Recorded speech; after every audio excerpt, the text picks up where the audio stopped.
Mic check, mic check, mic check.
Good morning.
All right. Good morning. Good morning. Good morning.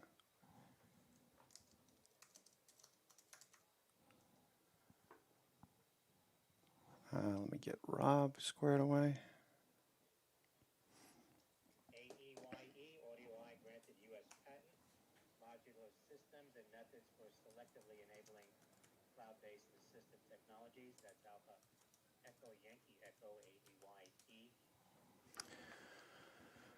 All right. Looking for the markets to bounce here. We're up substantially just off the highs of the session. 45.10 is our new resistance zone. That's where we traded up there. 45.05 on the futures. S&P hasn't. Let's see. S&P. Morning, Frano.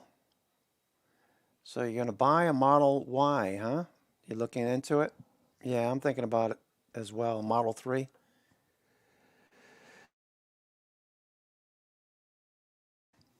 Whew, had a big sneeze there. All right, so let's see.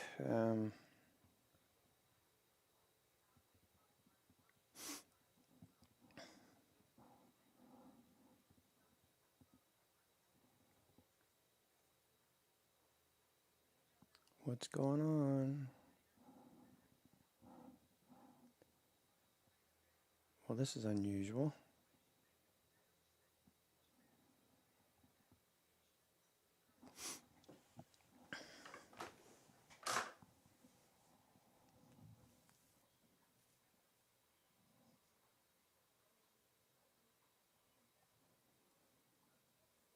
Stock chart's acting strange today. All right, I'll go back to this. Let's see, S&P.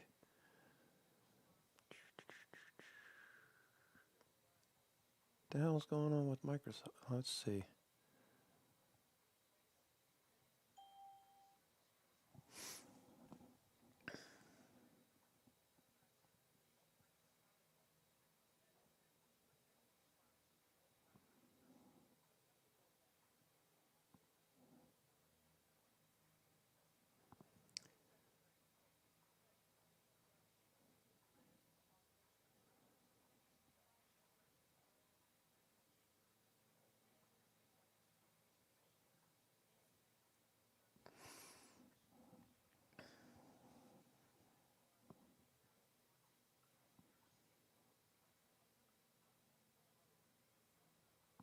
There we go. That's better.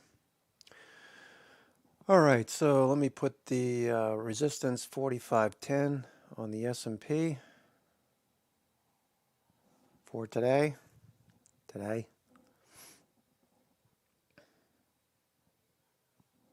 4510.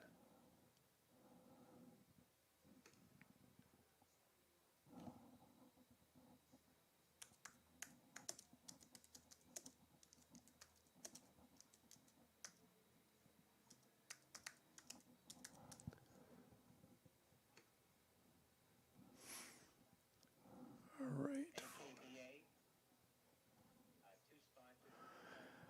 All right, let's get ready for the opening bell. We've got 8 minutes to go. The call wall has shifted higher. We've been watching for that and listening for it since the September peak. All right, that peak in September, if you recall, I know I'm repeating myself for those of you who pay attention, but we got up to the September peak, and right at the same time, the call wall started shifting lower. Instead of being at 45.50, it shifted down to 45.25, and then down to 4,500, and eventually making it down to 4,400. Then we reversed. We waiting over the last week, the last 5 trading sessions, we were waiting for the call wall to shift higher. It did. On Thursday, we shifted up to 4,500. Today, it's shifting up to 4,510. So the upper range is starting to expand. You know where that JP Morgan collar is, 4,505. So they'll be looking to roll those calls up, I'm sure. Maybe even this 4510 put spread. So more indicators are pointing bullish. We had a lot of stocks with weekly time frames that look really special. The morning blog post talked about Microsoft. Just as an example, here's the daily chart. The weekly chart giving us a nice preview of what to look forward to, as many of these stocks pulled back to the 10 EMA and bounced. Apple,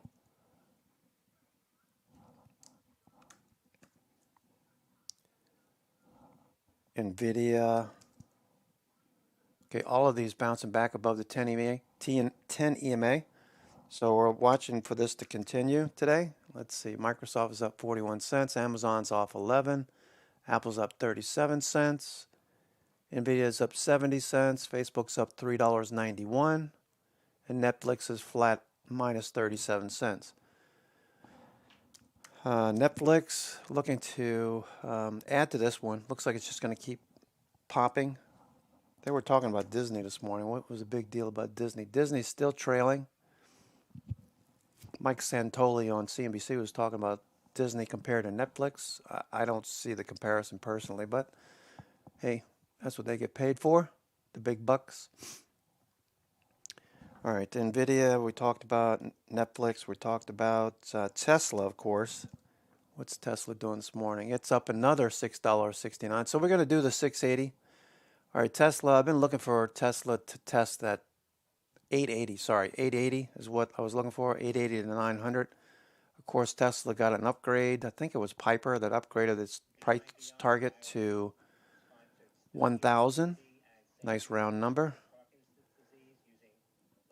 Tesla weekly.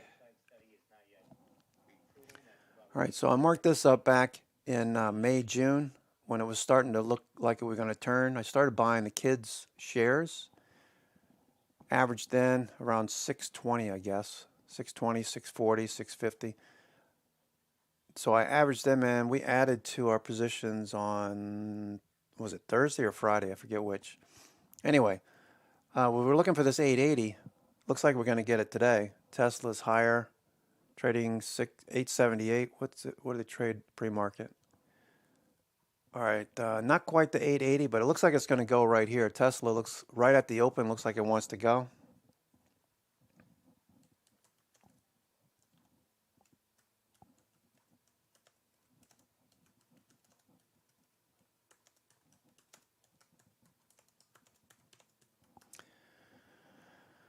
Oh boy.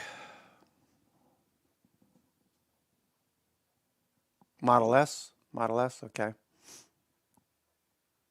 Cool. Good morning, Robert.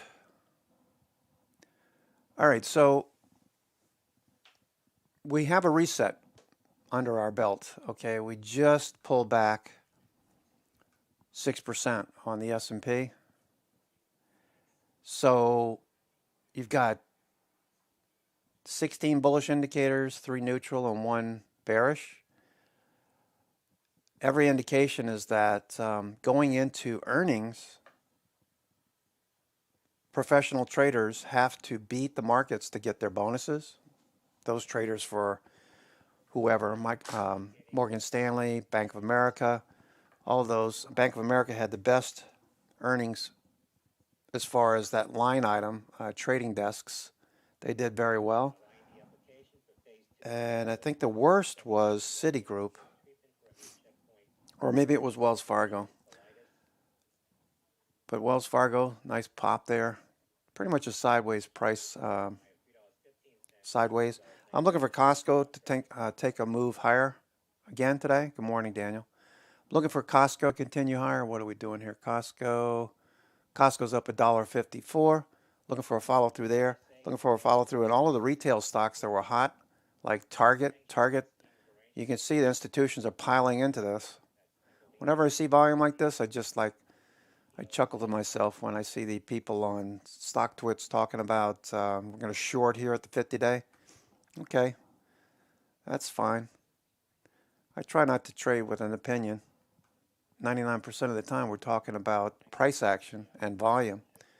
Volume precedes price, okay? Translated means that volume, that's institutions.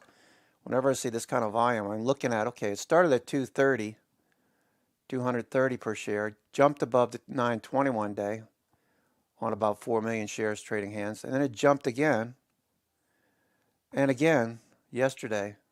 So we got a 25, almost a 30-point move on 16 million shares trading hands. So are they done? Well, they probably filled part of their position. They probably wait for it to come back in a little bit. What does Target look like this morning? So retail, consumer discretionary is a big deal, okay? So if you, of the mindset that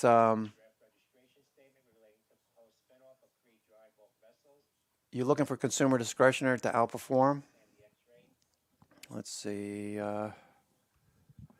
this one right here. All right, so look at the upper panel. This is XLY versus XLP. I follow this one as well as the equal weight. Whenever consumer discretionary is outperforming staples, this is said to be a bullish preview or a bullish stance for institutions. They're buying more consumer discretionary items, things that you can't afford unless, you know, things that you can't, that you shouldn't be spending money on if you're, going through COVID. You can also see, or experiencing trouble in the economy. You can also see the consumer discretionary versus consumer staples outperforming on equal weight index, breaking out the new highs. All right, so here we go. Markets are on the move. Let me get back to.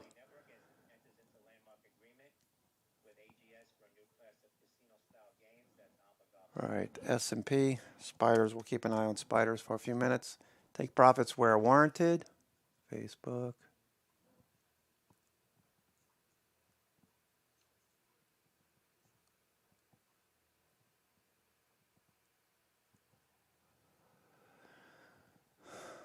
All right, Facebook looking good. SPY looking good.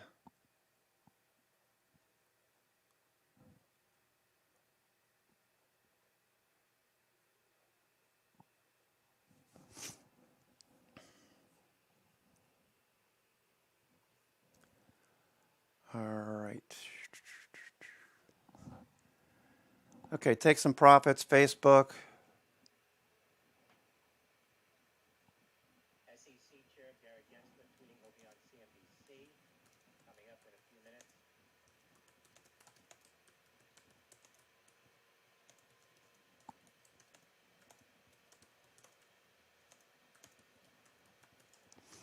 All right, Facebook, SPY. Take some profits off the table. First 15 minutes. Reassess the markets after.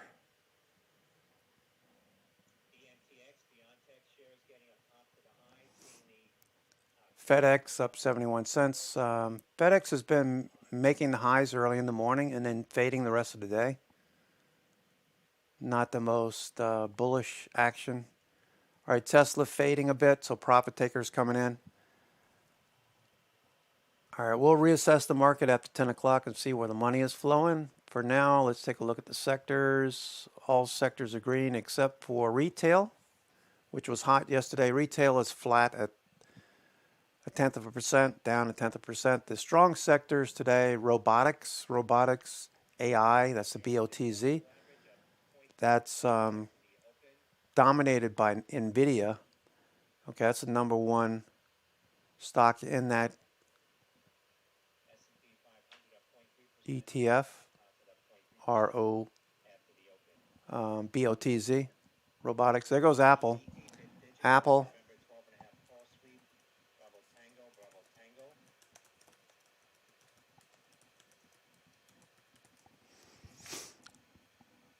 Apple's on the move. Okay, you saw what the weekly chart looked like on Apple. Apple looks really good. Looking for the follow through.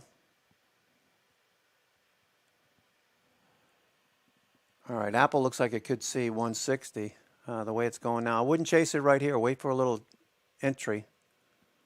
Apple. All right, first few minutes is probably going to fade. Apple. Okay, the high of the day yesterday is just overhead. Stone's throw away.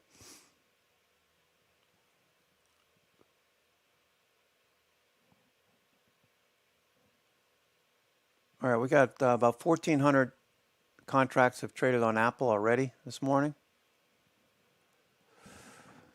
Okay, I'm trying very hard not to buy anything this first 3 minutes of the trading session. Sectors, robotics, healthcare, biotechs are back. All right, let's look at the biotechs, IBB on the weekly. Okay, you can see we're down here near support. What is Nike doing? Nike, consumer discretionary, Nike, looking for the follow through, Nike. Okay, Nike's at the 50-day.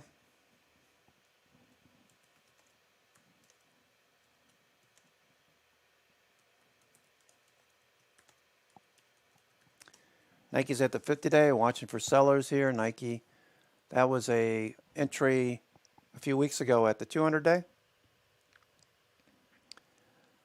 All right, so Nike pulled back a little bit, waiting for Nike to bounce.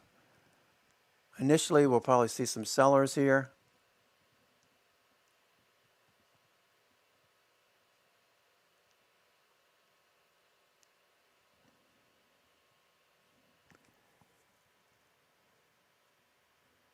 Netflix is off 3.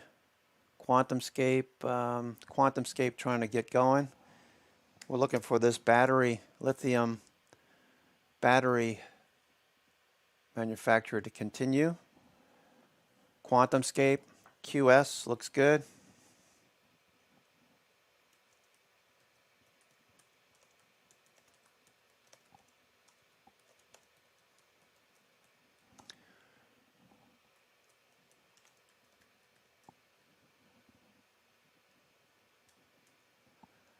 QuantumScape looking for a break above 2550. Gets above 2550, then we could see 28. So once it's above 2550, I won't immediately buy. What I'll look for is a little dip. So a couple of you are talking about ABCD patterns. A little sort of backwards. I guess you could look at it the way you were looking at it, but the way I like to trade ABCD patterns, first off, I want to see an upward sloping VWAP. And then if I miss the morning run, I'm not too concerned. I wait till about noon or whatever, look for higher lows, and then I start to think about taking a trade with a stop underneath 24. This continues higher, QuantumScape, LAC, lithium manufacturers. This one looked pretty good. This had a little dip, right? LAC. Yesterday hit the highs 27.75. LAC.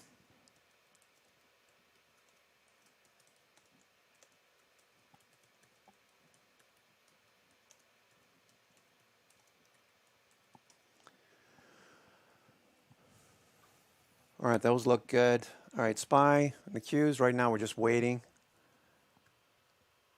We had a very big day yesterday. FedEx is up a buck. All right, FedEx still bouncing around here. FedEx needs to get above the 21 day. Maybe today is the day. You can see this base over here forming. I'm trying to be patient with FedEx. There's money just sitting there not doing anything versus what UPS has been doing on the follow through. Now UPS is flagging not taking out yesterday's low, which is a good sign for more buyers coming in. So I could sell FedEx. I am up on FedEx and just buy UPS and look for a follow through.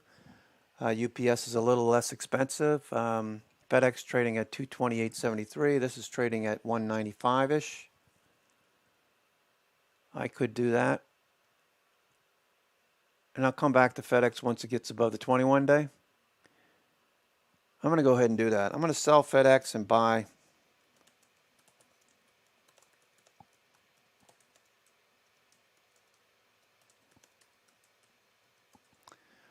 I'm selling FedEx. I'm going to buy UPS on any dip here. All right. We made a nice profit on FedEx. Let's see what we got. Where are we right now? FedEx. 228.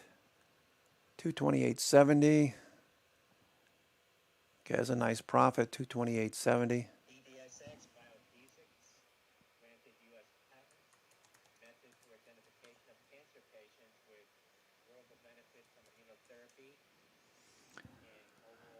All right, VIX is starting to taper off. Watch VIX. We might get a nice little entry on SPY. SPY didn't pull back that much. Tesla, let's see, Tesla on a dip. All right, Tesla on a dip.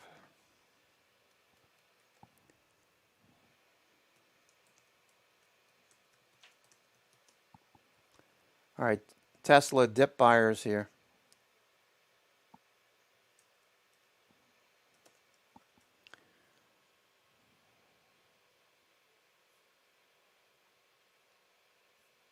BITO is open. Keep in mind, I'm not really that enthusiastic. BITO.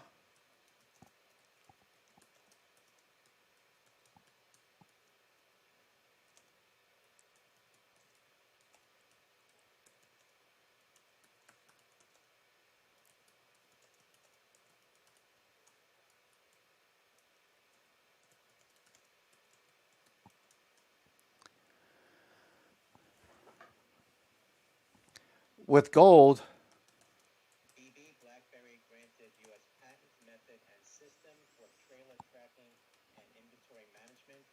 That's Bravo Bravo BB.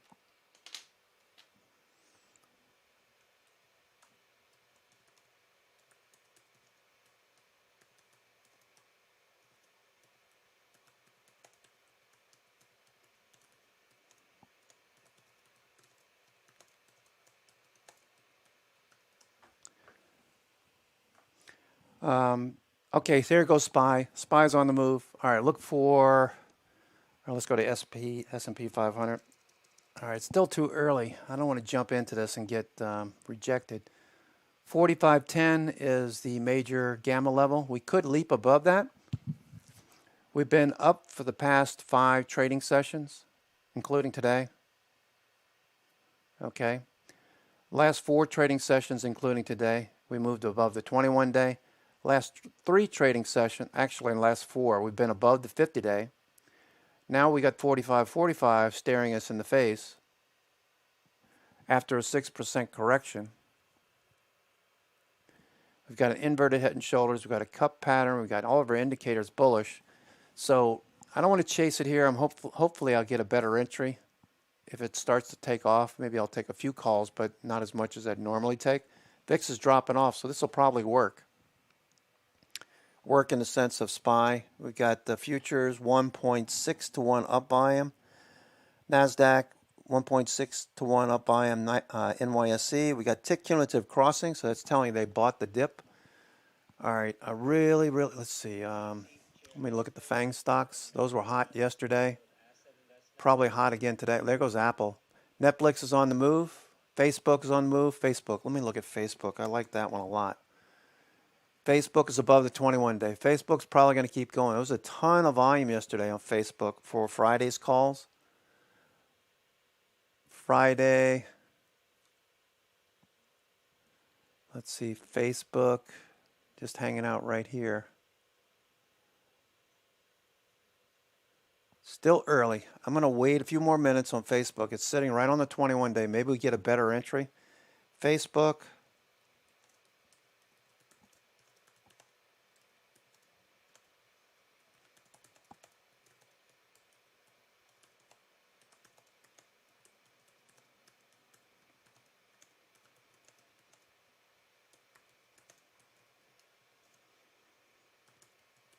So it says GameStop will prompt SEC to review market policies. That's Michael Echo. All right, so Facebook pulling back a little bit. I'm looking for a better entry on Facebook. Okay, what's the cues? Let's keep an eye on the cues. NASDAQ bouncing. Probably going to get going here.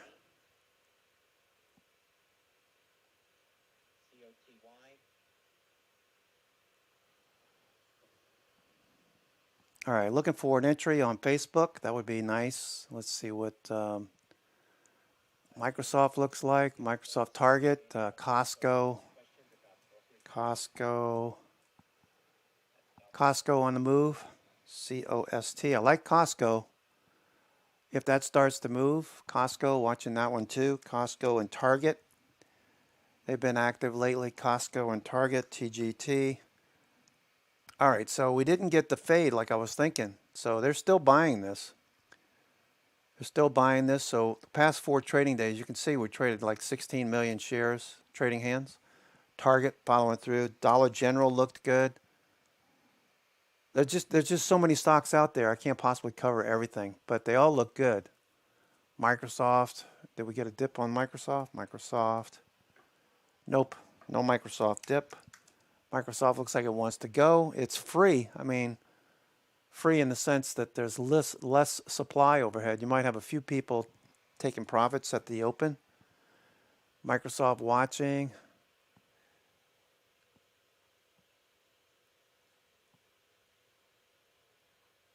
All right, watching Microsoft.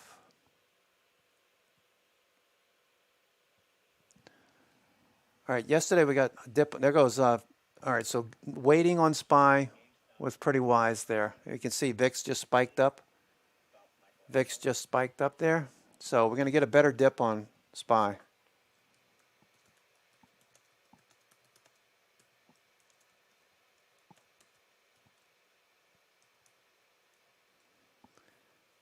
All right.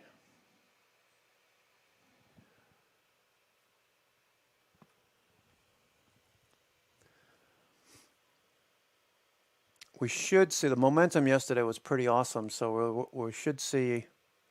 What's American Airlines here? American Airlines. All right, looks like it's going to drop off. AAL.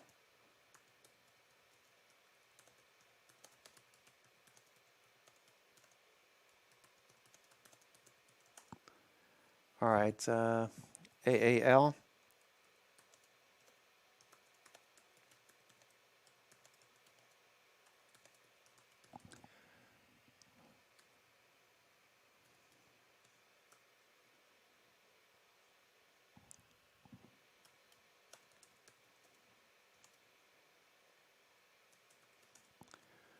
AAL looks like a short. Looks like it could pull back more. SPY still pulling back. All right, so we're going to wait a few minutes. Going to wait a few minutes more. See if we can't get a follow through. Microsoft looking for a push. Costco looking for a push. Target looking for the push. Tesla looking for the dip to get bought. QuantumScape looking for that lithium stocks to move higher. Still too early to tell what they plan on doing. I would wait a few more minutes. I'm going to watch American Airlines here for a minute. See if this short works.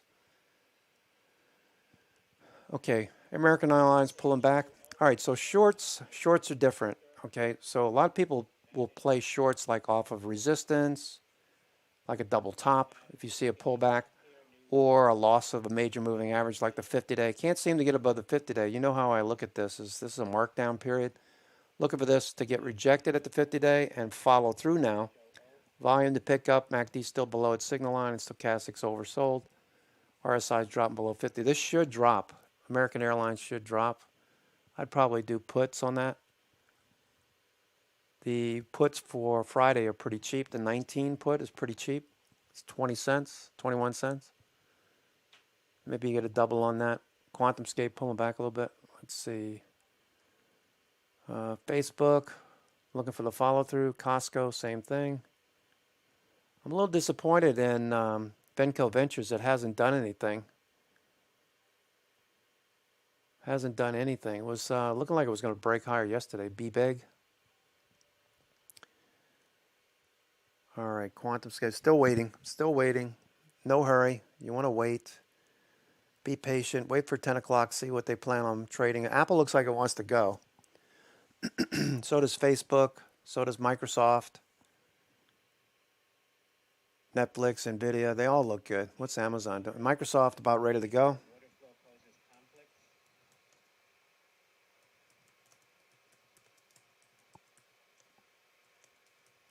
Says markets could benefit from short selling changes.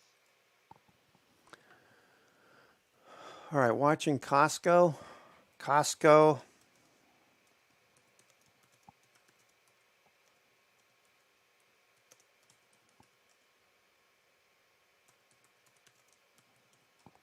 Costco, I love it. I love it. Looking forward to follow in the footsteps of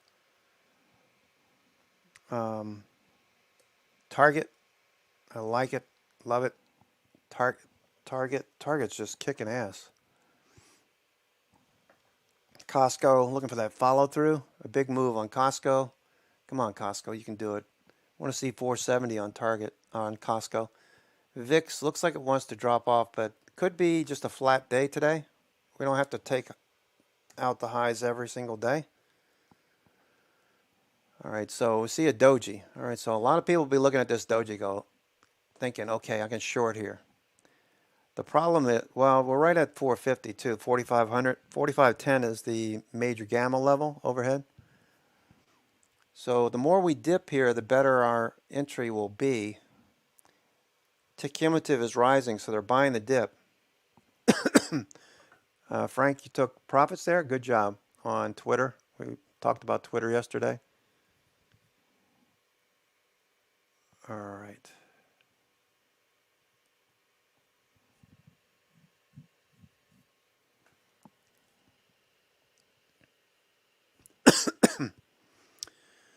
All right, excuse me for coughing in your ear.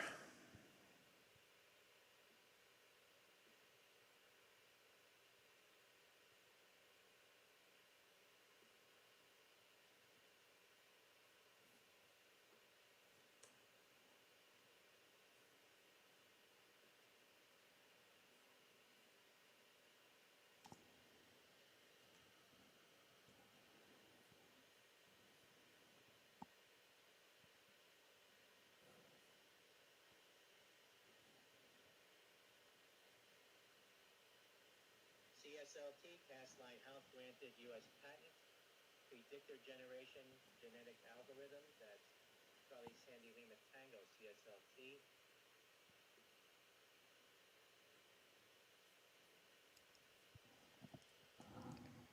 All right, SPY's starting to bounce now. VIX still hanging out at the highs. We can see both VIX and SPY moving higher. That's generally telling you to watch out for euphoria. I don't know.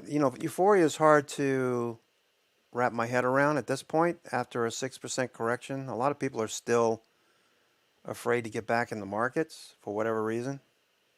At least that's my read on things that I've been looking at. Facebook, looking for a follow through. I really like Facebook here. I like the way Facebook is setting up, sitting on the 21 day. 9 EMA is turning up. So if it's not today, maybe this week, we see a follow through towards the 50 day because all the other stocks look really good, like Microsoft trading at highs. Microsoft looks like it wants to go. Apple's holding up very well. Apple, you know how I think of Apple. The weekly chart just looks awesome. All right, let me just take some of this off here. Let me go to 1 year. All right, so you can see these dips get bought, dip, dip.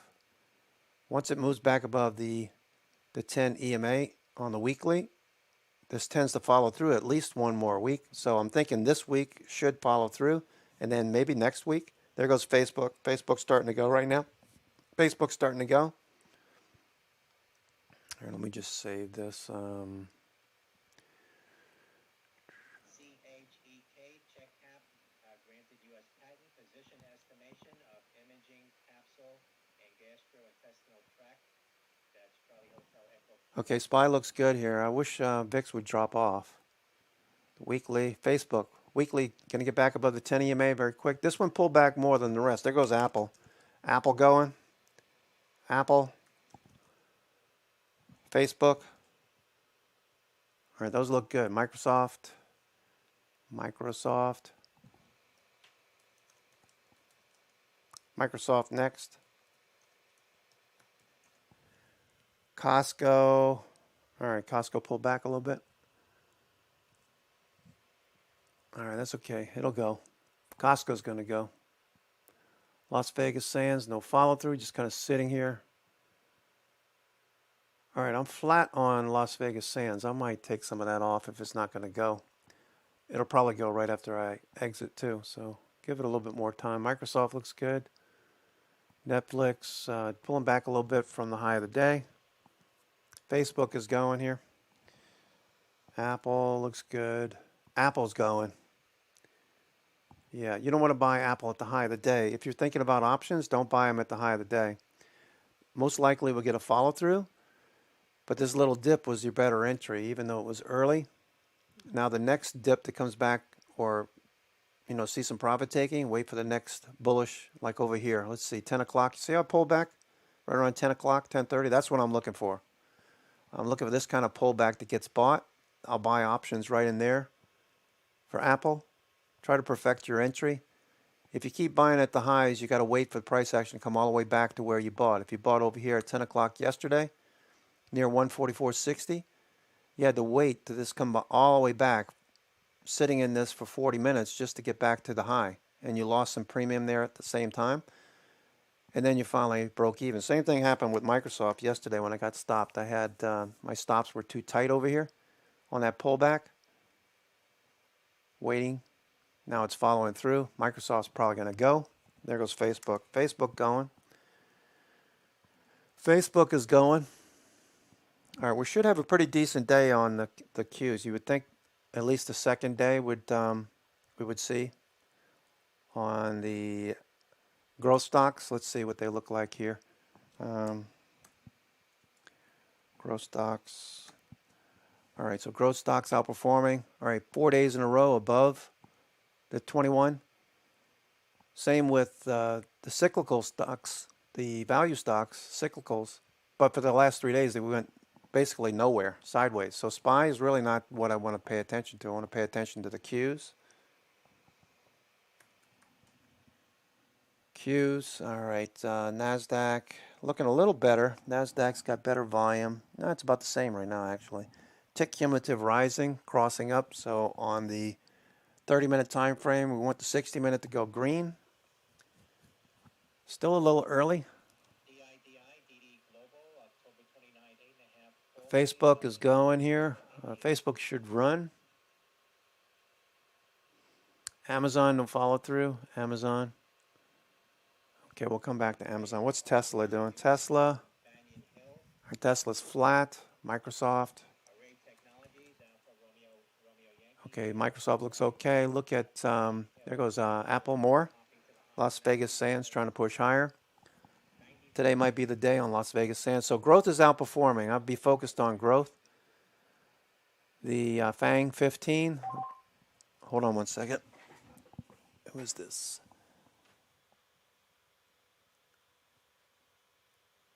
They hung up. All right, so they made a wrong call, I guess.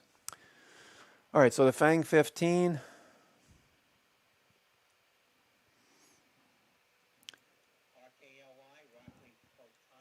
All right, the Q's pulling back a little bit. All right, so Netflix, NVIDIA affecting the Q's. Microsoft pulling back a little bit. Berkshire Hathaway looks good. Berkshire, I was watching this. It's in a sideways range. If this breaks higher, we should see 295 again. That's about a 10-point move on Berkshire Hathaway.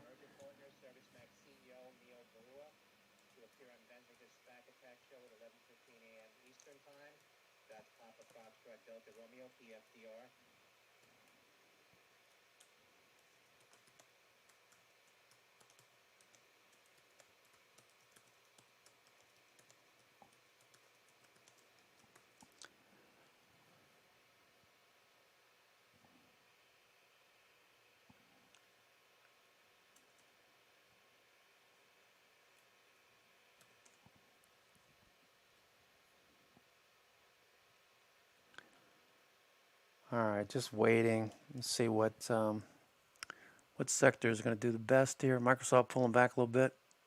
It pays to wait a few minutes to see. We got more sectors a little bit red here. It looks like we could pull back first. Wait for your entries. Biotechs are doing well. Biotech's doing well. All right, so all of these are above VWAP except for NVIDIA, Netflix, Tesla. All right, so Qualcomm, looks like chips are doing well. Where are chips? They're up 0.2%. Cisco was watching the other day. That was looking good. Looking for a pushback above the 10 EMA on the weekly. Cisco, similar thoughts as Facebook. Cisco, Facebook. All right, got to the highs, pulling back a little bit. Looking for a follow through. Right now, it looks like a little bit more profit taking. VIX moving to the highs. If you can tell from my chatter, I'm just going back and forth, looking at positions, not really eager to jump in just yet. I want to see which sectors are going to outperform and stay. Let's see what the NASDAQ 100 says. All right, number one on NASDAQ is healthcare-related ISRG, Intuitive Surgical, followed by three Chinese stocks, JD.com, PDD, Pinduoduo, and Baidu. I guess Baidu is the Chinese equivalent of Google search engines in China. Baidu, PDD, flat, JD.com. I don't know. I'm just reticent. I don't want to jump into something Chinese name. I know I'm missing some trades here, but I just don't like the headline risk. There's just so many other stocks that could trade. DocuSign looked good. What do they have? Earnings? DocuSign. It's 10 o'clock. Let's see. DocuSign.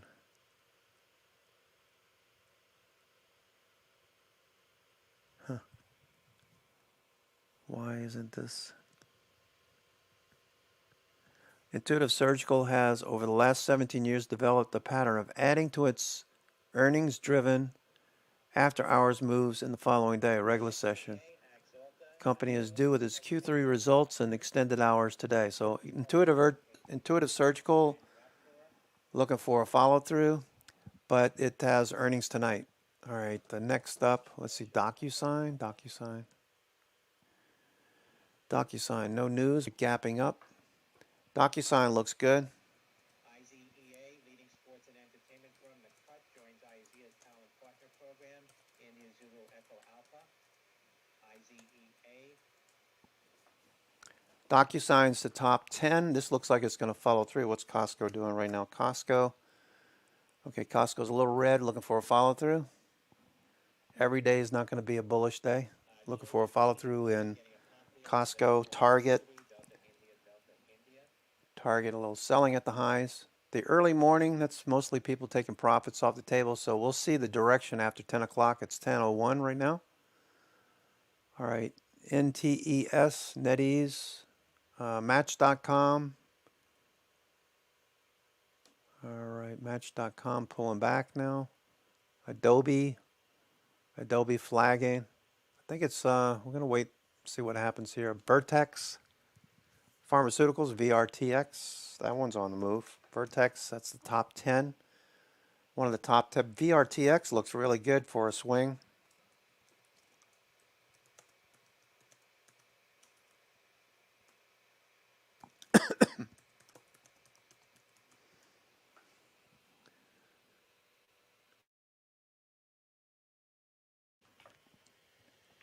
Vertex Pharmaceuticals looks pretty good as a swing.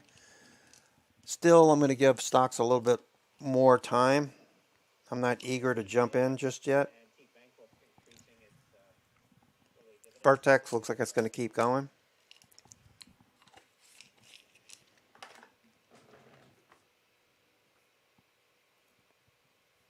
Okay, let's see which stocks are showing the most volume today, relative volume. Tough Built, no, that's a penny stock. DHT.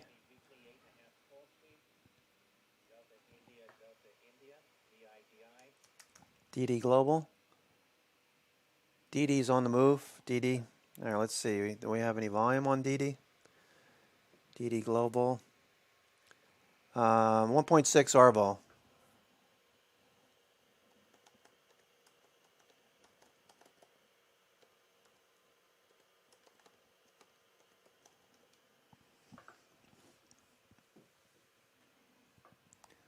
DD Global. That could run. It looks like it's changing direction. You can see the base forming here. Once this gets going, it could go through 10 pretty quick. DD Global. Let's see what that has going for it, DD. All right, that's on the move, DD. DD Global shares hitting the $8.55 off the high, seeing that repeat call activity in Delta India, DIDI.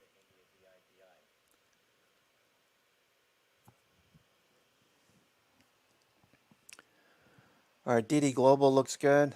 1.6 RBOL. DD.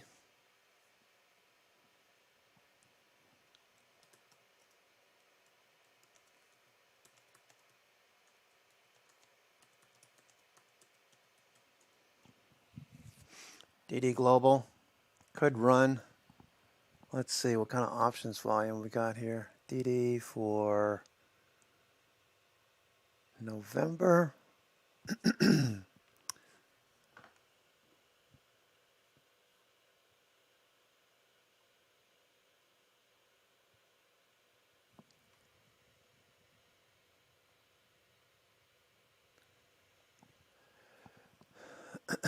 All right, DD Global.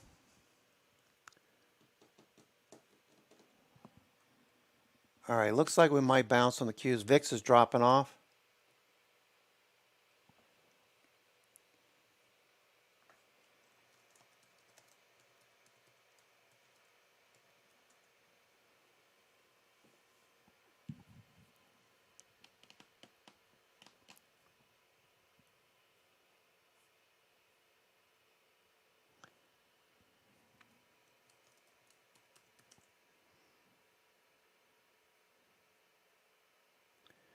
All right, Caterpillar. That's one that we've been watching. Caterpillar finally got something going here. Caterpillar.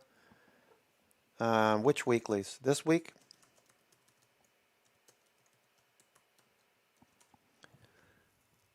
Caterpillar, the weeklies look good. Caterpillar, let me see.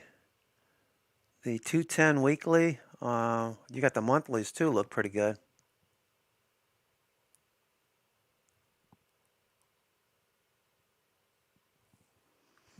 Caterpillar.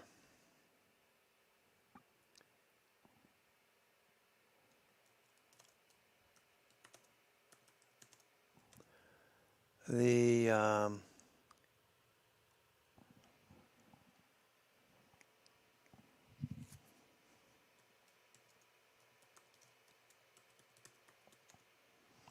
right, Caterpillar. Let's see, Caterpillar.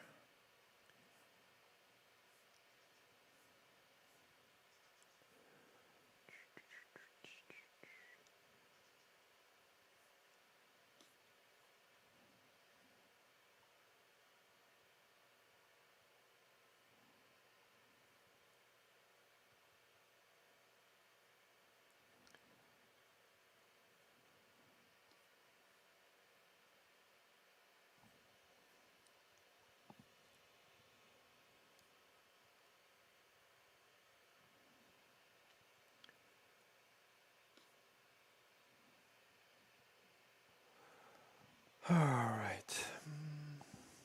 All right, so Q's looking a little better. Caterpillar looking for a follow through. All right, Apple is just gone. Apple is gone. Apple's going to have a big day today, I think. Let's see, Apple. Let's see what was the ATR again? 350 or something like that? 275. Apple's up $1.60. All right, wouldn't chase Apple.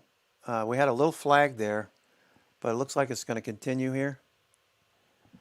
All right, Apple could see 157.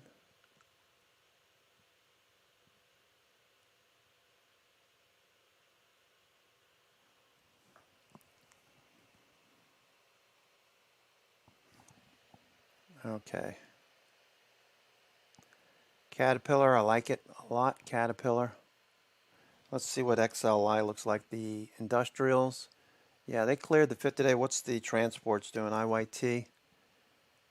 All right, pulling back a little bit. What's AAL doing? AAL. American Airlines. All right, managing to hold this 1950 zone. If it drops below that, it should run lower, I would think. I don't know. I just can't wrap my head around airlines right now. Can't believe my wife flew to Moscow and Sevastopol. I don't know. I know some of you have been taking flights around the country and stuff. I just don't, I'm not into it. Not until all this hysteria settles down. I'd rather take my car.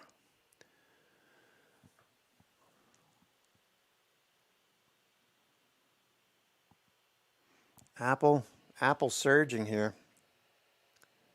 Apple surging.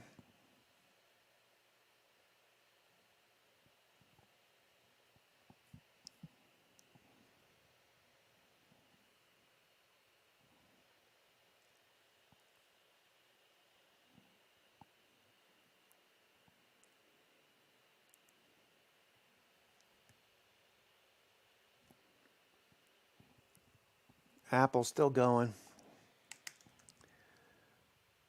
Apple. All right, Q's look like it's going to come out of this malaise. Apple's sitting on top of the 50-day now. That's a big development. Apple's still going. Wow, Apple looks good. All right, Apple. Looking very nice. All right, so NYMO is plus 32, plus 33.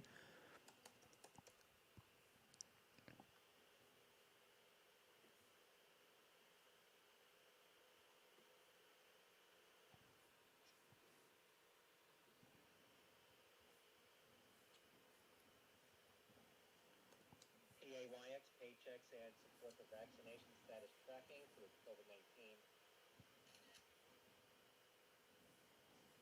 technology solutions. Let's pop out the Yankee X-ray. PAYX.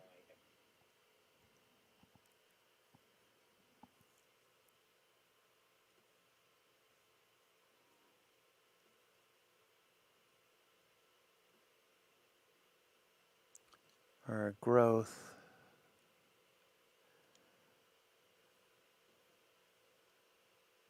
Looks good on Apple. Apple, a little profit taking right here.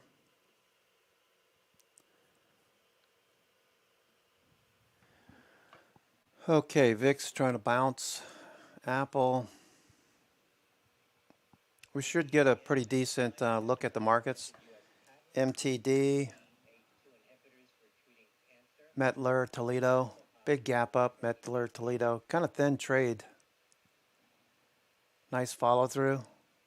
It's a $1,450 stock, so you can wrap your head around those. I like Caterpillar too. Caterpillar looks really good. Cat, probably like the rest, are going to move back above the 50-day. Remember the S&P equal weight index, right? We've been watching this, getting an idea. Whenever this is down in the green zone, we know that institutions are most likely looking to buy once the markets start to show a sign of a bounce. You start to see the stocks trading above their 50-day start to move higher. It won't go straight up, so there's periods where we'll just go choppy, choppy, choppy, but generally have an upward slope, higher highs, higher lows. We want to stray away from chasing when we're in the red zone up here near 90%, but still bullish. Okay, we're on a buy signal. You can CCI. Look at the strength here. Last time we saw strength in CCI was back in April, and the markets were trending. Okay, you remember that? Similar here, we can stay embedded like we did over here the whole month of April and May. And the markets continued higher. We're on a buy signal, about to take out the highs here. This equal weight index, S&P equal weight. VIX is dropping off. All right, this is looking a lot better, folks. If you're thinking about being a little aggressive, you're afraid of pushing the enter button. In a minute or two, it looks like we're going to get our decision. All right, we got a lot of volume today. And it's in big cap stocks like Apple, Facebook. Big sweep on Facebook. Big sweeper. $3.2 million trade on Apple.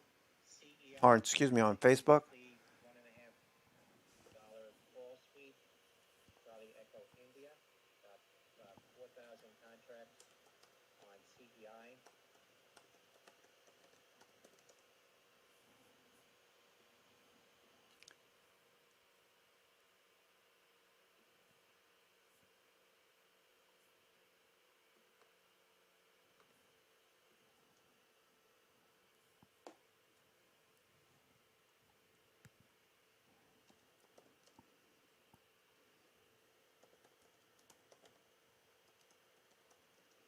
All right, Facebook got a golden sweep on Facebook. Shares of Camber Energy spiking here now. There goes Apple. Again, the call activity in the weekly $1.5 call sweep on Charlie Echo India, CPI. Apple going space shuttle. I know we don't use space shuttle anymore, but I just like the way space shuttle sounds. Falcon 9's fine. Apple looks good. Microsoft, Facebook. All right, we got a doji up there. Can we follow through? There's really not a lot of supply up here. You can see most people that bought yesterday, very few sellers.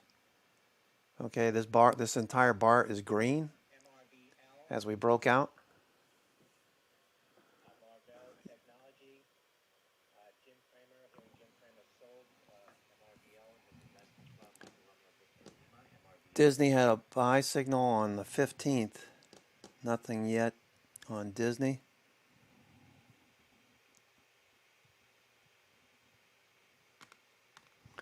Bloomberg Terminal. I was looking at Bloomberg Terminal, and I found out that it's a $20,000 per year subscription, Bloomberg Terminal, and you have to agree to a 2-year term. That's amazing that people would pay for that. Well, a lot of firms stopped paying for it, so their sales dropped off big.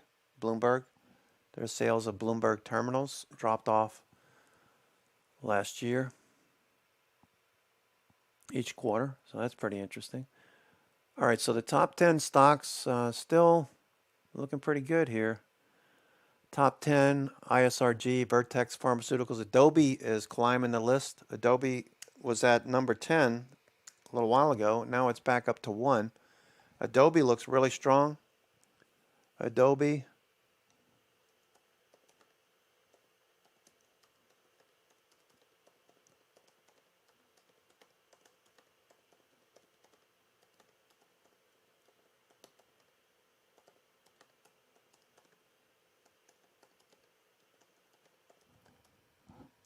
Adobe looks good here. 50-day. Clearing the 50-day.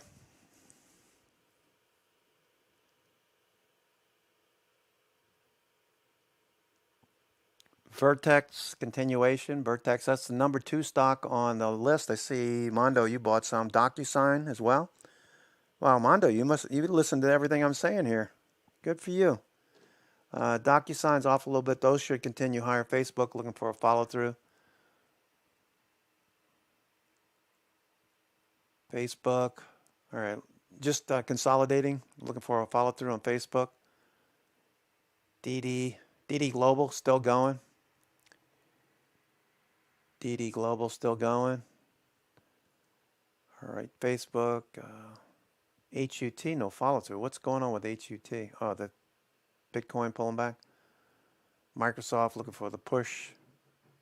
Looking for a push on Microsoft. Nvidia.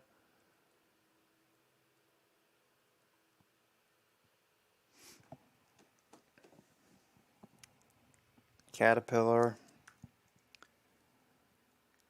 All right, looking for the follow through. You got room to the 50-day. You got $2 to the 50-day, so look for a surge there. Maybe take some off into strength. Caterpillar. Caterpillar looks like it wants to go here. Q is still sitting here. VIX is moderating at 16, staying above 16. Let's look at VIX real quick. VIX.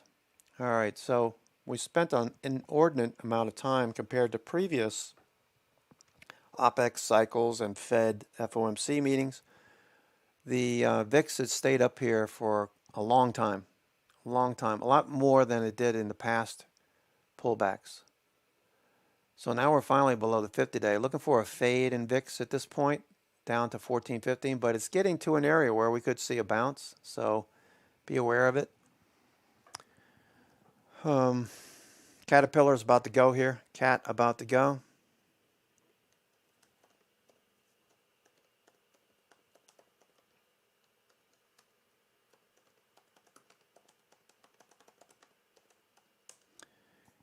Caterpillar looks good. Caterpillar, CAT. All right, you got about $2.50 to the 50-day. That'd be a nice little run. I see. What are you looking at there, Cayman? CEI Energy. All right, that looks like an interesting play there if it starts going. CEI. That's a cheap stock, and you're playing with fire when you trade these penny stocks. But it looks like it wants to go. Systems and methods for detecting malicious network content using virtual environment components. That's Michael November Delta Tango and then DT.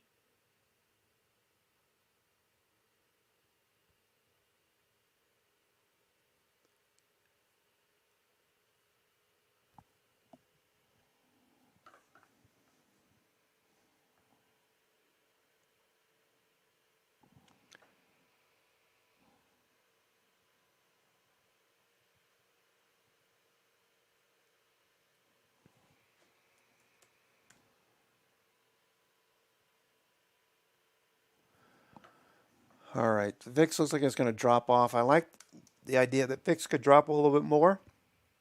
Okay, 921 is crossed down through the 50 and the 200-day. The dotted line's the 200-day. All right, let's look at VIX real quick. We know that VIX is on a bullish signal. When it's green, look for higher highs and higher lows on the 60-minute. Still going. When the 60-minute SPY price action's above the 20 EMA, that's another benchmark that we look at. The 20 EMA is the green line. The 20 EMA on the daily is the reference point there, that dotted red line. Both of those are turned up, so the momentum is pulling a space shuttle move there, continues to push higher. Do we continue or do we start to pull back? That's the question. All right, how many fear of missing out traders are there versus people who already got long? Let's take a look at the bullish percent real quick. Remember the bullish percent, AAII bull bear was dropping off. So that gave us a better opportunity at the beginning of September. This started to pull back. This, along with a lot of other indicators we look at, was telling us to be cautious or to get the cash or go short. Trade differently than you did the period between March and September. As this pullback, now it's starting to turn. So fewer bears and more bulls are starting to come in. We're still a little extreme, but we could get up to these highs like we saw back in 2014 at that peak in 15. All right, so watching the winners like Apple. Activity October, 7.5 calls active on Kilo Oscar Delta Kilo. Apple, nice follow through on Apple. The weekly looks really special on Apple. Kodak shares popping to the highs. Kodak, there's your Kodak. 50 cents, that's Kilo Oscar Delta Kilo.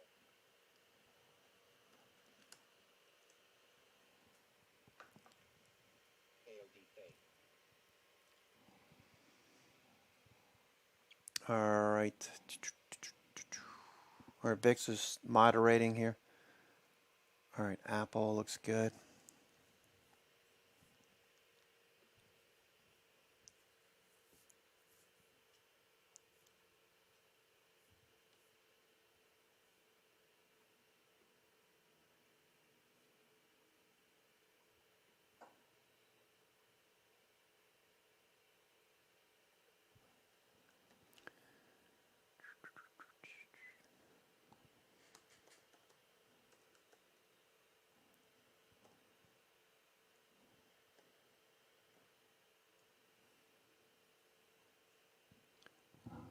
All right, come on, Q's, you can get going.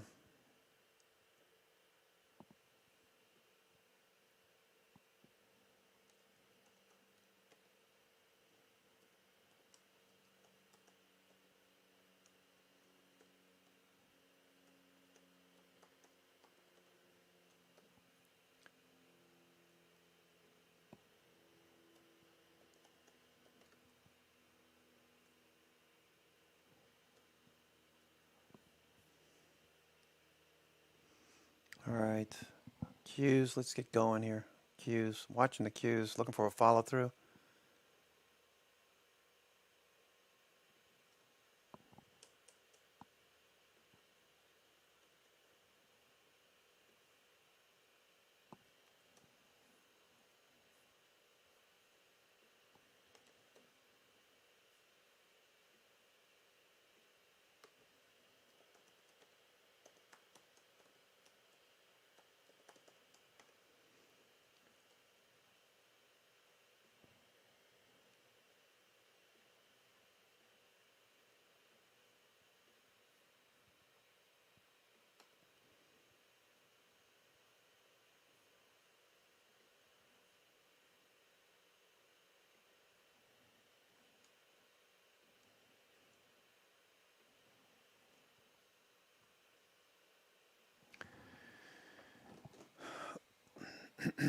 All right, Apple.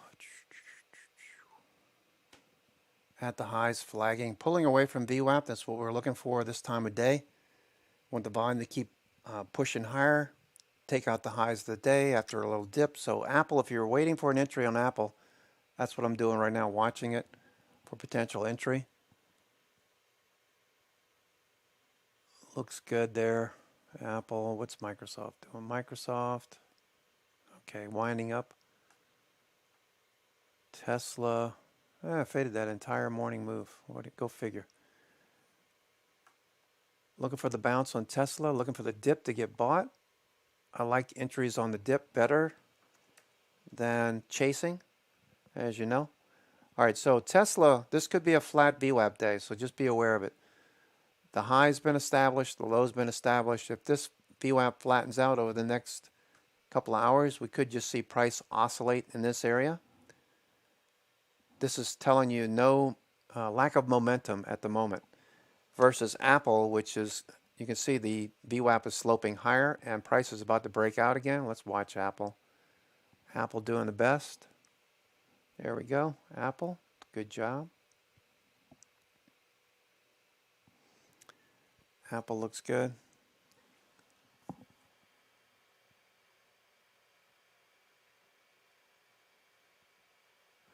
Yeah, good job there, Mondo. I'm glad to hear you. Yeah, John Deere looks good, Dow. I like John Deere as well, but I like both of them actually. Caterpillar and John Deere, both of them.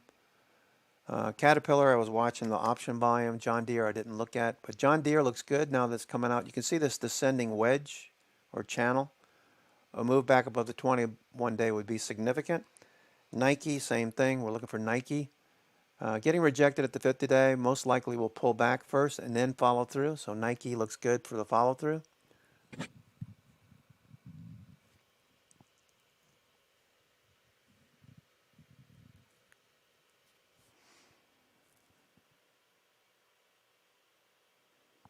Caterpillar, come on, Caterpillar. Flat VWAP on Caterpillar. All right, so if you're trading options, just be aware.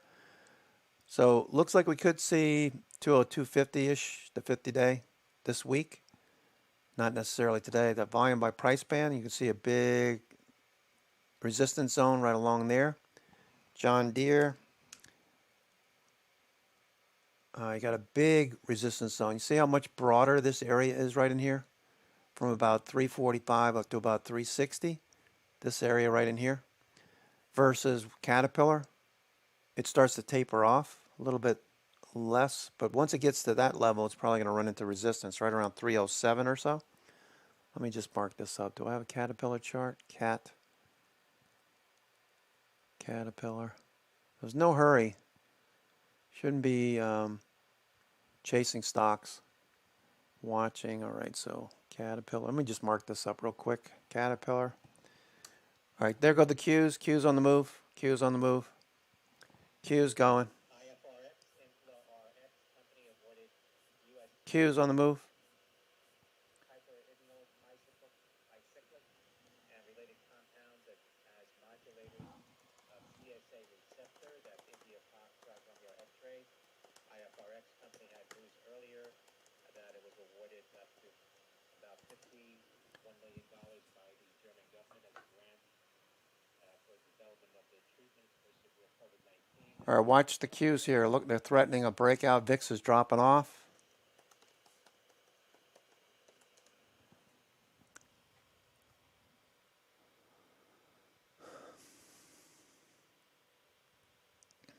American Airlines looks like it's going to drop through 1960. It's at the lows, looking kind of weak. All right, so there's your Caterpillar. Look at John Deere the same way, Dow. I like both of them. I like both of them. Caterpillar is more, I might be wrong, so don't fault me. I'm not like a Farmer Jim. I don't have a tractor, but I would think of heavy construction. I think Caterpillar. Farm equipment. A lot of times I think John Deere.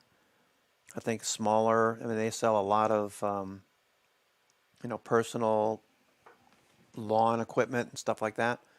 I know Mondo knows very well, but Caterpillar, I would think would be good. The economy is looking good. Which remember, the copper chart, how that's looking. Copper is forecasting improving economic conditions. All right, so that looks good. Caterpillar. Looking better. All right, got a triple bottom, Caterpillar. Like that a lot. Thanks for reminding me on Caterpillar, by the way, because that was one that I was really interested in. MYMD Pharmaceuticals, to discuss its novel therapies for aging-related diseases at Boston James Small Cap Growth Conference. That's Michael Yankee, Michael Delta. All right, RSI is moving above.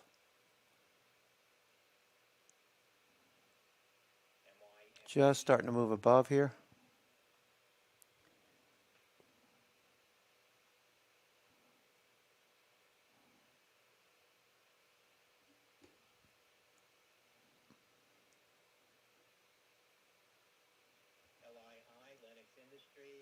partners with HVAC dealers to install 130 HVAC. All right, so that looks good. US. Caterpillar.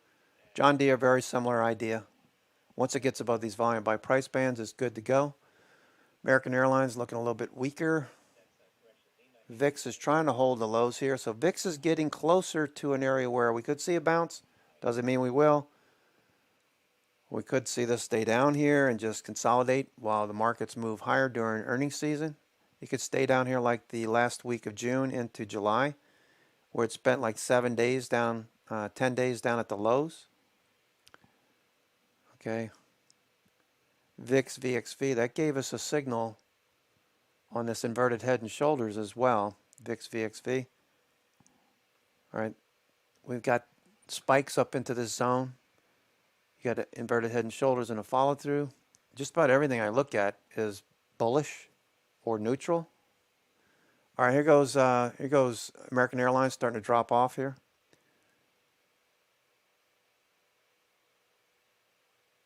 All right, let's see if we created a higher high, number of new highs, and the advancing stocks beating out decliners.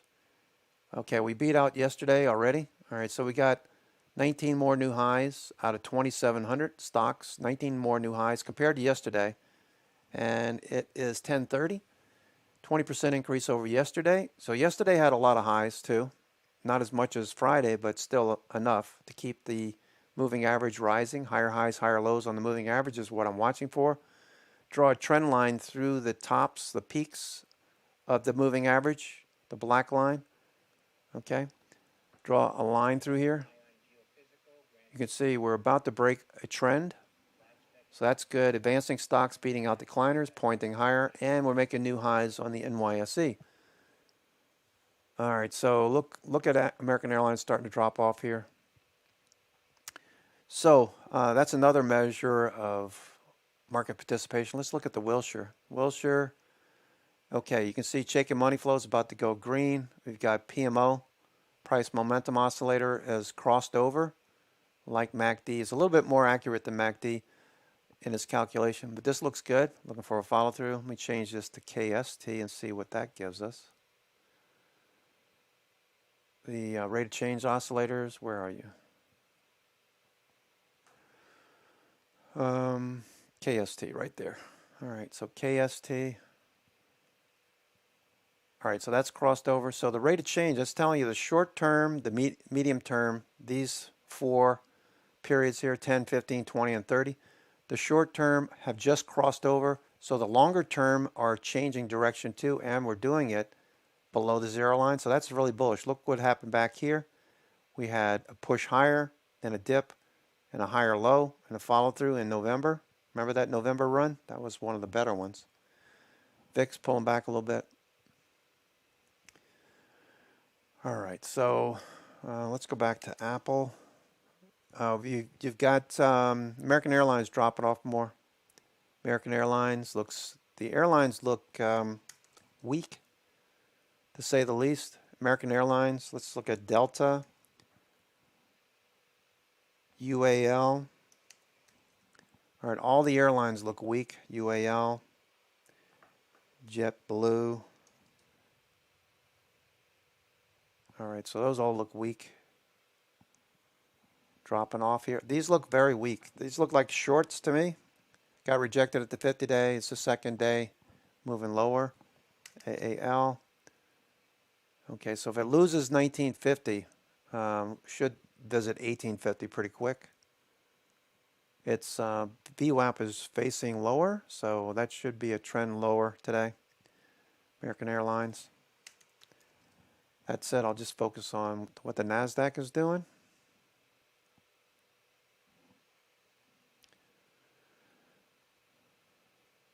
All right, looking for a follow through. Apple looks good. Facebook, looking for the follow through. Yeah, Facebook. The thing about Facebook, Daniel, that I'm looking at, my read is that, look, you got a flat VWAP. So, excuse me. You got a flat VWAP. So buying the dip and selling the rip, we don't have any kind of follow through just yet. So we got a break above 340. That would give us an indication that VWAP will start to move higher as a function of price. So we're watching this real close, along with the Qs doing the same thing. Qs are also flat VWAP. All right, not like yesterday. Look at the difference between yesterday. Look at that VWAP rising. Same thing with the Qs. We're flat right now. SPY, maybe the small caps are going. SPY, it's got more of a slope. And IWM, you got big cap, small cap IWM pulling back. All right, so it looks like a rest day so far. Qs, Apple doing it by itself. Apple's doing it by itself. It's at the highs.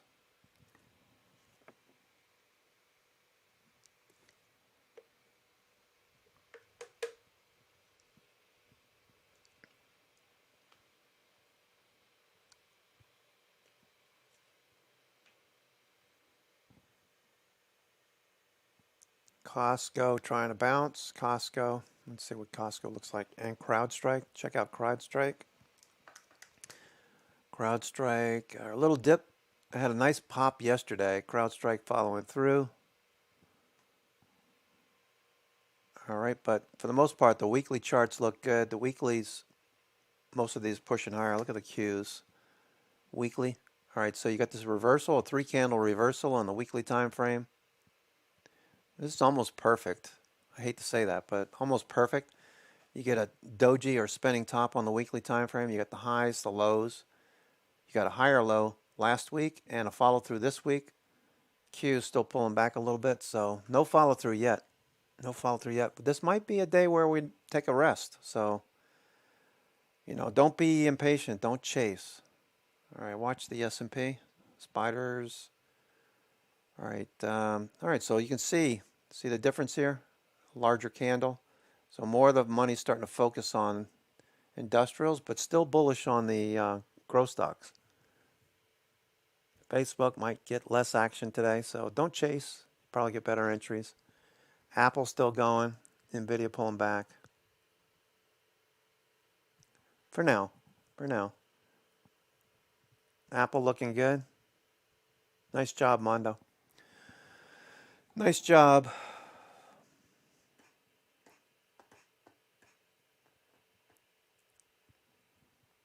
Facebook, Microsoft, taking a breather after a big move yesterday. Las Vegas Sands is fading a bit. DD, what are you doing, DD? DD, a little bounce there, a little B pivot, Bravo, B pivot.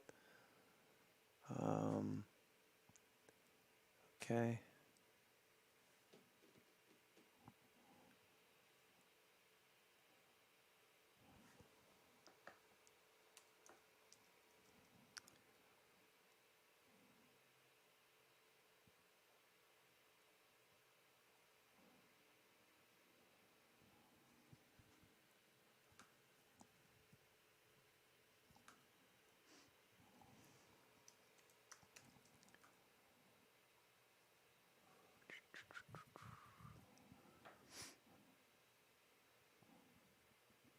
Okay, VIX is grinding, trying to get back above. VIX is at a low level already, so I wouldn't be surprised to see VIX bounce. It's a little bit harder signal to use when it's down in the 16s, 15s, and lower.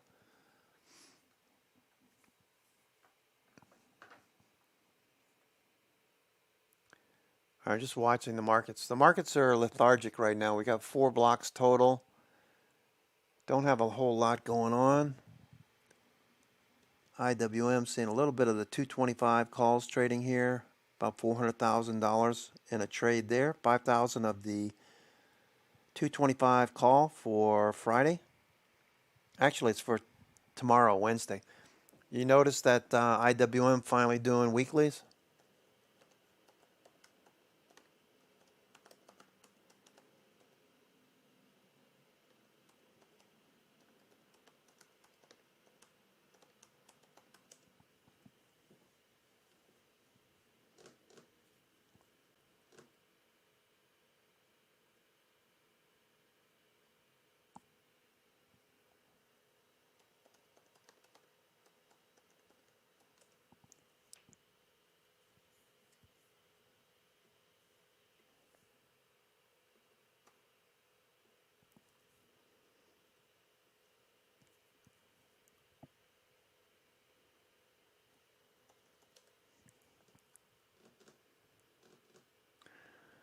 All right.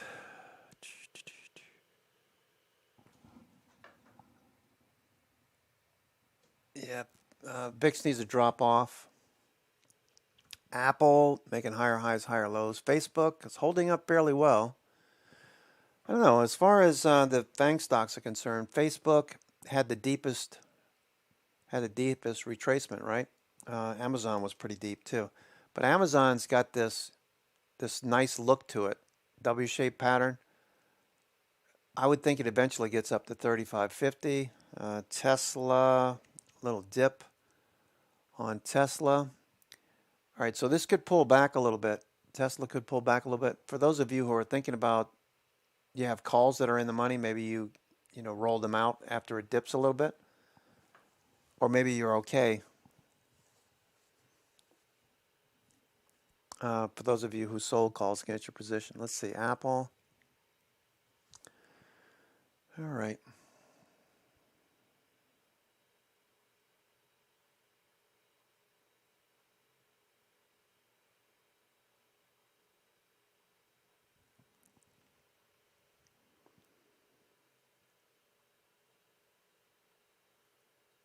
QuantumScape pulled back from the highs. CEI is flagging.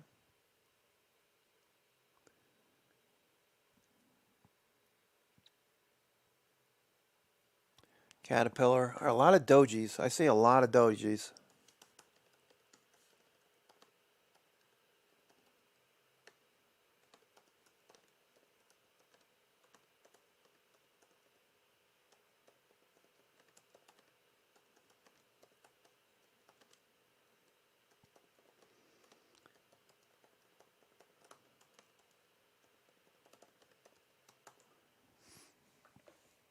All right, I only have 4 blocks. The largest block is 198,000. That's pittance.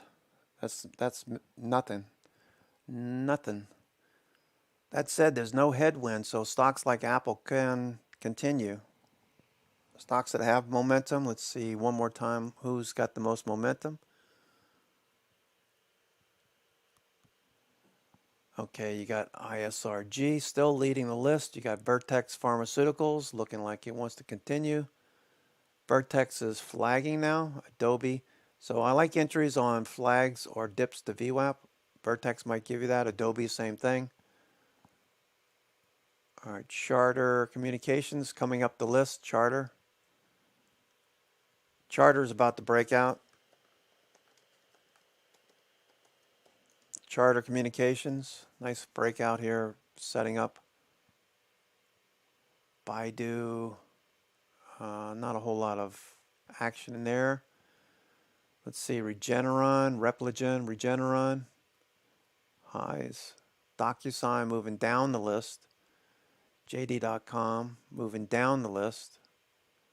Dexcom breaking out. Dexcom, DXCM, Delta X-ray Charlie. Barron's reporting on Apple, AAPL says Apple's augmented reality glasses Mama. Dexcom, here. Delta X-ray Charlie Mama. Looking good.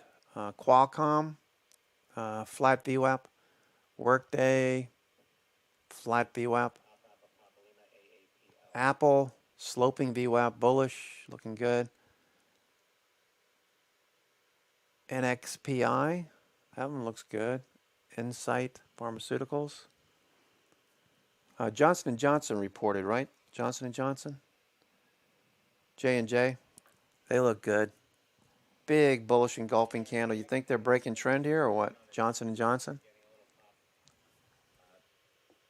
Shares down sharply today, down 68%.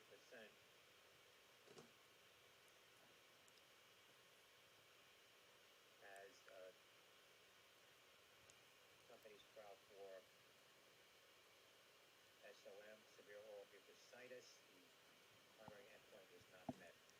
That's Alpha Romeo Tango X-ray now at $2.34, halted on a circuit breaker off the lows.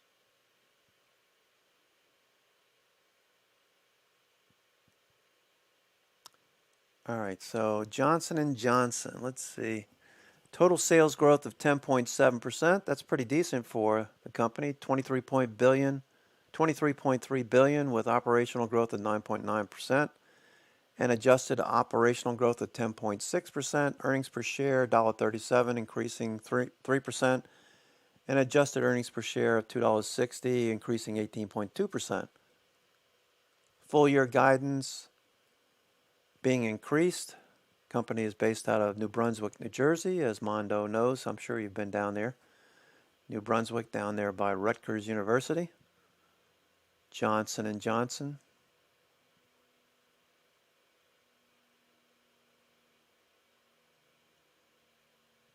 All right, so Johnson & Johnson's probably just going to keep going. It's one of those expansion days. Institutions are falling all over themselves, buying shares. It's pretty obvious. J&J. It's at the 200-day. Could pull back a little bit, but most likely we'll see over the next several months.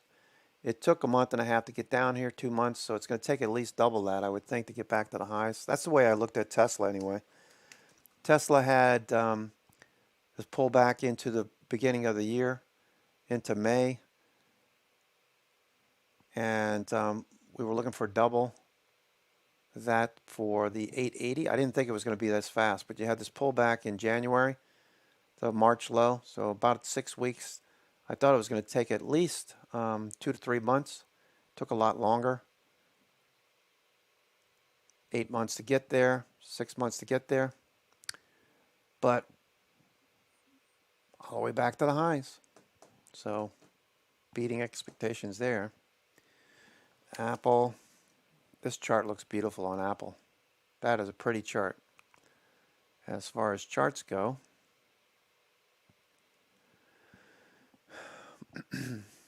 above the volume by price band here, this could get going pretty quick. I would think over the next week or two we should see this ATR fill out and start to turn higher again. You can see on previous moves higher where the ATR turned up how price action reacted. So we don't have that just yet, but it's trying to. If we get another bullish day today and we fill out the ATR, that should turn up going into year end. Apple.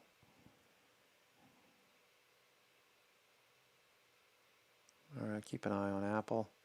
Apple. All right, so check out your charts. If you got a chart where the VWAP is rising like this and the relative volume looks good, you got a winner. This one's in, obviously Apple's in play, so you know there's a lot of people looking at this stock. A lot of people trading it. Okay.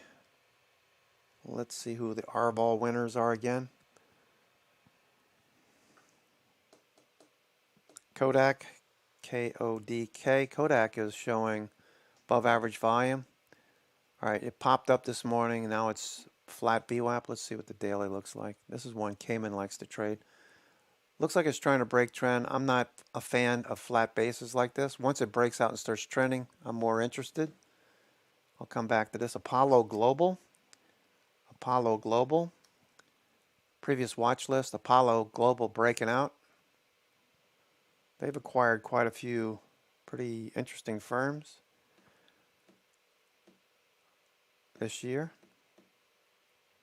CEI is showing almost 3 times relative volume. CEI looks like it's going to break above the 21-day.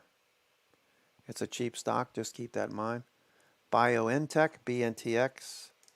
That's, who is it? Gilead's partner? Or Pfizer? BNTX, BNTX, BNTX. All right, so a lot of these stocks are getting bounces on the FDA, which may allow a mix and match of COVID-19 booster shots. I just don't like the idea of that at all. Pfizer and BioNTech, all right. Partner with Pfizer. All right, so what's Pfizer doing? Pfizer, PFE. All right, Pfizer looks pretty good here. I'm not much into mean reversion. If it gets above the 21-day for swing traders, once it gets above the 21-day and starts to push towards the 50-day, I would assume that this markdown period is at least temporarily exhausted. Could get down to the 200-day eventually. Look at Nike, a different sector obviously, but look at Nike. See how it pulls back and it gets back down to the 200-day in this case. Pushes above the 21-day. Looking for Nike to continue higher. This is still in a markdown phase. American Airlines kind of looks like that too, different sector, but look how weak it is. Markdown, it's not above the 9 and 21 day. The 9 and 21 day are rolling over.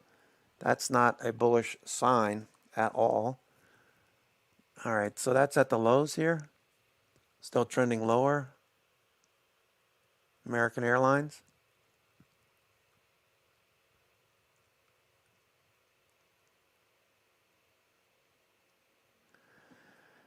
All right, so if this loses 1950, this is probably going to visit the lows again. All right, the Qs are starting to turn. Try them one more time to push higher. Watch your FANG stocks. In that case, if the Qs move, so should the Qs. So should the NASDAQ. Apple's at the high of the day. Apple, new high of the day. KODK, Kodak, seeing equal activity, kilo Oscar Delta Kilo. Oh, it's still stuck. Let me see. I'm in the wrong. All right, I'm on the wrong sector chart here. American Airlines, looking for that to follow through.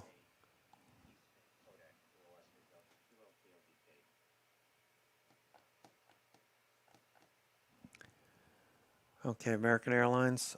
Apple, looking really nice. Apple. Look how it's pulling away from VWAP. That is a sure sign that you got more going here. Coinbase, let's take a look at Coinbase.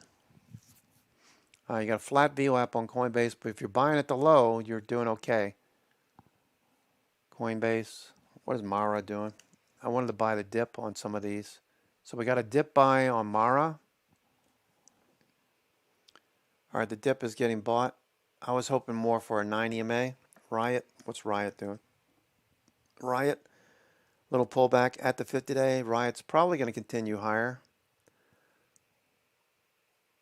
Most of these are bouncing, so there's buyers there.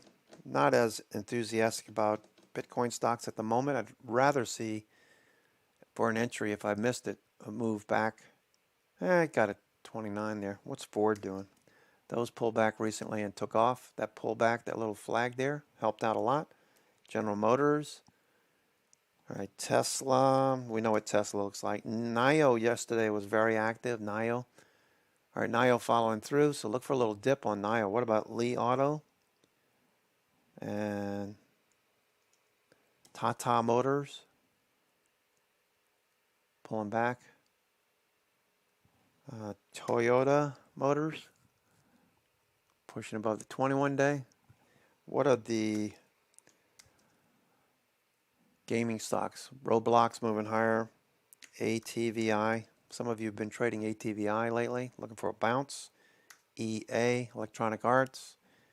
Take-Two, I think Grover was trading that one recently. All right, so Asana, ASAN, starting to see activity. All right, Enphase again, follow through Enphase.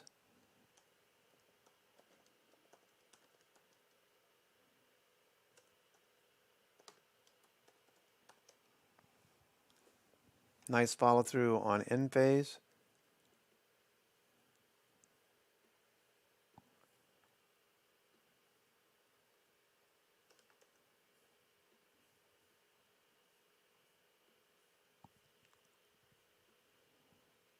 Facebook, more sweepers on Facebook. This should go.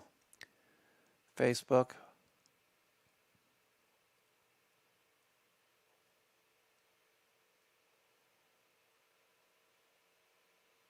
Apple. Fuel Cell.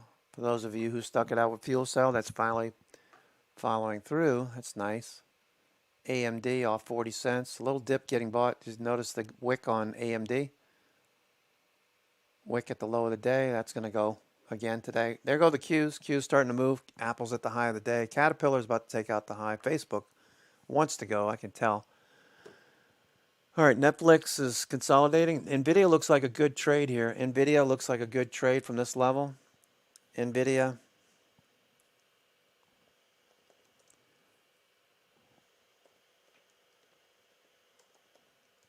NVIDIA really good here.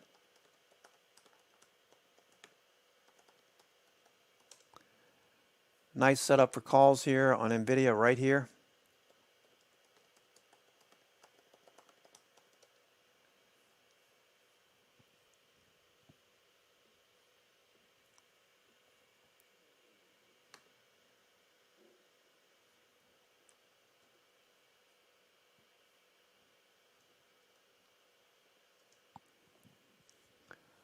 All right, there goes Apple, looking good. Facebook's gonna go. There goes the Qs. Q's going.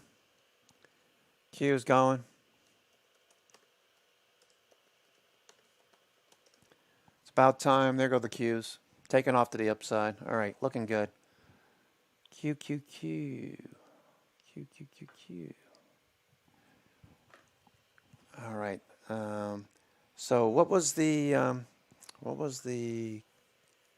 call wall on the Qs? I think I said call wall on the Qs 380.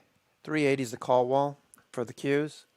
So we could be heading there, the Qs. We got a lot of earnings on the next couple of weeks, the Qs.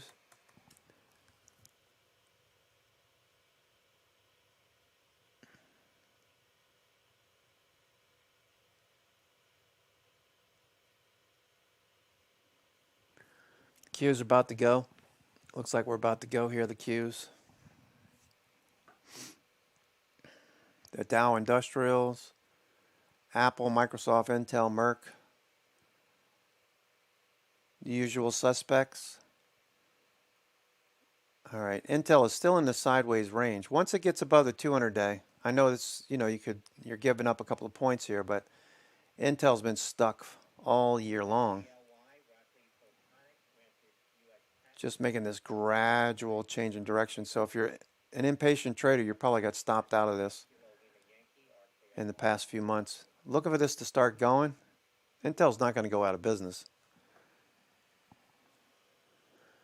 So 4,500, then 4,510 looks good. Qs are going. VIX is dropping off. Everything's starting to work now, so get a little bit more aggressive. We can get a little bit more aggressive if VIX drops off more. There go the Qs. Day trades looking good for the Qs.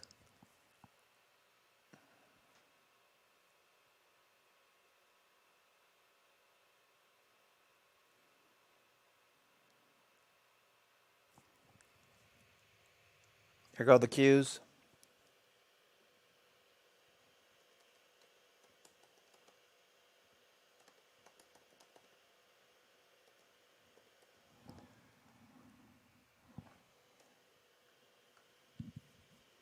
The QQQQ calls. All right, the 375 call.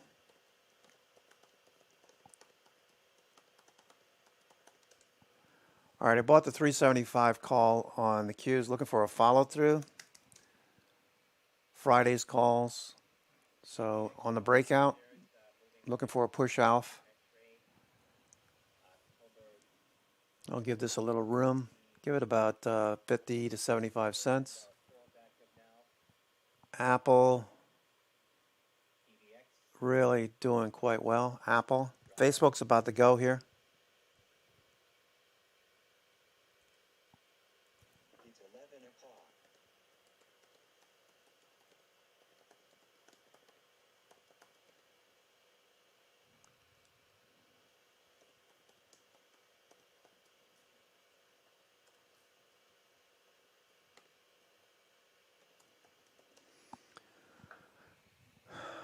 All right, watching Facebook for a follow through.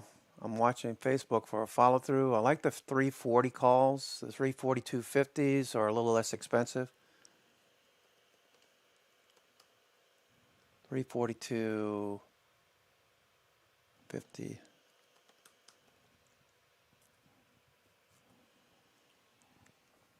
All right, Qs continue. All right, you can feel the underlying strength. You can see the buying coming in if you've got a grid of charts of the FANG stocks. You can see all of these are starting to turn. All right, we got buy programs coming in. Okay, these are all lifting. Microsoft is lifting. Everything is lifting right now.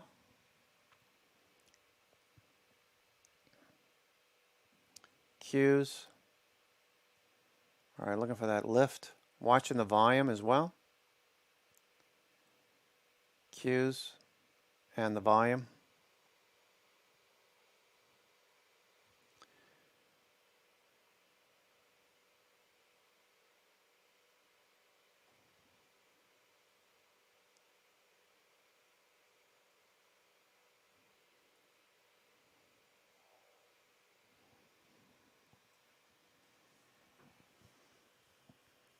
Apple new high of the day.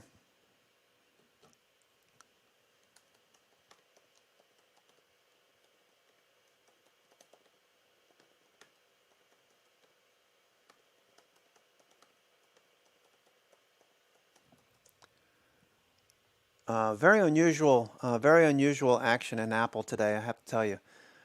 Aside from yesterday, this just keeps moving higher. Apple will usually dip some during the day, like it did over here at 10:30, and then at around 11:30, you see how it flattened out and just faded and took off the end of the day. These past 2 days have been really unusual. Apple's still going, so that's telling you institutions have been picking up shares. If you look at the daily chart, that you can really clue into this. Look at the volume. All right, so we had some selling going into last week, and then this week, nice follow through. You had above average volume yesterday on the Apple event. Qs are still moving. All the FANG stocks, there go the NVIDIA. NVIDIA's on the move here. Nice follow through on NVIDIA. Qs are breaking out. Qs breaking out. All right, so Apple looks good. The weekly, you know what the weekly looks like. This is a beautiful looking chart on the weekly.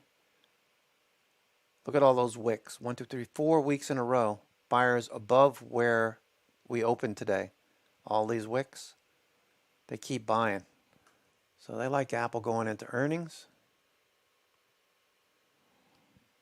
All right, the Qs are at the high. VIX is at the low. Everything is working.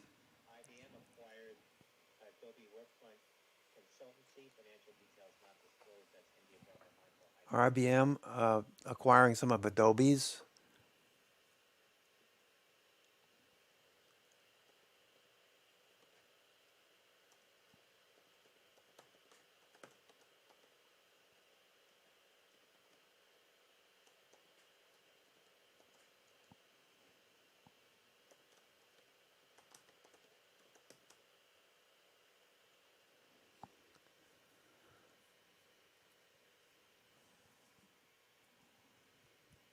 All right, Apple at the high of the day, looking good. Qs at the high. We're just above R1. Same thing, R1, the Indy squeeze.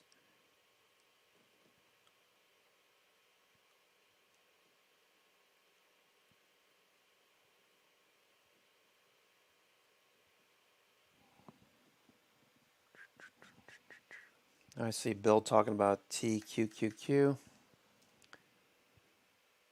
Looks just like the Apple chart. Daily looks good. Nice follow through.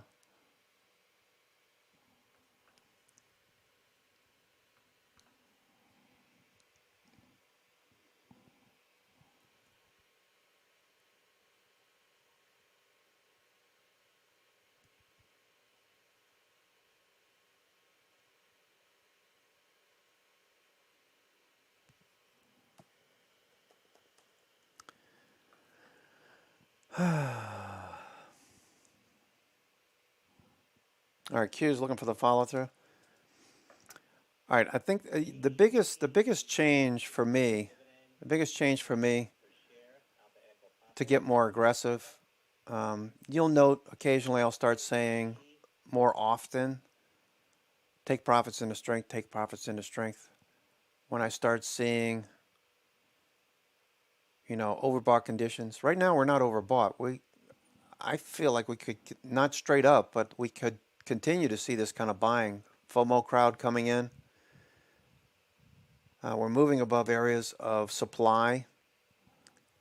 We've got good earnings coming out.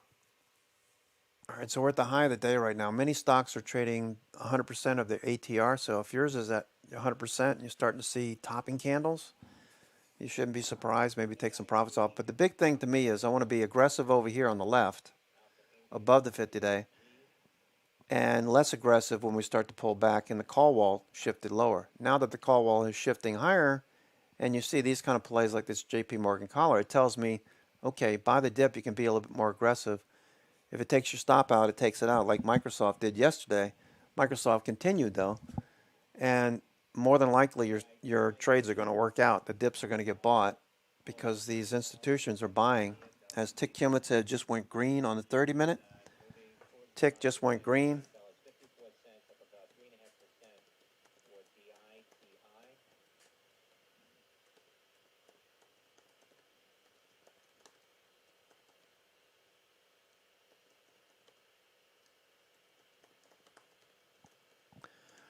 All right, so tick cumulative went green. That's telling you institutions are buying on the 30-minute time frame. They're buying the dip.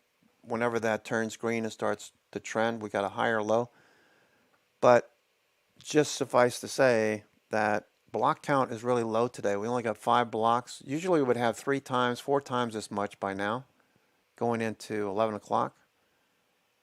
So we could have, we should see more block volume. It's just telling institutions aren't really doing that much today compared to what they were doing yesterday.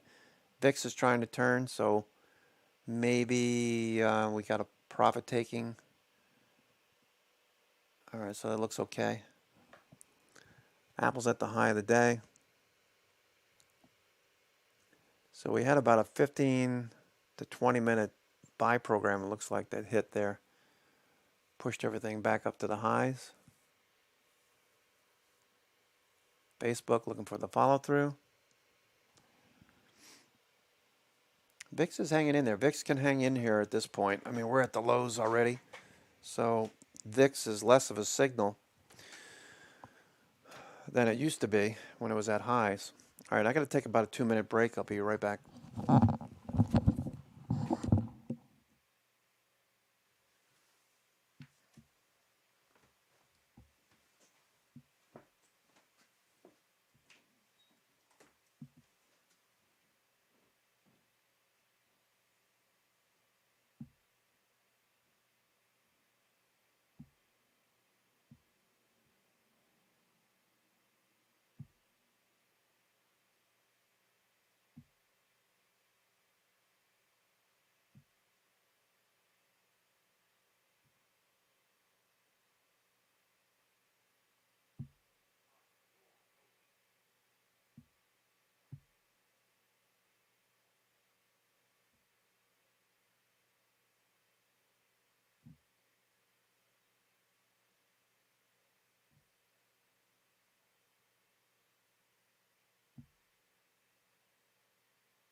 I was just outside enjoying, getting a breath of fresh air. Something else crossed my mind just now. I'm watching the markets starting to move higher here.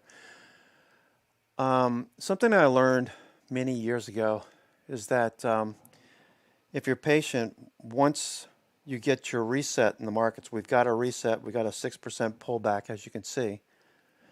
The other thing is you always want to be double checking. The yields are on people's minds, right? You always want to check the Bank of America yield spread. And weeks ago, we started looking at this at the top of the market. Remember when we hit that September high and we started to fade? I kept telling you, make sure you're checking out the yield spread, because this is something that if you're looking for a big pullback, like greater than 10%, I know a lot of people were nervous. They were looking for much larger pullbacks. Until the bond market tells you to get out of the way, which we saw back in February of last year, when this shot higher, this looks nothing like that and hasn't looked anything like that for months. So you just need to be patient is what I'm trying to get at.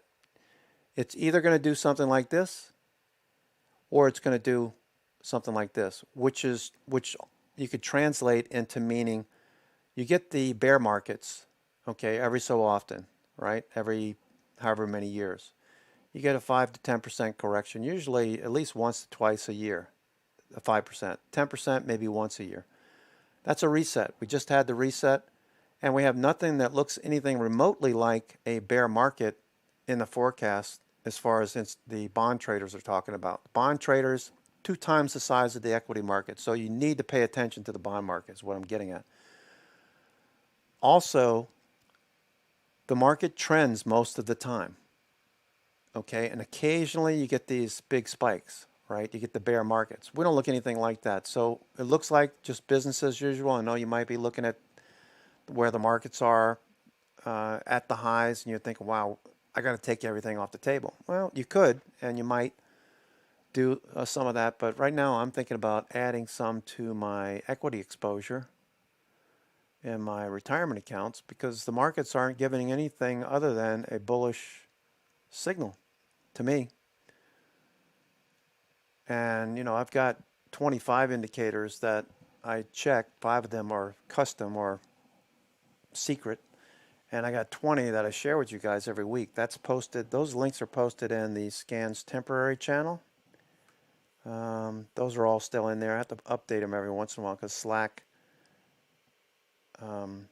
wipes clean some of the older stuff. Anyway, so the markets look really good. And there's no bear market. Of course, we never know. We never know ahead of time what might happen, in the future, obviously. There's always going to be that canary out there, or whatever you call it, the black swan event on occasion. Then you get the 10% pullback. 1987, that was a 33% pullback in 3 trading days. The first day was 20-something percent. 1987, that was my experience with the first bear market out of the blue. That was just when computers were starting to be used more often. You couldn't call in and the liquidity dried up. You couldn't get trades off October 1987. But I started trading right after that, and I learned from those experiences that, there are things that are going to tell you when to be cautious and when to be more aggressive. Into the September top, we were more aggressive, and then when we started to hear the call wall shifting lower from 45.50 down to 4,400 eventually, a couple hundred points, that it was time to wait for the call wall to shift higher and to get that reset. We got the reset.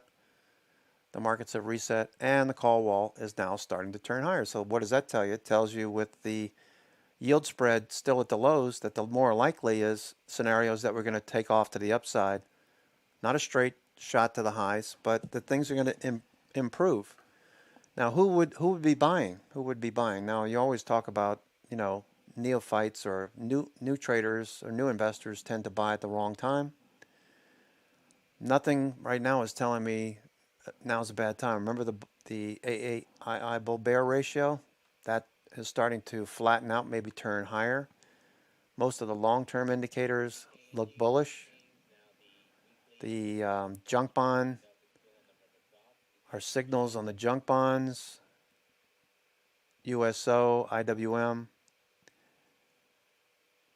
and these are all moving higher. So you want to see all these moving higher. This is risk on when these are moving higher, not lower. Okay, we're at the highs of the day here. Doesn't mean we're going to go straight up all day long. Starting to see some potential A pivots on Apple, Nvidia pulling back a little bit. All right, so those day trades maybe take a little bit off. Facebook flat on BWAP, Caterpillar flat on BWAP. U.S. House Majority Leader Hoyer says Democrats still committed to end of October deadline for passing bipartisan infrastructure bill and larger social investment bill. All right, so it looks like we're just going to consolidate here. Not much going on, but you have all of these are bullish for now. Bond stock ratio, which I'll review on the weekends, that's dropping. Bond stock ratio moving lower.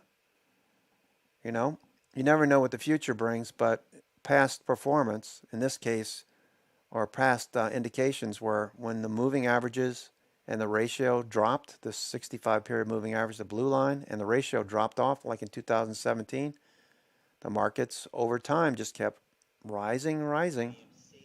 That's what we're looking forward to now. Tweeting, AMC is expanding its open film captioning support across the U.S. That's out from Michael Shirley, AMC. Caterpillar looking for a bounce. All right, so most things look bullish for the longer term investor types. Nothing telling me to do anything different right now. Let's look at the international markets. The international markets were improving when we reviewed it on Sunday. Let's see who's doing the best. Russia was at highs. We had India was on a tear. All right, Taiwan's doing well. That's bouncing. China, FXI, bouncing. AMC announcing on Friday, last Friday the 15th, Russia open caption program in the at the highs. A little extended up here. I wouldn't buy it up here. I'd be buying, bases after it breaks out. India was doing really well.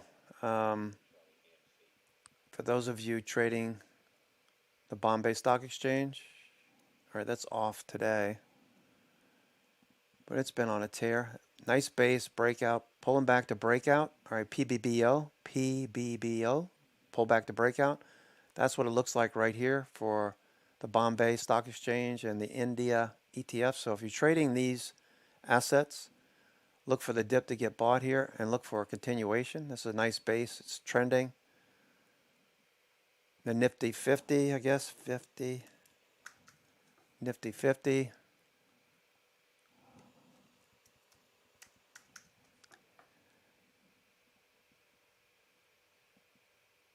The India 50 index, the top 50 stocks. It's kind of like our Qs, the NASDAQ 100.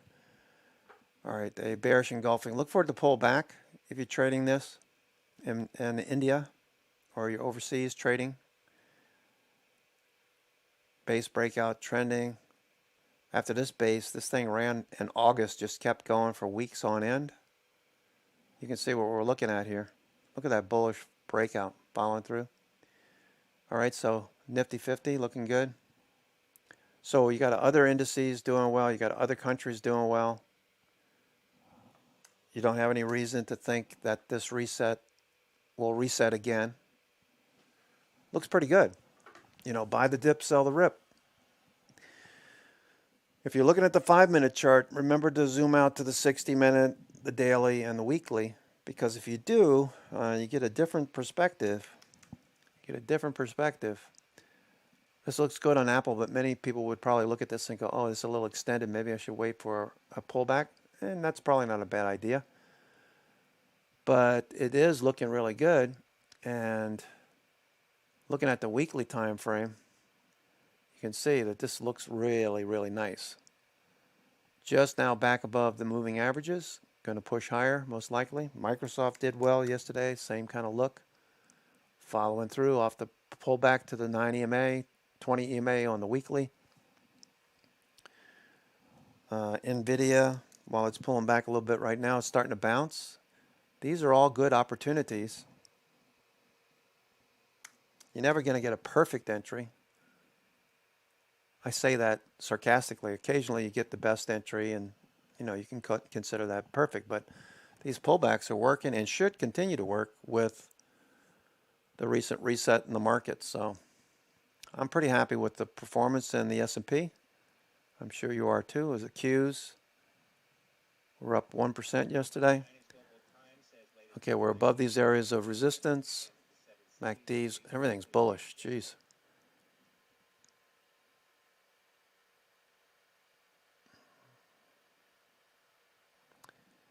$45.10. All right, so much for the call wall, $45.10.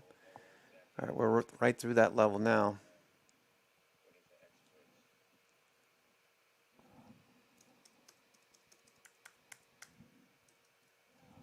$45.10. Oops. All right, so there's your call wall. We're above the call wall, so maybe they're going to start pushing this higher. The call wall, maybe it goes up to 45.25. That would be nice. We're in a positive gamma state.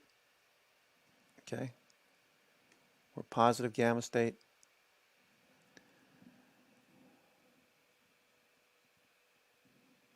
Looking good.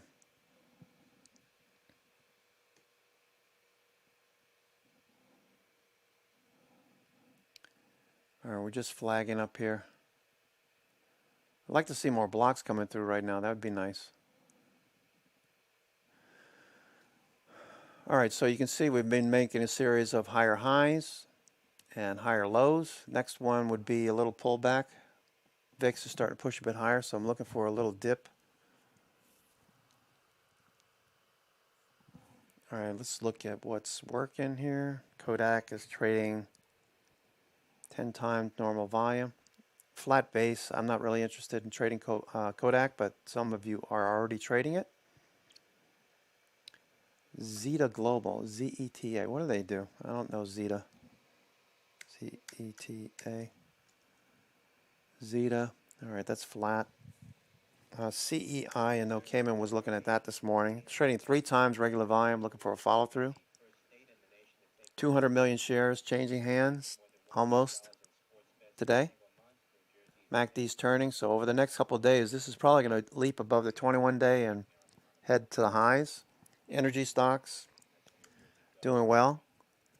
Apache still going. Devon, USO, Gush, GUSH, all of these working. All right. EOG, Diamondback Energy, FANG. What's Freeport doing? Freeport McMoran, Freeport bouncing today, following through. Freeport.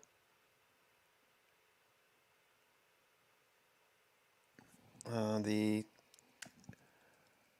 opening stocks, Elvis is just sitting on the 50-day. It's not pulling back, but it's sitting on the 50-day. American Airlines trying to bounce again.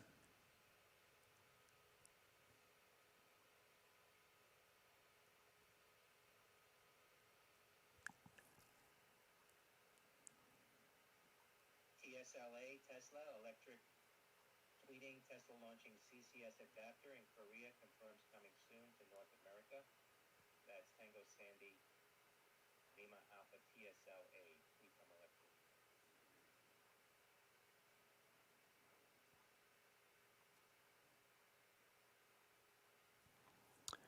All right, MTTR, that's a stock that Josh Brown talks about occasionally. You got a rising, a higher high, a higher low. Looking for a higher high, you get the 50-day rising. You get this resistance zone over here where a lot of volume is traded over the last few weeks, right in this area between 18 and 20. Looks like it could follow through. MACD's trying to turn, stochastics rising, RSI is above 50. So a follow-through day and a move above 20, let's say 21, 2050, 2075. This could be looking for 24 again. MTR, MTTR. All right, Facebook, what you doing? Facebook. Qs look like a higher low. Starting to print right here. VIX is starting to print a lower high. Watch VIX. Facebook. All right, that looks like they're nibbling a little bit on these FANG stocks. Tesla's off $1.50, looking for the dip to get bought. Once the buyers come in, it should be pretty obvious.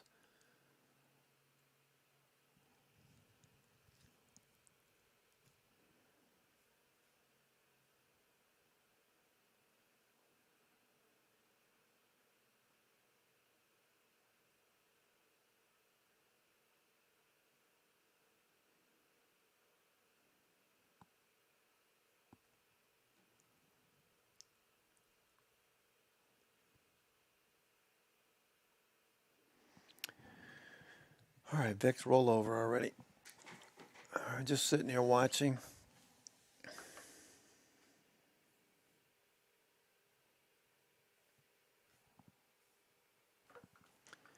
Facebook. Looks like Facebook might get something going here. Watching Facebook right here. Flat VWAP. All right, so the most we expect at this point with a flat VWAP, unless something changes, the highs of the day, 340.38 up to 340.90. Look for that area to get tested. If these Bollinger Bands start to open up and price pushes away from VWAP, VWAP will start to chase after it, after price. Everything's a function of price for the most part.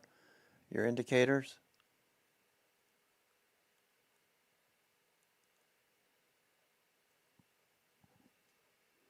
VIX, you need to roll over.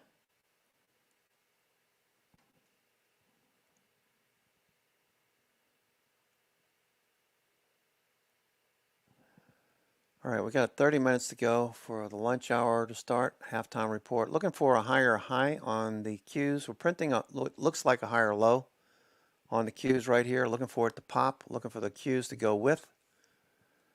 Apple, a little pullback to VWAP. If you were looking for an entry on Apple, this is a better area. Apple, this is a better area on this pullback to VWAP. Apple looks very bullish over for the next, at least the next week or two. We should see a follow through. I would think close near the upper top of the range on Apple. I beat this one to death today, so if you don't know what I'm thinking on Apple, we should see this continue. It's not just one stock. They're all doing it. They're all doing the same thing. Back above the 10 EMA on the weekly. Look at NVIDIA. NVIDIA is probably going to head back to these pivots over here at 230. Caterpillar, even some of the stocks that have been pulling back for 12 to 16 weeks, these look like they're trying to change trend, like John Deere on the weekly, a double bottom, triple bottom, ATER. Not biggie fun on this one, ATER. Yeah. Facebook. I want to see Facebook get a lift here. Lots of option volume on Facebook today. And yesterday.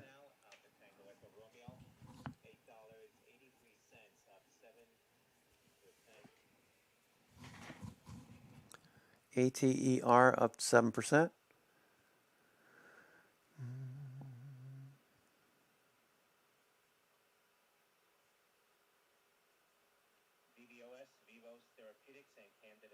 Caterpillar looking for this squeeze to result in higher highs. NVIDIA looks like it wants to get going. NVIDIA trying to push here. All right, flat VWAP. VIX is chopping around. VIX is being a pest. VIX is just chopping around here. Near the lows. Facebook. Microsoft, flat. All right, so waiting on these.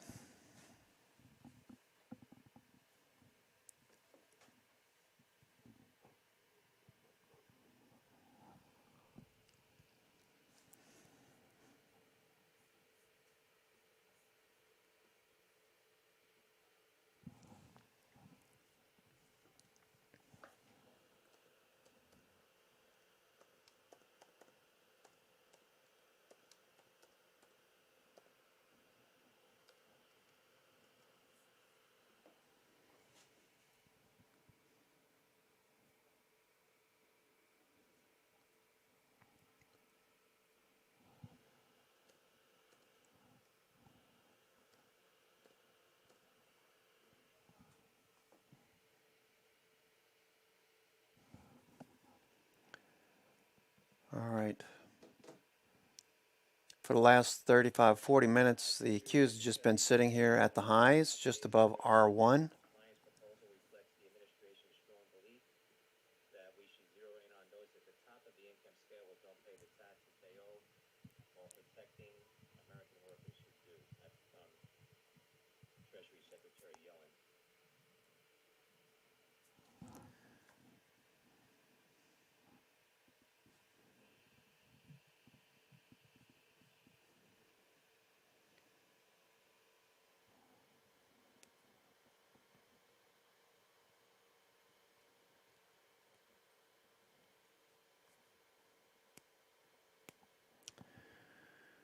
All right, FANG stocks. NVIDIA's got a nice little move going here. NVIDIA trying to push higher, trying to take out 233. NVIDIA watching it closely. Facebook just sitting here squeezing.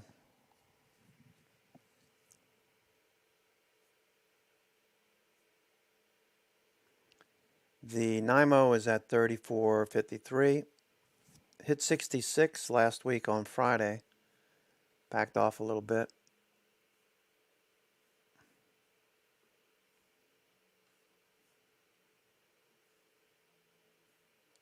ATER, Aterian, continuing to spike here now. Bitcoin pushing a bit higher now. It's flagging on the 5-minute. Here is up now about Bitcoin Alpha Tango after Romeo seeing that trading 63,000. activity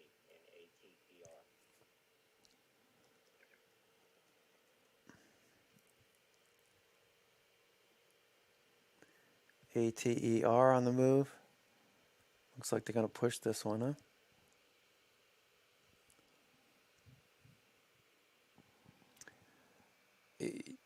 Let me look at this real quick. ATER. Blasting higher.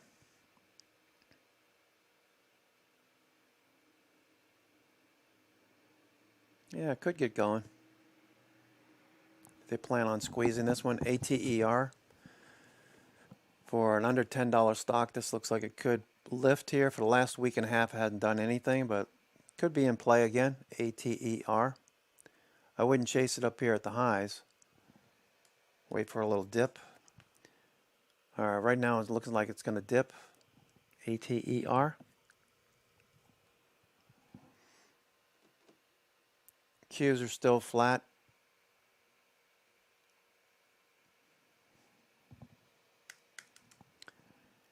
Trying to do something here. Higher low, higher high. Facebook.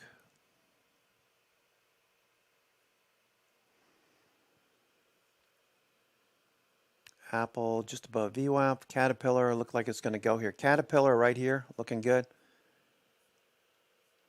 Cat's about to go.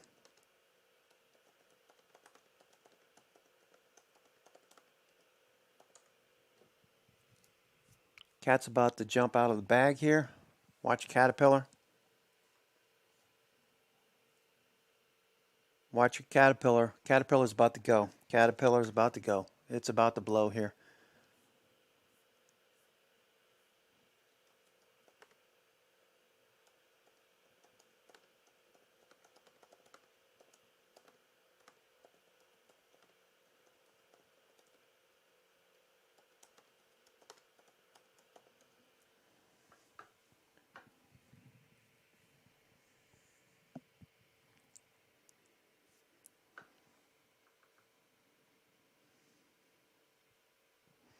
Caterpillar's about to go. About to go. LETSGL, let's go.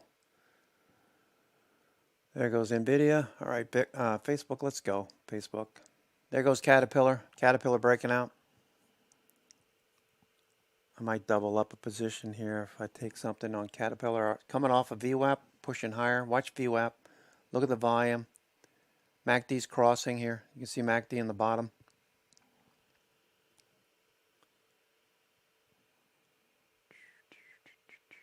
Caterpillar. Yeah, now we're starting to talk. Now we're talking. Caterpillar.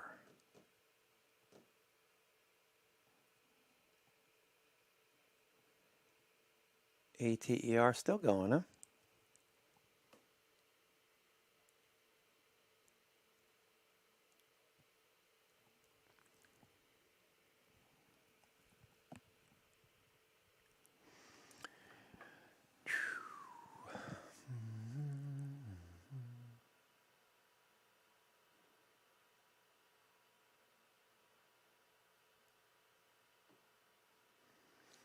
All right, so if you look at the NASDAQ 100 stocks, you got about 20 that are red. Big shift from Thursday, Friday last week. Big shift. Now we have 20% red, 80% or 80 stocks on the NASDAQ 100 are green today. Nice follow through from yesterday. ISRG on the top of the list. They still at the top of the list. Regeneron, Match.com, DocuSign, Adobe in the top 10. Apple's up there. Applied Materials, Autodesk, Workday rather. Splunk, SPLK. Haven't looked at that one in a while. Splunk. Caterpillar is looking good. Caterpillar's going. Out of a squeeze, Caterpillar.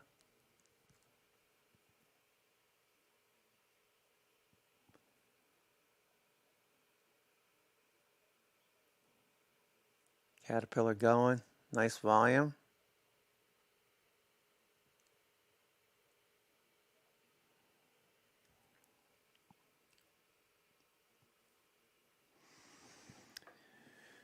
All right.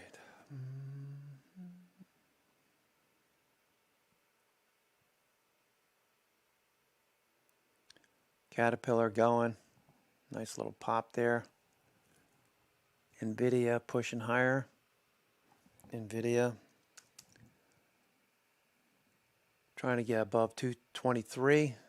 NVIDIA looks good on the weekly as well. Pushing higher after 3-candle reversal on the weekly time frame. Looking good. NVIDIA trending. Buy the dip, not the highs. Buy the dips. Better entries, especially if you're trading options.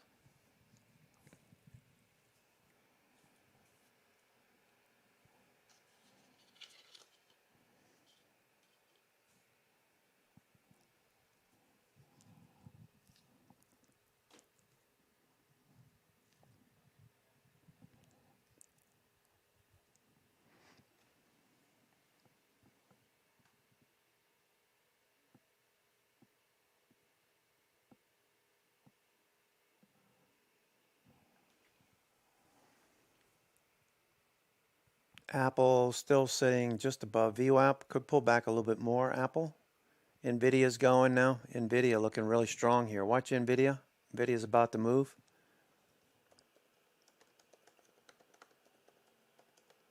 EKNG, DraftKings now with a statement regarding Entain. DraftKings says notes the Nice work on Caterpillar there. earlier today relating to the extension of the deadline under Rule 2.6 of the City Code on takeovers and mergers, where DraftKings either to announce a firm intention to make an offer for Entain, or announce that does not intend to make such an offer. DraftKings says it will continue to engage in discussions, looks forward to exploring potential benefits that could derive from this possible combination. That's Delta Kilo November 12. Caterpillar going now. Caterpillar. Bollinger Bands opening up top and bottom. Let's see what it looks like on the TTM squeezometer. Cat. Buy signals, all time frames. Buy signals on Caterpillar. 5-minute, 30-minute, 60-minute, daily.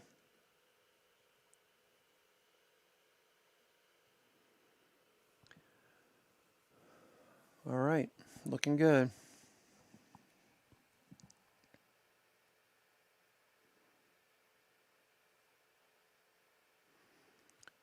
All right, TTM squeeze. If you don't have Thinkorswim, you can always set up Bollinger Bands and Keltner channels. The breakout of the Bollinger Bands from the Keltner channel, the dark area, when the green lines move outside, that's a TTM squeeze trigger. A lot of people will use that trigger as the volatility starts to expand. Those Bollinger Bands open up. Tells you to look for a follow through. This is your better entry inside of the Bollinger Bands. When it starts to take off, you don't know what direction it's going to go, but use your oscillators, RSI, for reference. And MACD turning positive on a 5-minute. Volume coming in. Should continue higher, but you don't know. We got the 50-day overhead at 202.50-ish. So we got some overhead resistance. Looking for it to continue higher. We got 201, 202 right there. Okay. 202, you'll start to run into some resistance there, and then 202, 203, 203.27 is the 50-day. So maybe we see another $2 out of this one. The ATR on it is $4.24. Stock is up $2.40. So we could see another $2 on this if buyers continue. If we do get an expansion day, I'd like to see the indices also moving higher at the same time.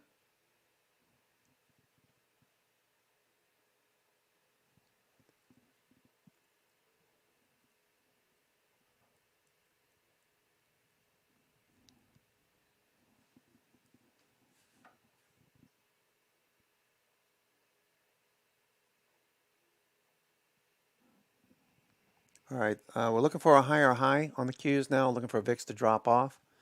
Watch your FANG stocks. Okay, want to see them lift. There goes NVIDIA. NVIDIA is breaking out here. NVIDIA breaking out. There goes NVIDIA. All right, so we got buyers at the low of the day. We got a hanging man candle. Some of you would call it a hammer. Hanging man. Hammers occur at the pivot lows. Okay, hammers are inside. It's about a 59% probability of continuation. Aside from other things, that looks pretty good. NVIDIA starting to break higher. So we need to see R-Vol picking up. We do on this break higher. R-Vol picking up on NVIDIA. And VWAP is starting to turn out of a flat situation. If we start seeing this trend, we could have an expansion day. Q's looking for a follow through, looking for Apple to get bought here at this low. I like Apple right here with a stop underneath VWAP around 148 or so. That's about a 50-cent stop on the stock itself. So need to see the follow through. Got to see the follow through first. That's an F18 or F22. Which is the one? All right, looks good.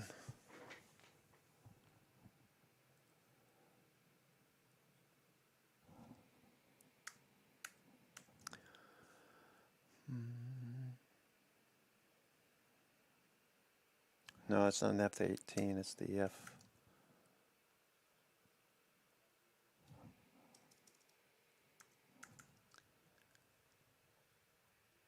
Yeah, it's the F22. No, their F22s over here too. So they got a few planes here at Myrtle Beach Airport. F22s, F18s.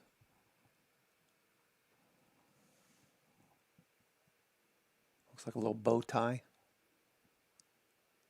Rear wing. All right, so looking for the Qs to push higher. NVIDIA is still going. NVIDIA is still going. Looking good here, NVIDIA.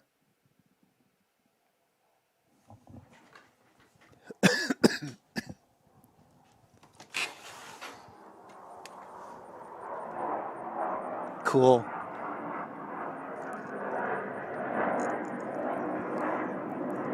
You hear that? F22 buzzing the neighborhood.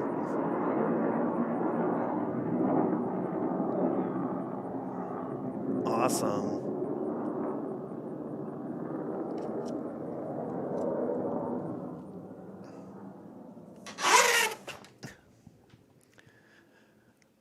Jets, jets, jets. All right, so there goes NVIDIA. NVIDIA busting a move here. RESN resident CEO George Holmes to appear on Benzinger's Power Hour show at 12:30 p.m. Eastern Time. That's Romeo Echo Sandy November, RESN.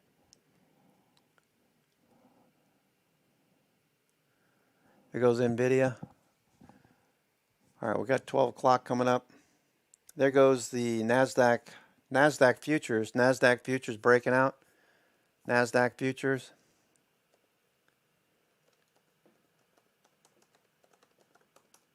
Go time. That's pretty cool.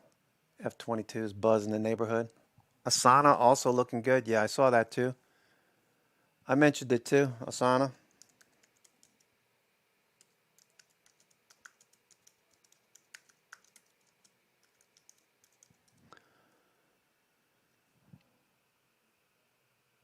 Caterpillar's about to go again. Cat again. Caterpillar's about to go. Watch Cat here. Caterpillar looks like a higher low. Looks like we're going to go here. I know Mondo's in this one. I don't know who else. I think Frank is in it. Caterpillar looking for the follow through. Look at VWAP. See how it's starting to tilt upward and price is moving away. Look at the volume. MACD's crossing. You got a good one here. You got a cat by the tail. Nice, nice, nice, nice.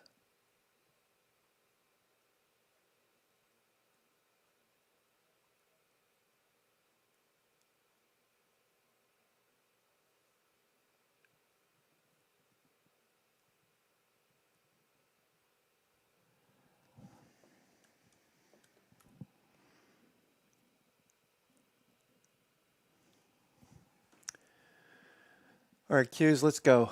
LETSGO Qs. Nice. Gonna bust a move here.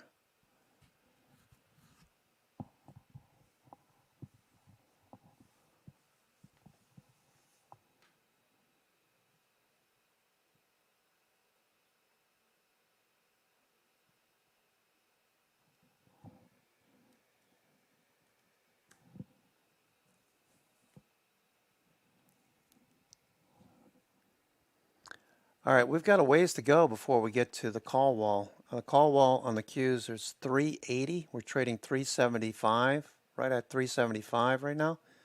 VIX is flat, moving sideways.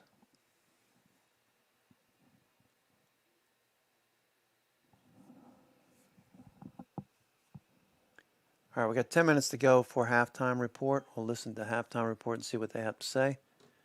NVIDIA, is there any news? Let me check out NVIDIA. NVIDIA.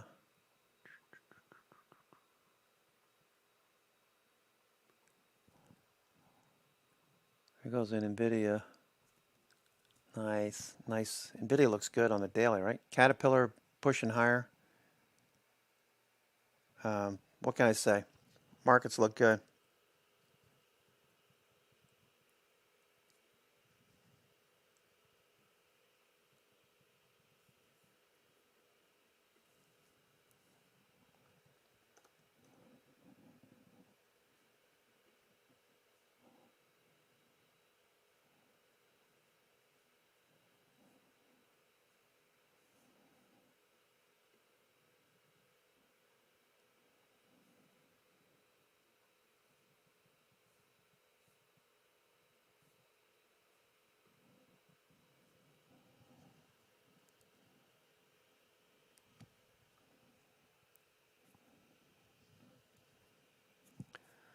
All right, NVIDIA looking really strong. Caterpillar still pushing. Looks like the Q is going to break out. The futures look like they got poised to go.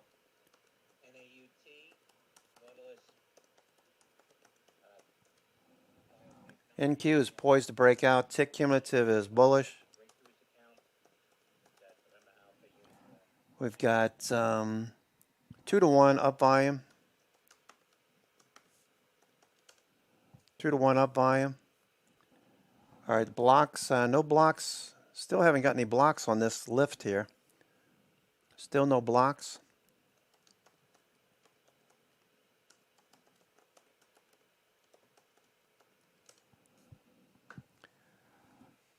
All right, Qs. Starting to pick up some volume here.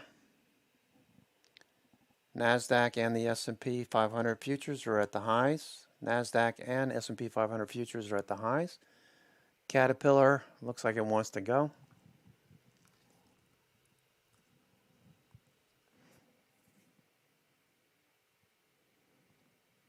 Reviewing the thoughts from the previous hour, the Bank of America yield spread has no direction that's telling us to look for any more resets, the market reset that we went through the last few weeks.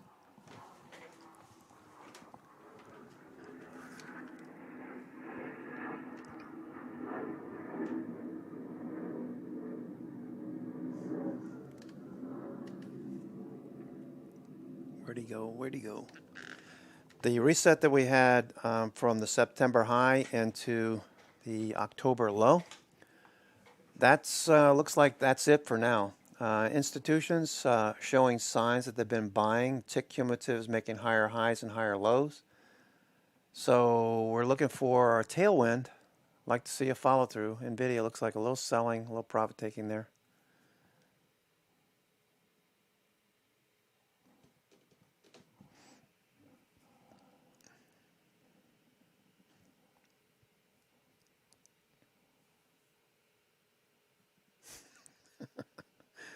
Cayman, you're funny, man. Yeah, that looks good, right? CEI gets above the 21 day.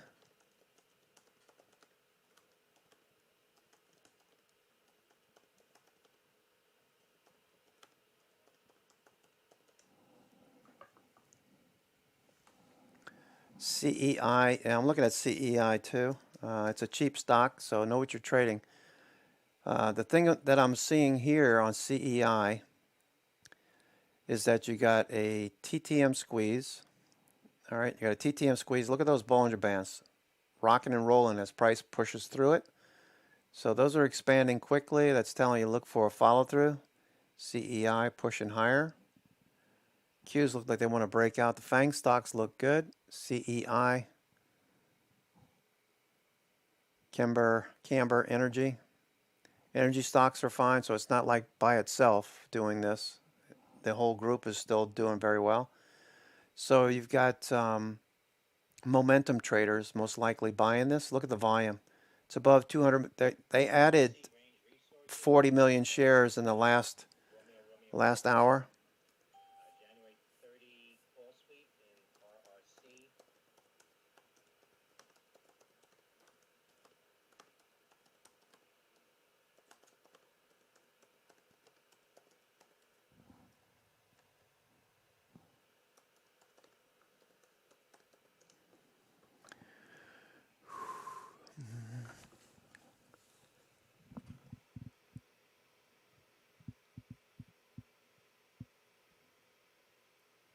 CEI is going. They added about 40 million shares. This was 180 million shares not too long ago. 185 million, 186 million. When I last remarked about it, when Cayman first talked about it this morning, that's starting to take off to the upside. Watch Facebook might get going too. Facebook's coming out of a squeeze. Okay, Facebook's coming out of a squeeze maybe. Look at Facebook. Facebook. See how the Bollinger Bands are tightening up here? This is getting ready for a move. See how CEI already triggered? See how the Bollinger Bands whipped in the other direction? That told you to look for a follow through. Facebook, same thing. Squeezing right now, looking for the follow through right now. Facebook could get going. Nvidia is starting to squeeze again. All right, looking good. All right, the Qs look like they're ready to go. Qs look like they're ready to go. Nice tight bands. If this starts to take off to the upside in a fast momentum move, you should see the Bollinger Bands open up. If they continue to grind along with price action along the 21 day, that's exactly what it's telling you, grind. But if this lower band starts to open up quickly in the upper band, that'll reflect increasing volatility starting to hit the stock or the index. Facebook trying to get going here. Apple squeezing too. Apple is also squeezing. Okay. All of these stocks are squeezing after giving you a nice weekly look. Daily. Let's see what the daily squeeze looks like on Apple. Okay. All right. The daily. Look at the daily. See that lower band, how it's starting to exit the Bollinger Band? So that's telling me that the TTM squeeze on the daily is about to trigger. A lot of people will be watching that for the TTM squeeze. Trigger on the daily. The 5-minute and the 30-minute, 60-minute are right now saying, giving you a wait signal, waiting for the volume to come in. All right, Facebook's about to go here. Facebook looks like it's going to go. Facebook, let's see what the 60-minute looks like. 60-minute. All right, see the lower Bollinger Band, how it's opening up and how fast Facebook is taking off to the upside? All right, so it's not going to go 5 minute. 5 minute needs a trigger too. 5 minute for the next leg. We're about to trigger here. Watch, Facebook's about to go. Facebook's about to blow right here.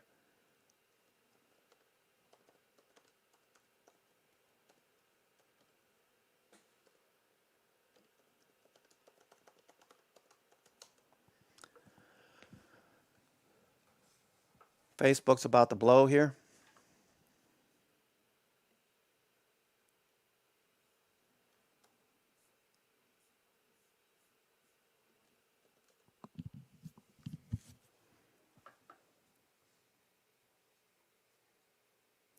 Amazon looking better. All right, Facebook's about to blow here. VIX dropping off. VIX dropping off here. All right, nice. So being patient today, which meant basically not doing much of anything until now. Some positions from earlier this morning are working.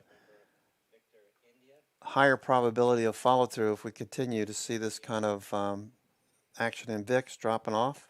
All right, let me tune into CNBC.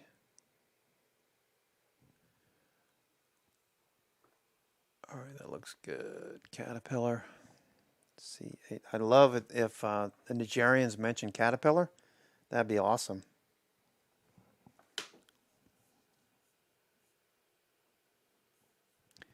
Caterpillar. Let's see what kind of volume we got on Caterpillar. If there's enough volume, he might mention it. Caterpillar. Cat. It's 12 o'clock.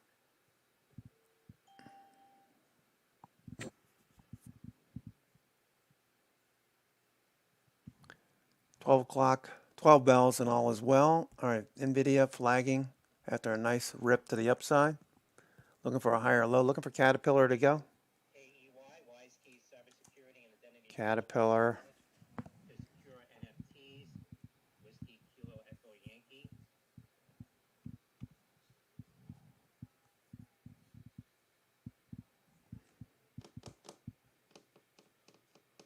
That's WKEY.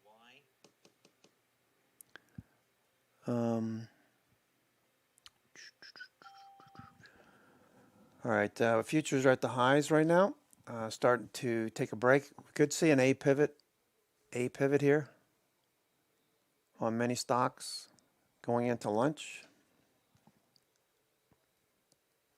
BRY, Berry Corporation, getting a pop here. Hearing it's a Zacks under $10 pick. That's Bravo Romeo Yankee, BRY. GSAH, GS Acquisition Shareholders Approved Business Combination with Miriam. That's Gulf Sandy Alpha Hotel.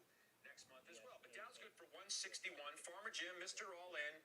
I guess the market's finally come around to your point of view. It's listening loud and clear, Jimmy. Oh, God, he's Well, annoying. you know what? It's such an easy point of view to have. First off, 90% of the time you're going to be right if you're just bullish. I really don't understand people who get so bearish and really stick to their guns. You're like a salmon swimming upstream all the time. It's such hard work. Why don't you just go with the flow, which is always higher? And there's reasons for it to be higher, right? We're seeing where earnings are. They're high. They're growing. Yes, there are risks out there. But, Scott, there's always risks out there. There's always risk that Congress does something stupid or that the Fed gets aggressive, which, by the way, it's not going to Tell him, Jim. Caterpillar looking for a follow through. early in an economic expansion. You got profits growing. Look at that. See how that lower band's opened up now? Outside of the Keltner bands. All right, Caterpillar's starting to go. It's 2 weeks, 2 months, 2 quarters, but I don't think it's 2 years. And the people who are doing that doomsaying, I think, are a bit ridiculous. This is a good time to be in the cyclical trades. Doesn't mean you give up on FANG. FANG is performing well right now, and for the long run will do well. But right now, the cyclicals, you see energy, you see my Marathon Petroleum, you see industrials, you see my Northrop Grumman. I could go on, but it's a good time for the cyclical trade early in an economic expansion. I'll tell you what, Steph, it does feel like the whole tone of the market has changed in the balance of a week. No kidding, Harry. I wonder if it's just time to capitulate on all This guy's totally oblivious. I mean, Baycrest Jonathan Krinsky out with a new note just before we came on the air. He says, quote, seasonals are now a tailwind. Optimistic sentiment has been reset, and we're seeing consumer discretionary break out of a multi-month base versus staples, which is generally indicative of risk on. I read some comments yesterday Risk from on. Mike Wilson that are making the rounds where it sounds to me like he's ready to capitulate. Now, we'll find out from him directly if he's willing to do that. But it sure sounds like it. Is it time to capitulate on all that negativity, Steph? Yes, I mean, I've been positive, especially about 4Q, because seasonally it is strong. I agree with a lot of what Jim just said. You hear what Stephanie just said? 4Q. It's This is seasonally one of the strongest months, periods in the year. 14% and 18%. First 6 weeks of the fourth quarter, the second 6 weeks of the fourth quarter going into Christmas. These are good. But they're rising slowly, and they're rising for the right reasons. Better growth, more inflation. Consumer is 70% of the U.S. GDP. They have jobs if they want them. Wages are going higher, and they have $2 trillion in excess savings, so there's pent-up demand. You add all of this up, and you have earnings that probably get revised higher. And why is that important? Because stocks follow earnings. And I think you're already starting to see earnings go higher. Look at the banks. Every single one of those names beat and numbers went higher. So that's a good sign. We still have a ways to go. But I am encouraged so far. Now, I worry about inflation. I worry about energy prices and demand destruction, especially for the consumer. So that is a very big watch point for me. But between now and the end of the year, I want to be long. And I want to be in cyclicals and reopen names because I think that's ASML. Nice job on ASML. That's where Marco Kolanovic is talking about again. Nice today. job there, Grover. All signs point to Mondo. risk on. Josh Brown, I want to know what's on your mind. Beyond the black truffle burger at the Shake Shack. All right. Let's not overdo it. Listen, 50% of the NDX and SPX names are now back above the 50-day, but 50% are not. So there's still a lot more healing to do beneath the surface. The recovery of that last 50% of stocks that are still below the short-term moving average could be the catalyst for the next market-wide move higher. Absolutely. And There you go. when I look at what's working right now, there's no story. There's no rhyme or reason. Almost everything is starting to participate here, which is typical going into year end. Maybe it doesn't normally start this early. Probably it usually starts around Thanksgiving. But I look at Walmart, Target, Costco, just went on massive runs. Yeah, no kidding, consumer discretionary. The consumer's balance sheet in history has never been in as good a shape as it is right now. That is actually the best part of the economy today. Then you look at the high beta names. The ARC names are running. All the high beta Costco's probably going to get a lift on Josh's comment there. Costco, Target, is a really great example of that. Shopify, Spotify, Walmart, flipping, even Teladoc, which is the Shopify. one of the worst stocks I've ever seen. That looks like it bottomed. And then you look at the big winners. Snow, oh my God. Look at this chart. Put it up there for me, Patty. Unity, ticker symbol U, another red hot. Looks incredible. So that makes sense, right? But then they're also running up the bank stocks. You got a 52-week high in the banks. They're running up REITs. Look at my Simon Property, 52-week high. Solar stocks. I've never seen anything like this. ENPH is the #1 performing There you go. stock in the S&P 500. ENPH, there you go. A lot of those names look great, and even Apple is running after a decent pullback. So it's forget about this cyclical, non-cyclical, risk on, risk off, reopening. Throw that out. That is last year's news. It's like the worst thing I've ever heard. Focus on how many charts in how many different industry groups are starting to set up, either because they've bottomed or because they refuse. What Josh is talking about is what we've been talking about And there are just always. so many opportunities out there. I love the riff. S&P equal weight index, You just went on. You number of highlighted so many stocks important things. Dr. J, look, trading I above their mean, 50-day, negative 50%. for other people. That means there's going to be a lot of stocks being bought. What stocks are being bought? Caterpillar.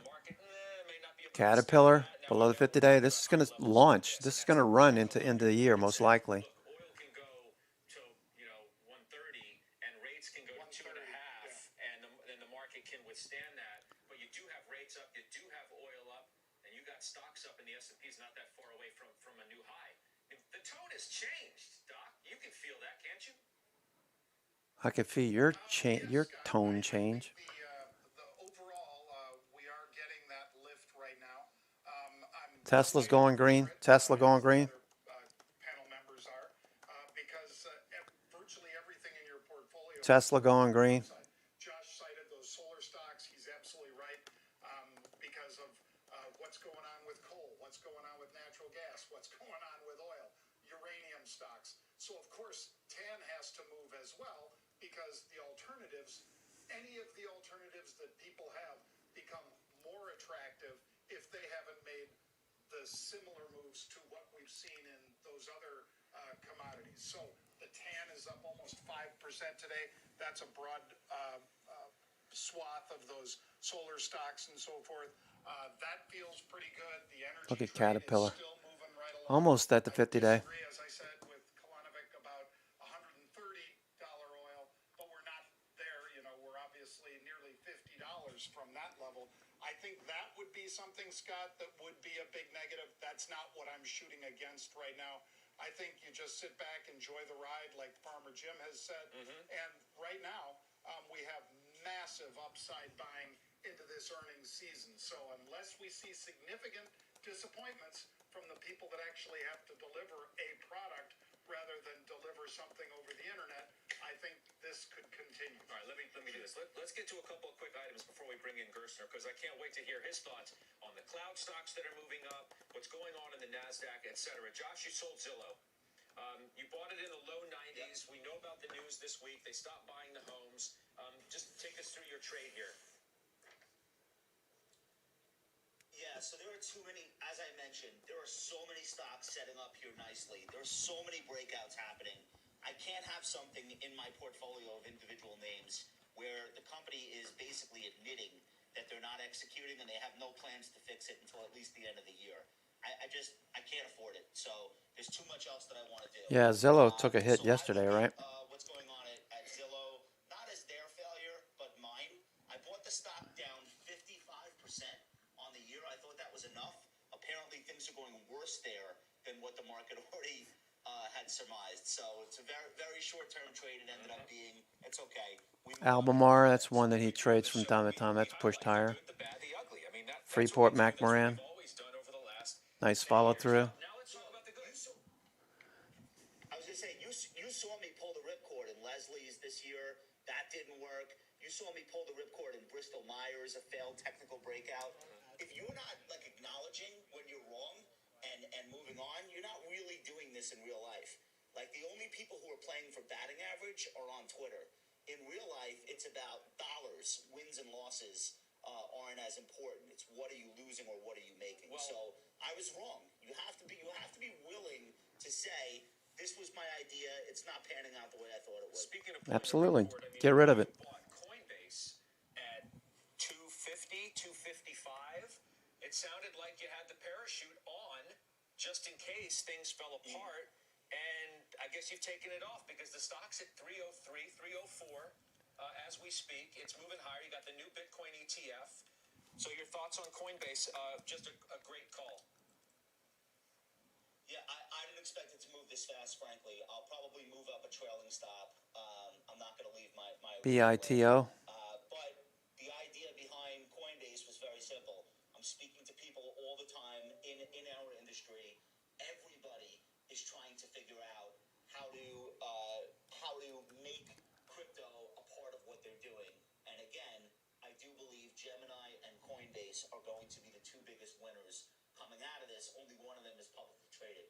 So I think Coinbase is setting itself up as a 21st century custodian for the digital economy, and they have a really, really big lead. And that's about as much thought as I put into it. Let's bring in Brad Gerstner. He's our first. Here's that Bitcoin ETF, BITO. Altimeter Capital. He joins us out from Los Angeles. Good to see you. Thanks for being a part of this week. Hey, Scott. Thanks for having me, and happy 10. Yeah, thank you. From Milken and all the investors out here. You know, I appreciate it very much. How timely to have you, given the conversation that we were just having. From software like Snowflake, which you're ripping, it's up 5% this week. Stocks are not that far away from a new high.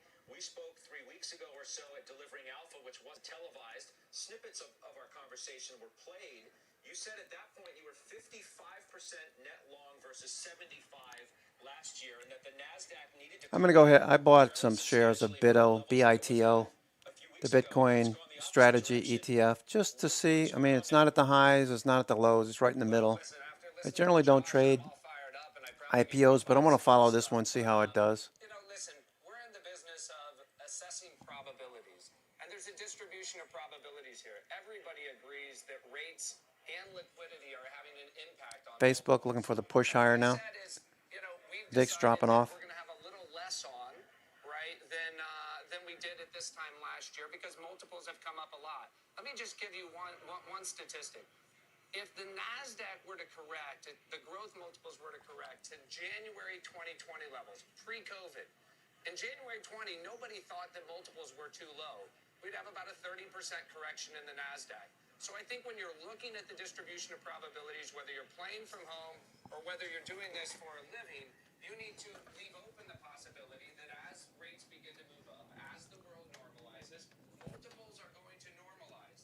That can occur, and at the same time, great. All right, Qs look like they're ready to break out here. Value creation that will continue to be investable. But have you changed your positioning since we last spoke? Have you increased your long exposure by virtue of what the market seems to be doing? It's seasonally, as I mentioned already, according to notes and what we know from history's sake, is we are entering a period that's usually pretty good for the market. I mean, Scott, every day we're in the market adding or subtracting, to positions, but we haven't had any material changes, and we're playing over a longer arc, right? Our largest position is Snowflake, which Josh, just talked about. An incredible business we think will be much larger, 3, 4, 5 years from now. But if the market corrects due to interest rate corrections, et cetera, it too will come in. And so I think you just have to understand that you're playing in a market where valuations are at or near all-time highs, that there may be corrections, and you need to make sure that your exposures allow you to play through those corrections to buy more when things are off. Remember, in Q2 of this year, Snowflake was at $180 or $190 a share, and I didn't hear too many people banging the table to buy Snowflake in Q2. Today it's at 340, and I think that is representative of the market writ large. People need to assess that distribution of risk and return and make their own calls. So it sounds, though, like you're not backing away from your call that the Nasdaq needs to correct. And you're expecting it to happen at some point as rates continue to, in your words, normalize, whether that's 2 weeks, 2 months, or whenever. You're not deterred at all by the recent price action in the Nasdaq, which, again, feels like the market wants to continue to move up. Scott, we're very long this market, right? So we have a hedge fund that is long the market. We have venture capital funds that are very long the market. So we're benefiting from this upward move. All I would say is that the probabilities are, as the world normalizes, as rates normalize, multiples will likely revert closer to the mean. I don't know when that is. We don't call tops or bottoms. But when that occurs, we probably pulled forward 6, 12, 18 months worth of returns. It could simply mean that the Nasdaq goes sideways for a period of time, or it could mean that we have some air pockets along the way. We certainly saw those in November of 2018. Remember, just on the fear of rising rates, we had a 30% intra-quarter correction in the Nasdaq. What I fear today is that nobody has any fear. That tells me that the consensus is in the camp that they need to put more money on, likely to have some corrections here. But, we're long the market, and we'll continue to, buy where we see opportunities. What looks best to you now? I mentioned at the conversation we had in Delivering Alpha, we had broken some news at that point that you had sold out of United Airlines and Expedia, and some of the Chinese internet names that you had owned, and you all but called China uninvestable at this particular time. What looks attractive to you? Have you bought anything new and exciting recently? Well, I think, as you and I discussed, we had set up a travel recovery fund on April 1st to 2020. We said to our investors who invested in that, when we saw TV cameras back in airports, that we would distribute those returns. It was a great run for those companies. They all still have a decent future ahead of them, but we saw better opportunities for those dollars, so we rotated into other things. we think that there are always opportunities within the market. Take, for example, Facebook, highly controversial stock trading at 20 times, earnings, 21 times next year's free cash flow for 20% growth. So it's trading at the same multiple of free cash flow as the S&P, but it's growing 4 times as fast. It's investing 5 times as much in R&D on an annual basis as most companies in the S&P.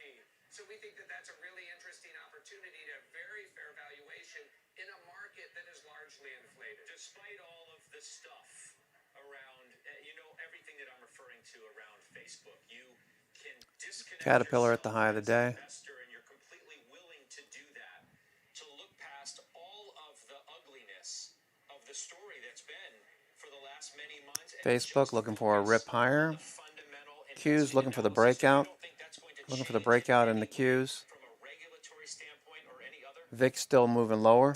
Well, let me be very clear. I'm a dad of a 13 and a 10-year-old. Facebook is not in my top 5 list of concerns, right? We don't talk about Snapchat. We don't talk about TikTok. I mean, the number of concerns that parents have. We don't talk about companies selling sugary substances to our kids. So I actually applaud Facebook for doing the research they did. I wish they would open source the research that talks about impacts on teens. I wish they would challenge everybody else in the industry to do the same and give parents a quarterly report, a dashboard about the impact of all online activities on kids. So no, Good I don't idea. think Facebook I is like that. uniquely bad. In fact, I think the leadership team there is doing a terrific VIX job. continues to I think it's drop a great, off here. a great investment. VIX dropping Probably off. the most innovative company at scale today, other than ByteDance. Do you really think that the management team there, in light of some of the stories that have come out recently, whistleblower included and others, is doing, in your words, a terrific job? I mean, come on. I think a lot of people would take issue, Brad, with that statement that Mark Zuckerberg, Sheryl Sandberg, and you can go down the list, could do a lot better than they've done, quite frankly. You don't think so? Listen, I communicate with management. I've told them I think it would be a great idea to open source this report to challenge other people to do the same. I mean, why aren't we asking other companies, Scott, why they're not doing this research? Why aren't we asking them, where is TikTok's research on the impact on kids? Snapchat's research on the impact Thank you, Anna. on kids? Good The fact chart. that the media Good is chart there. unilaterally focusing on Facebook seems to me to be misdirected. I would also point out that the leadership team at Facebook have young kids. I know them personally, and I do think they take all of this extraordinarily seriously. Aren't you? Well, why don't you ask TikTok? Aren't you in ByteDance? We are in ByteDance, and we have raised it to the company, along with other companies. I've tweeted about this, and I think that listen, you have these guests on all the time, and I think there's an opportunity for you. You've always changed the conversation. This conversation should not just be about Facebook. It should be about the impact generally of these activities of the most used applications on our children. Apple needs to account for this. Google needs to account for this. Snapchat needs to account for this. And yes, Facebook needs to account for it as well. I think the best thing we could do is open source the research and provide a longitudinal study of the impact of these activities on our kids. Let's move on to the conversation about private versus public companies and investing, because frankly, I didn't realize that you have more money, I think, under management that's being invested in private companies versus Caterpillar about to go again. Which Caterpillar leads to the looking for a question, follow do through. you think you can deliver more alpha in the private market versus public? And if so, what does that say about public market investing to our viewers who are watching? Yeah, Scott, as you know, I started really in the venture capital business, and over the last 20 years, we've seen massive industrialization in venture.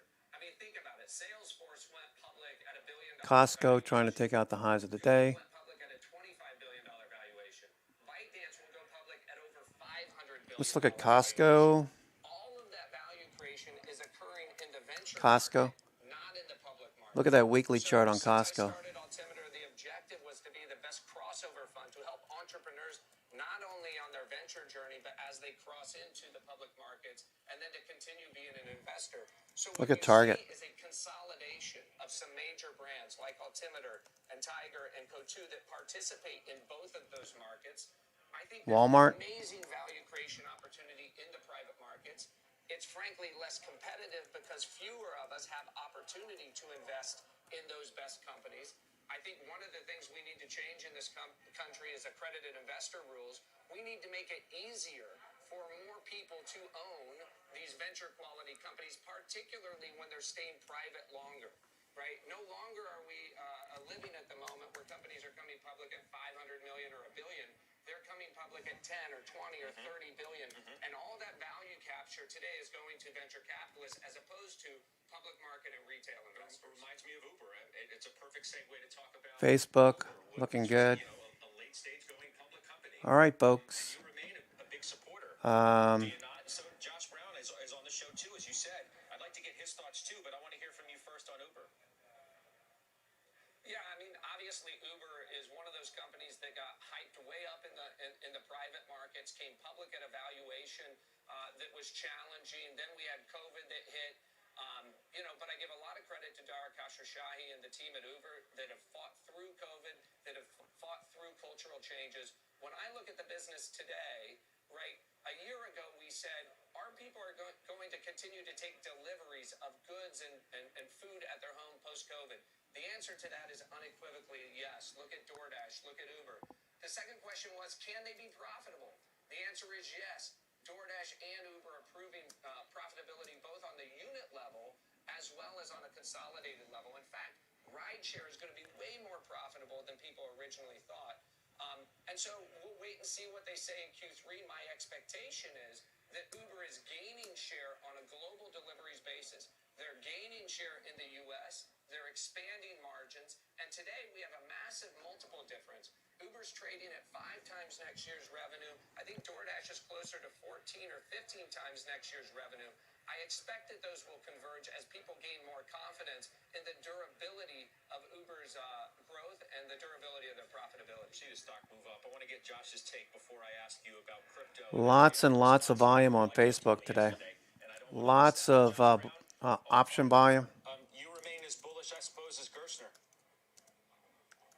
Yeah, but I actually want to change the subject back to what you were talking about before, because I think what Brad is talking about is so important.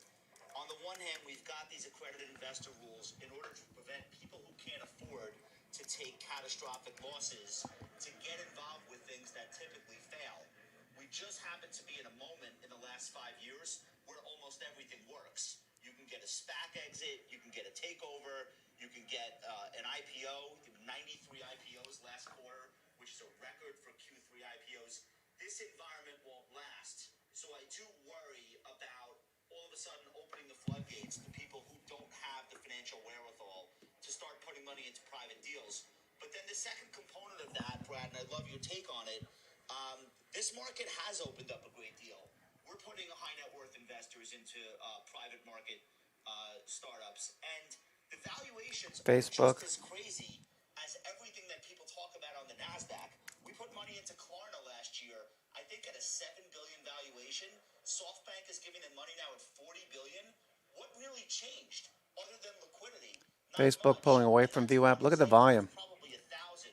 Look at the volume on Facebook there. Dow, you're trading this one. Looking good. Look at the volume coming in. Into the private markets, and what will be the fallout when that inevitably comes to an end? I mean, Josh, thanks for the question. I mean, there are two things there. Number one, on valuations, we started the program by me saying there is no doubt we are underestimating the distortion that low interest rates and this amount of liquidity in a post-COVID world are having on multiples across the spectrum. Everything is higher priced than it would have been if rates weren't at zero and we didn't have this amount of liquidity. So both as a venture investor and a public market investor, I'm just saying you have to have a balanced approach. You have to leave open the possibility that we're going to have a correction and manage a portfolio so that you can durably continue to invest through that cycle. Secondly, when it comes to accredited investors, listen, I agree with you. Gensler was on CNBC this morning. The fact that we have a rodeo going on Robinhood every day where we have retail investors trading options in companies like GameStop, I mean, Josh, that is at least as risky as investing in a high-quality venture-backed company that Andreessen and Altimeter are investing in. So the idea that the venture markets are risky than this activity going on in the public markets, I think is misplaced. But I just want to better democratize the opportunities that All right, states are SPY just start. The cues are starting to fade a little bit. Maybe seeing the A pivot at the moment. Looking for Facebook to push a bit higher. Facebook. The biggest problem in this country is that there are only 30 or 40% of people who participate in the ownership society. That came to the front during COVID. We need Netflix still drifting a bit lower. I was listening to you to talk about markets being distorted because of all of the liquidity. I mean, people have been saying that same thing since '08, right? That markets have been fully distorted, including, I mean, the bond market, right? Interest rates since 2008 have remained historically ridiculous. So it just makes me think about all of the liquidity in the system since then, and the kind of same conversation that we've been having for the last 12 or 13 years. Let's do this. Speaking of whether markets are Caterpillar continues to push higher. Caterpillar. Bitcoin back above 60.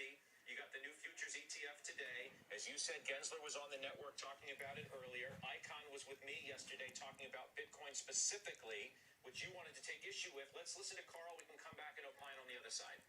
I think the jury's out on it. The jury is really out on whether it. Listening to Icon once is enough.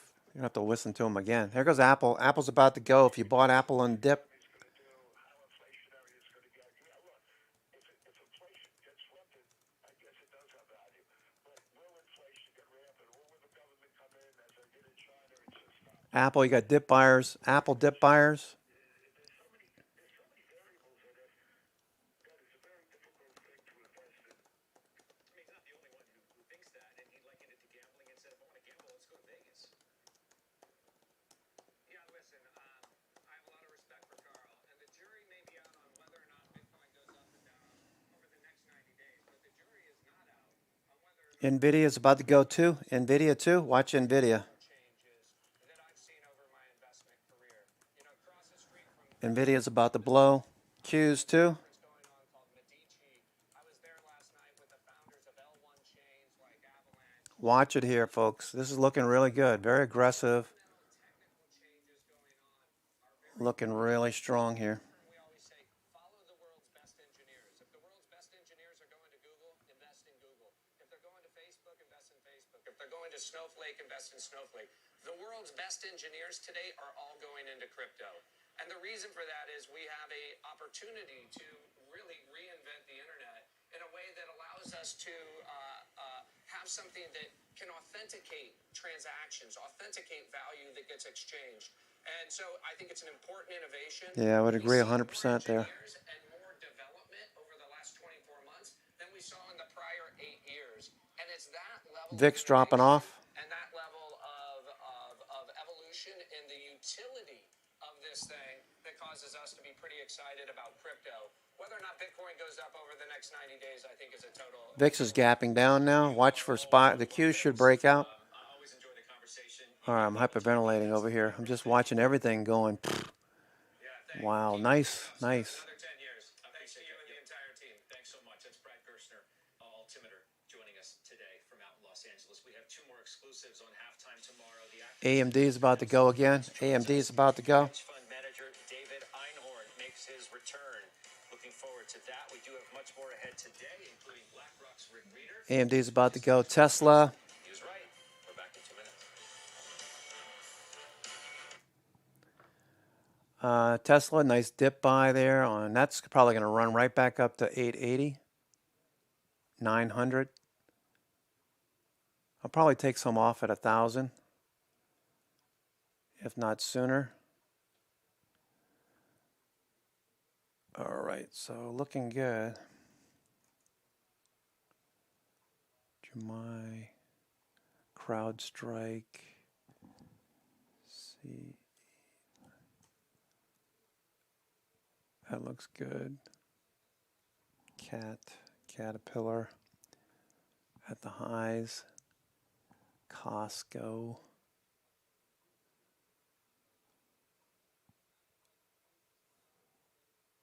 AMD looks good. Costco looks good. All of the big retailer. There goes Costco. Costco's ripping now. Costco is going. Move your stops.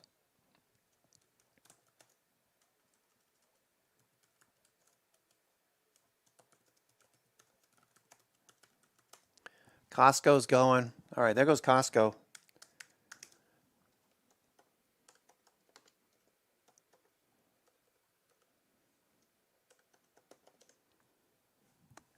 Costco's going. There goes Costco. Nice job. Qs are breaking out. Oh man, this is exciting. This is exciting.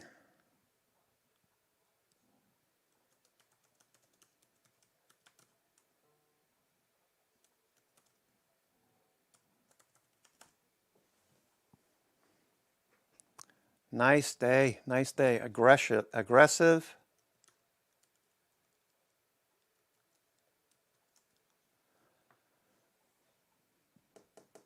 All right, nice follow through. Thanks for the participation.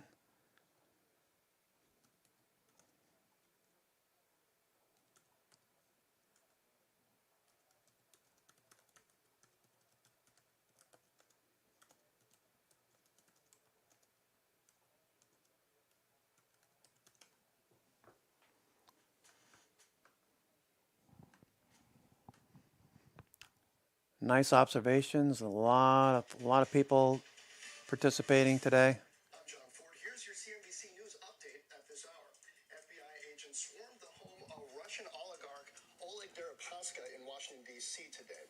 Deripaska is a billionaire oil tycoon with close ties to Russian President Vladimir Putin and one of 24 Russian oligarchs sanctioned by the Treasury Department in 2018. On the news, more on Costco going. the raid tonight at 7 Eastern. And a top Haitian official says that the gang that kidnapped 17 American and Canadian missionaries is demanding $17 million to release them. FBI agents and other U.S. officials are working with You know where SEAL Team 6 is going. victims, 5 children, one of them an 8-month-old baby. And in Southern California, some surfers got an up-close look at sharks swimming alongside them. If they were looking, check it out. A drone captured several white sharks swimming along the coast in Del Mar. In some cases, Wow. it looks like the surfers were unaware of the sharks nearby, but experts say it's not uncommon for these white sharks to be spotted in the area. They are expected to stick around until late autumn, so you've been warned. Halftime report returns after this. Holy smokes. That's pretty creepy. All right, Costco. List of ESG contenders. 29 outperform rated stocks that the firm believes to have compelling ESG attributes. The contenders are not popular and actively manage sustainable funds, and RBC believes they could benefit as they climb ownership rankings. Costco going. Costco. Highlighted by RBC, General Motors, Plug Power, Dropbox, and Okta. That's your ESG fast fact of the day. Costco. Look at Costco. Costco's going. Costco looks good. Pushing higher, away from VWAP. Nice. Look at Costco on the daily. Tell me this doesn't look beautiful. Tell me this doesn't look beautiful. Look at that move. Look at that beautiful looking chart. You got base, acceleration, base. The next leg is acceleration. Trend, base. Excuse me.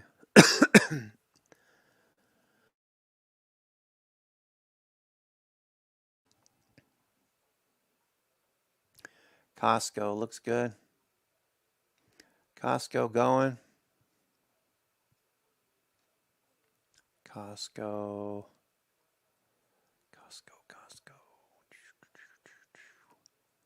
Nice. Costco.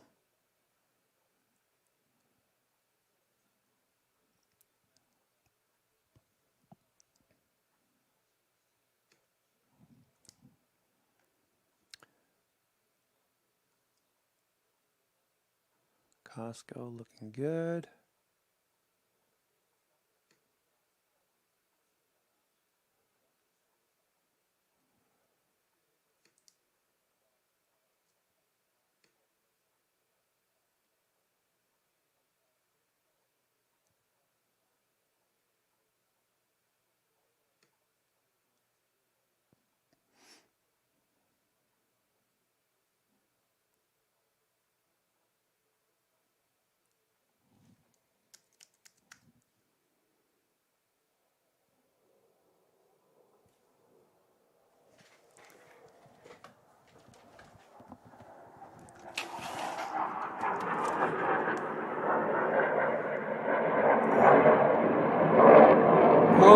Look at that. He just did a loop.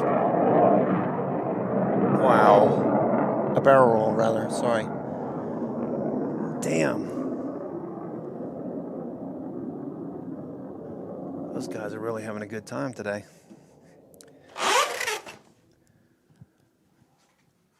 All right, so Costco, trend, base, trend, base.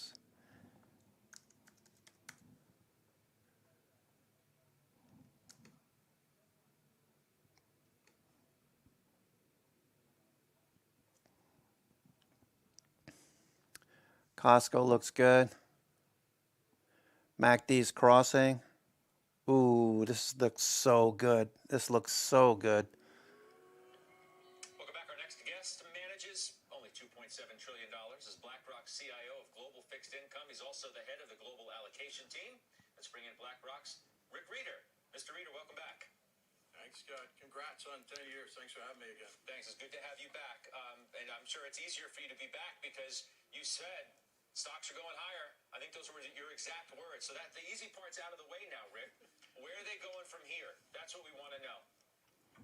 Can I rest on the last call? Listen, I think they're going higher. I mean, Scott, I still. First of all, I'd say from two different perspectives. One, I think Costco's beautiful. That's a beautiful looking setup, especially when you consider Target. Target.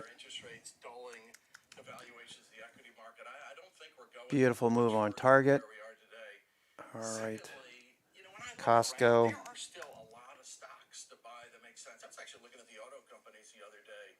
Boy, they're pretty reasonable relative to where they've been over time. You've got what is an inventory drawdown, a forward demand point. There are enough stocks out there that have reasonable valuations that, yeah, I think we're going to keep going higher. And by the way, I think the earnings numbers, some of the ones, you're definitely seeing some pressure on margins from the staples companies, but, you knew that was going to happen.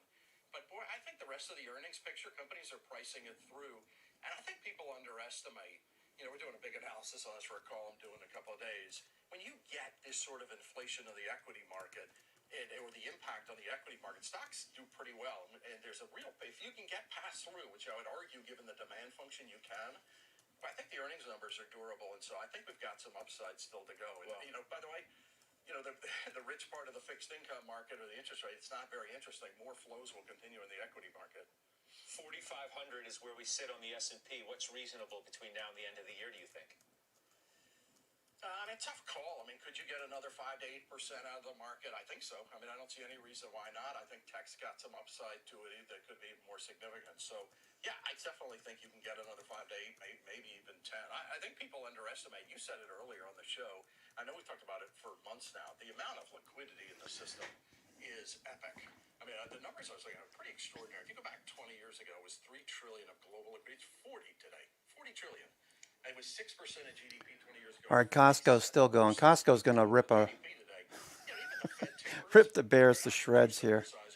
Wow. What a nice move on Costco right here. Look at the size of money at money market funds today and where they're going to go, and pension funds and endowments.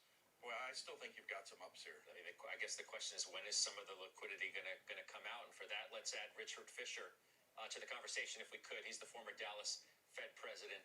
Love having him on too. Richard, you there? That's good to see you. Well, I'm glad you were able to join today. Yeah, I appreciate it. And being alongside of Rick is a great honor, by the way. It's hard to dispute what he says. It's good to have you both. So do you think we've seen the magnitude of the move in rates? Is this about it for the 10-year, 161, 162? Yeah, well, it depends on where you're looking on the curve. Obviously, the 2 to 5 year space basically has doubled in yield since August. However, these are still very low rates. And as Rick points out, there's a lot of liquidity floating around the system. And then I think also very importantly, companies are passing on the inflationary pressures that they're seeing on the cost side and the input side. And consumers are, seem to be taking What a beautiful day. this juncture. That protects their margins. Look at what Procter just announced this morning. And this is very typical behavior.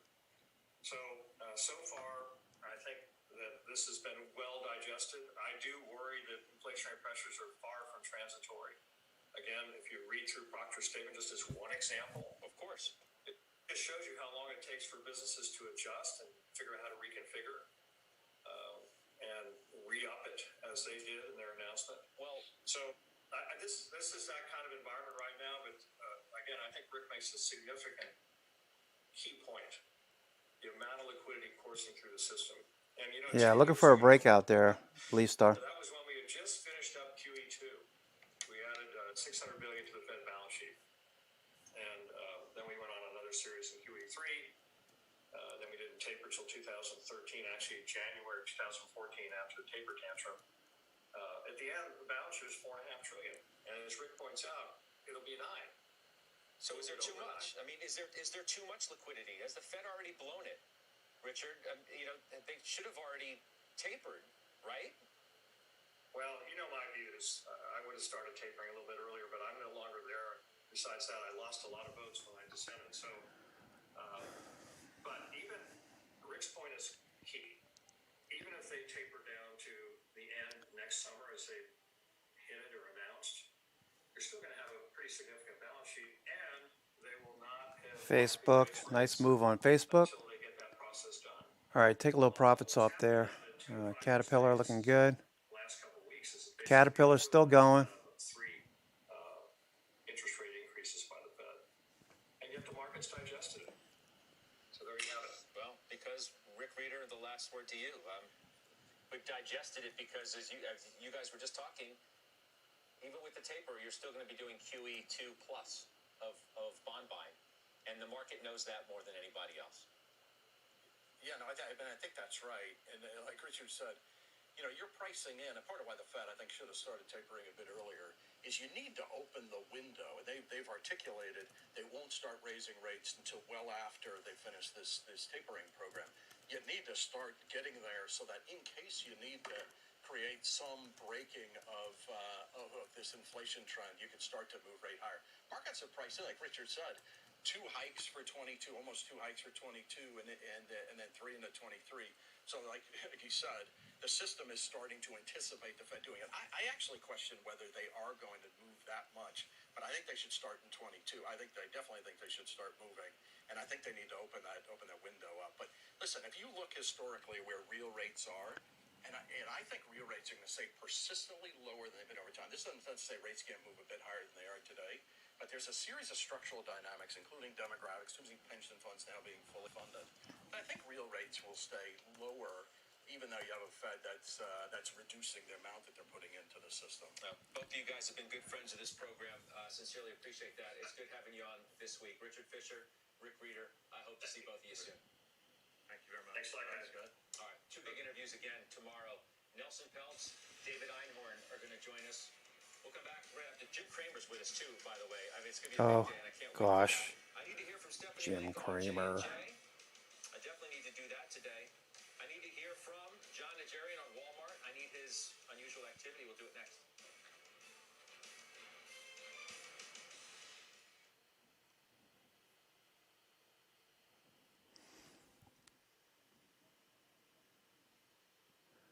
All right, so Costco earnings, they're forecasting $13.28 per share, 2023.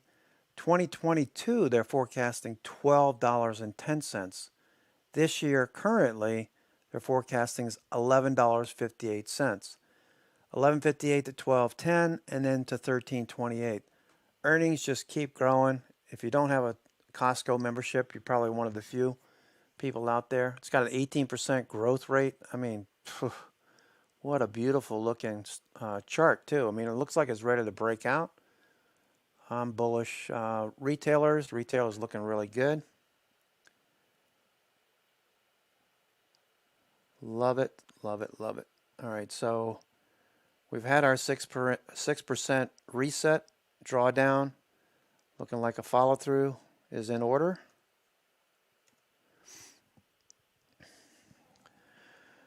Okay, Facebook, maybe a little profit taking there on Facebook at the moment. Caterpillar looking for the follow through.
Caterpillar.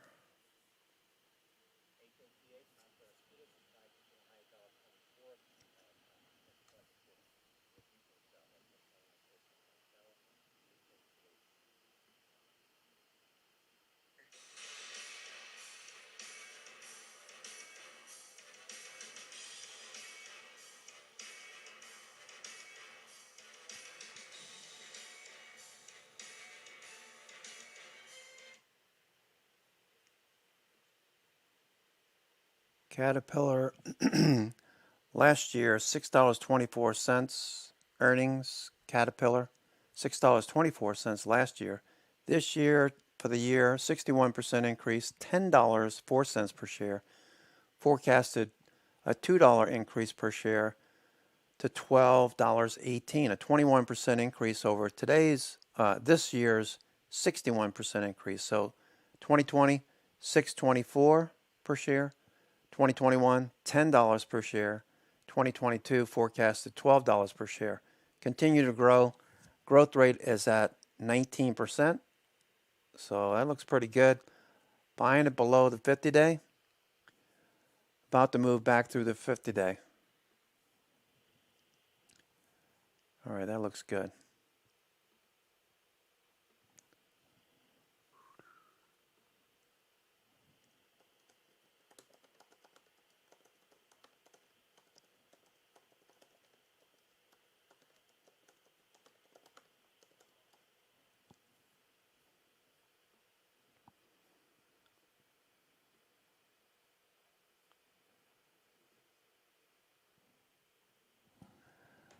All right, Facebook, a little bit more profit taking.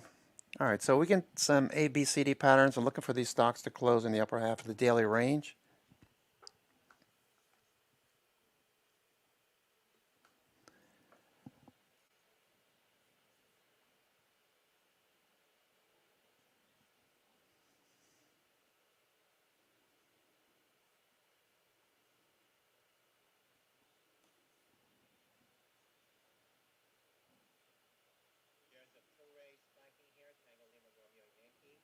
Yeah, I'm not chasing the cannabis stocks. Trade IIPR if you're interested in cannabis. Just my point of view. You don't have to listen to me, of course.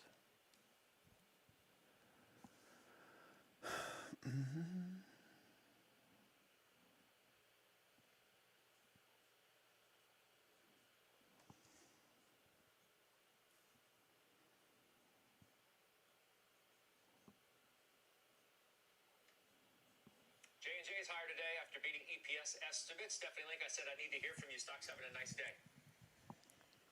It is having a nice day. They beat earnings. Revenues grew 11%. They raised estimates, and that just speaks to their strong pipeline. R&D's up 28%. All right, the Nasdaq futures are at the highs. I expect another dividend increase in the short term. S&P futures at the highs. Why do you prefer Bristol Myers to J&J? Well, hey, Scott, unfortunately, I can't talk about Johnson & Johnson, but I'll talk about Bristol Myers. You want to talk about Johnson & Johnson or something? What do you mean you can't talk about it? No, I'm restricted in it. Oh. I'm restricted in it. Well, that's why I asked you about it. Bristol Myers. That's why I asked you follow me, Jimmy. You said compare the two. No, I said Scott. why are you Come on, in listen to Bristol you. Myers instead of J&J? I teed you up perfectly, and then you hit rewind. All right. God, you're so obnoxious. Very simple. I want my pharma exposure. Oh, Josh, calm down. You have your time Hurry to up, go speak. ahead. Plenty of it. Bristol Myers is a very cheap way to be in pharmaceuticals. The Democrats are not even remotely targeting pharmaceuticals the way they were a couple of months ago. That's the space I want to be in. Bristol Myers is my play. All right, thank you very much, Pharma Jim. All right, unusual activity, Doc. What do you got? Let's kick it off with DraftKings, Scott, because the 5th of November expiration, 8,500 of the 52 calls go off. Bought a lower strike, but those are the unusual activity. Apple, 46,000 of the 149 calls hit, and bang, like that. They've been buying all the way up to the 150s today, Scott. Obviously, earnings plays coming into this. And then lastly, Netflix, which is tonight. Netflix, very strong activity, but $18 billion surge in market cap over the past couple weeks. Is it all priced in, Scott? It depends on Squid Game, I guess, but I'm still long Netflix earnings calls. I love where Apple is right now just because it sets up so nicely to talk about it as it approaches its earnings. In the next couple of weeks, it's at 148.5, 157 is the high. We'll see if it gets back to that level. We'll take a quick break. We'll come back with the final trades next.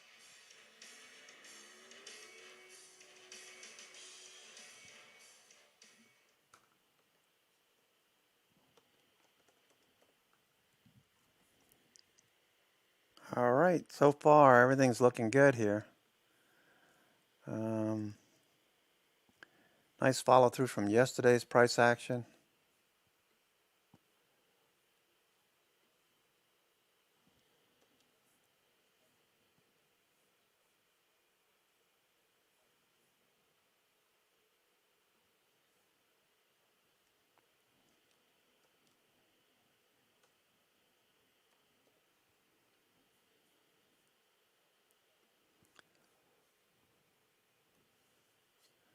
Just doing a little bit of clerical work here while we're waiting for the markets to do something in the evening session.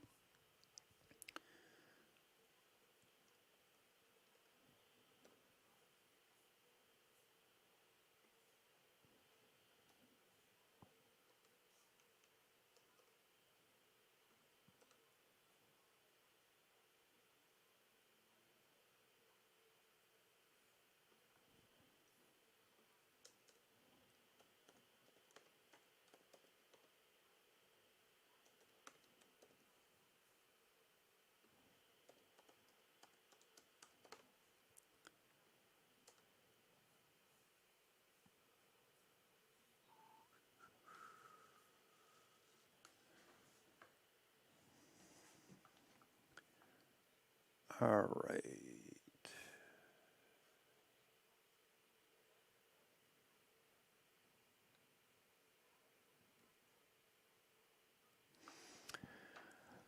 All right, Facebook, it looks like a little profit taking. I'm anticipating that we're going to see higher prices this week. VIX is dropping off now. VIX is dropping off. Coinbase continuation. The Bitcoin related names look good. BITO, that's pushing a bit higher, BITO. The Bitcoin ETF based on futures. I bought some shares just to track it.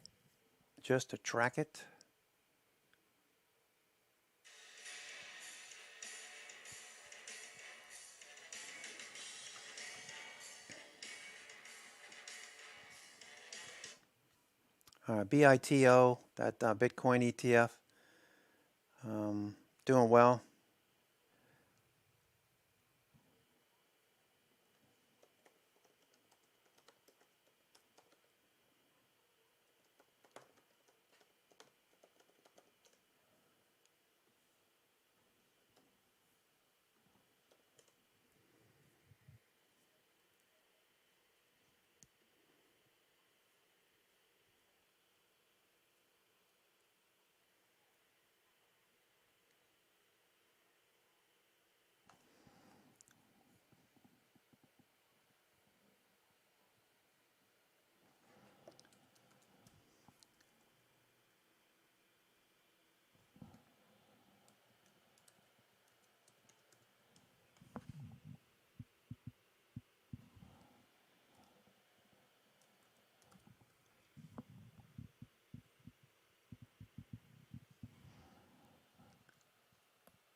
All right, just there goes the spot. There go the Qs, ripping here. Qs, boom.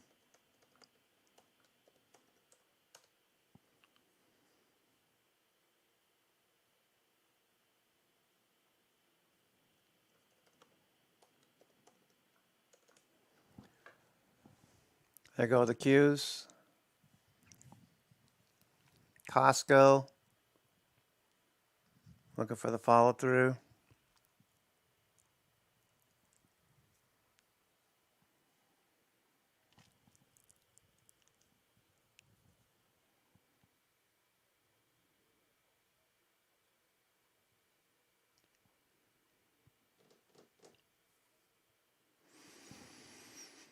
All right, the Qs continue.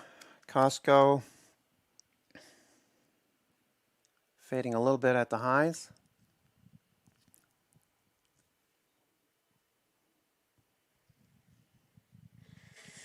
All right, TRB, what's your final trade? You go first. Staying long with Uber, I really feel this could have a 5 handle by year end. All right, we'll see. 47.50 is where it currently sits. Stephanie Link.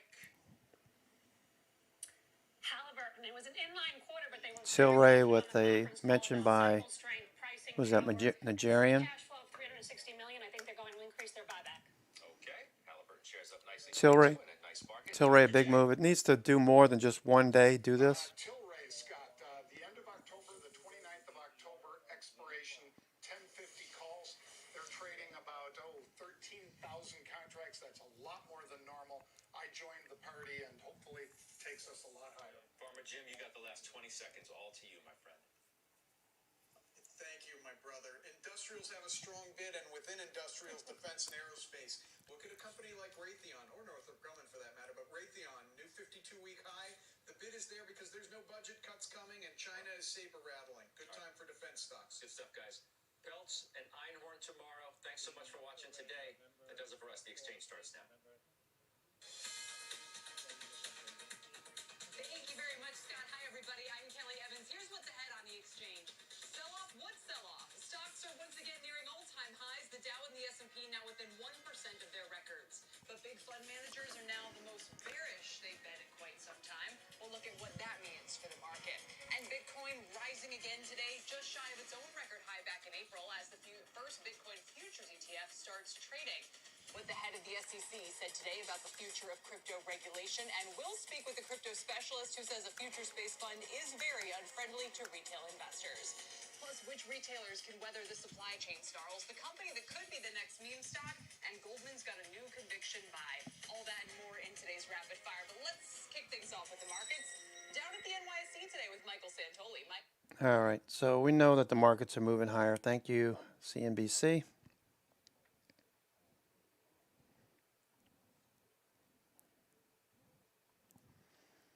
All right, Tilray looking interesting. It's still got to change direction. The 9, 21, and 50 day. PFA, CDC says Pfizer vaccine said to prevent teen hospitalization. That's Papa Foxtrot Echo, PFE, and PNPX.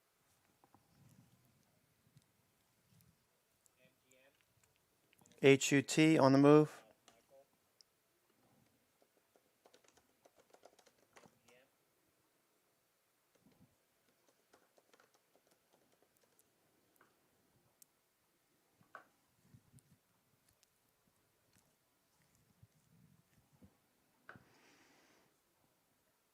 All right, what are you doing, Tesla? Tesla's up $2.72. That had a nice reversal off the lows.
All right, let's see.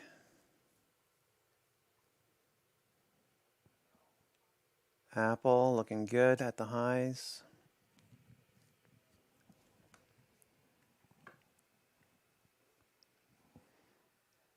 Q's looking for a follow through. Q's. VIX bouncing around at the lows. Q's. Tilray looking good. All right, let's see what Tilray's doing.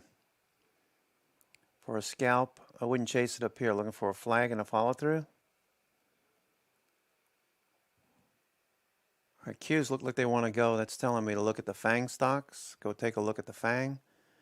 Yep, Spy's about, Apple's about to break out. Facebook's fading a little bit. That's okay. Looking for a dip to get bought.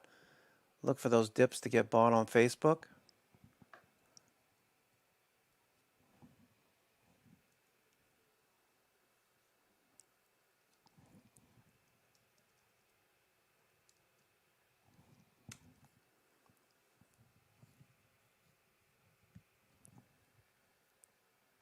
Tilray.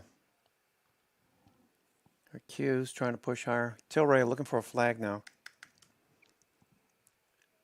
Q still pushing higher, grinding, moving away from VWAP, so that's a positive sign. I like to see that instead of a flat VWAP. Caterpillar at the highs here. Caterpillar moving away from VWAP. Okay, so that's good. Caterpillar on the move. Should see a follow through.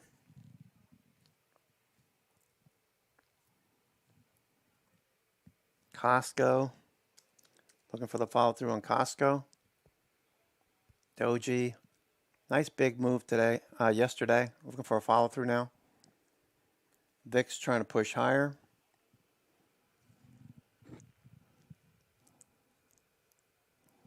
Expecting the markets to continue higher. S&P equal weight index on a buy signal. We've got the growth stocks outperforming again. But cyclicals look very strong too, so make sure you're checking out your banks, your material stocks like Freeport or Vulcan Materials or Rio Tinto. Energy stocks doing well, financials doing well, the banks are at 52-week highs, industrials look good. Just check out Caterpillar. Caterpillar with a nice reversal along with John Deere. John Deere also with a nice reversal today. Beautiful. Facebook. Expecting higher highs on Facebook. It's a little dip right here, just like somebody took profits. Expecting the Qs to continue higher. All right, so I'm going to go pop something in the oven real quick. And look at the Qs. Those look beautiful. Can we see another day like yesterday? I don't think so, but hey, I'd take it. Congrats in the trading room. I see a lot of you doing very well. Mondo doing a great job. You started that account, that challenge, $25,000 challenge. You did that very perfect timing over the last 2 weeks. All right, I'll be right back.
Call activity, Romeo Lima X-ray, November $5 calls on RLX.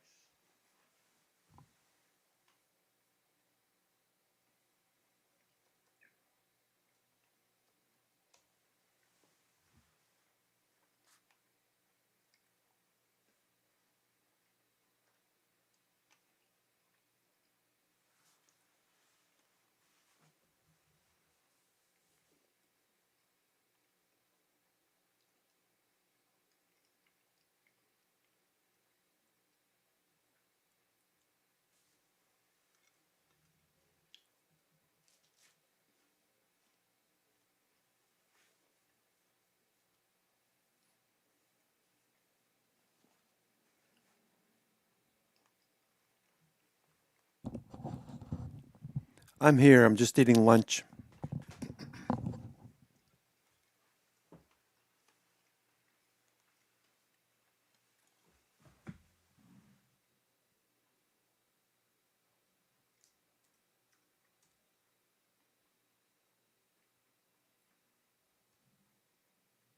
BB BlackBerry, the January 2023 $42 call sweep now on Bravo Bravo.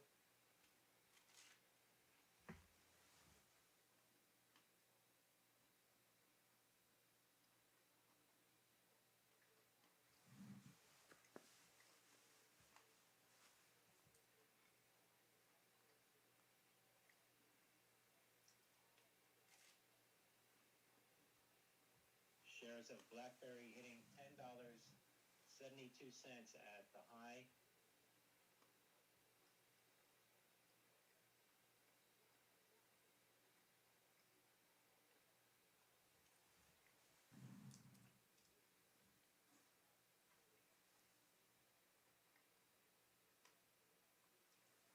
BlackBerry named a long idea by TheStreet.com. And shares hitting $10.73 at the high. That's Bravo Bravo BB.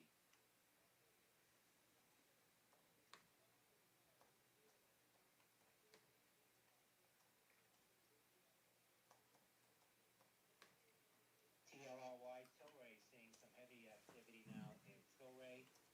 Tango Lima Romeo Yankee. January 2023 $12 call sweeps.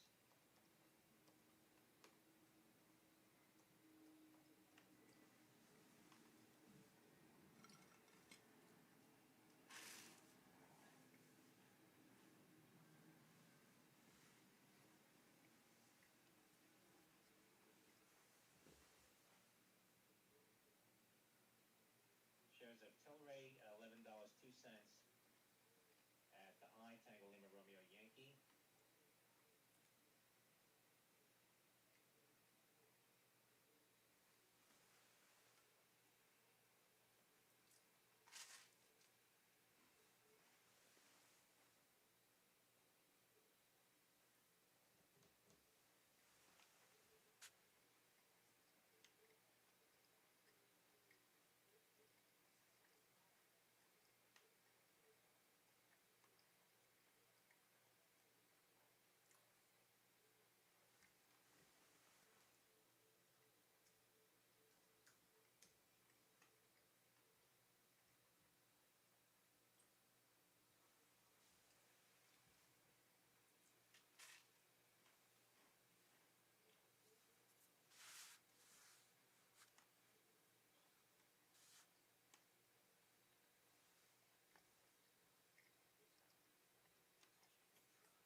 ISRG Intuitive Surgical earnings out, Q3 earnings of $1.19. That's in line. India Sandy Romeo Golf earnings out early.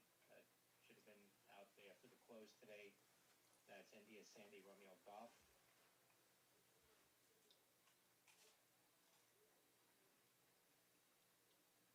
ISRG.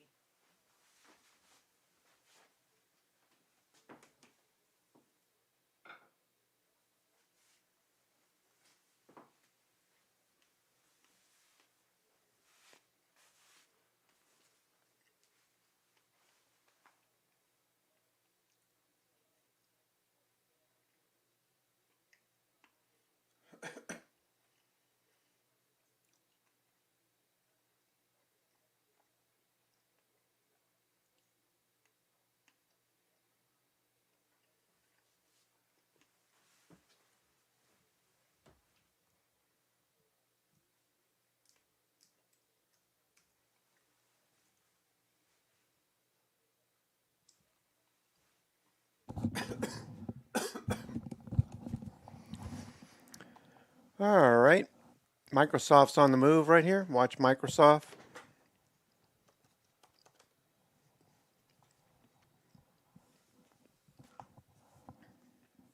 Q's breaking out. NASDAQ. MAPS, WM Technology, November $15 call sweep with Steve Michael. Yeah, those look good. Think goes Microsoft. That's Michael Alpha Papa Sandy, MAPS.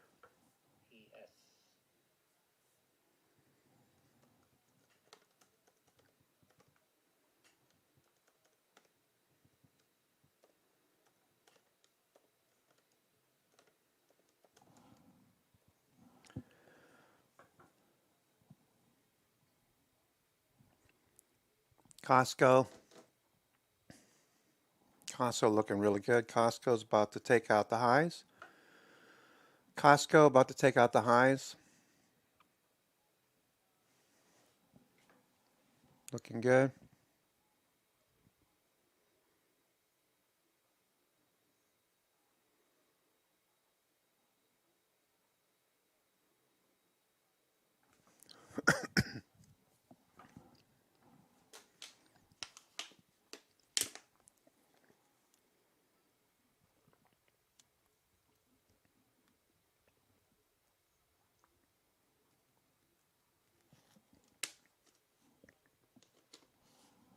NVIDIA looking for a follow through. NVIDIA. I like NVIDIA. Coming into this week, NVIDIA was on the watch list. We had 230.38 was the high. Target 230.38. We had 220, 225.35. 225.35. Potentially. We're looking for that level.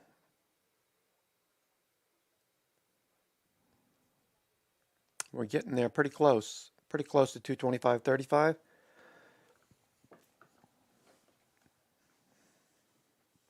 What's Walmart doing? Walmart having a good day. Walmart, Costco, big gap up on Walmart, Target, Costco. These big box retailers doing well. Target taking a breather, but Costco is on the move. Costco following through, trying to take out the 470 level next, 469, then 470. Costco.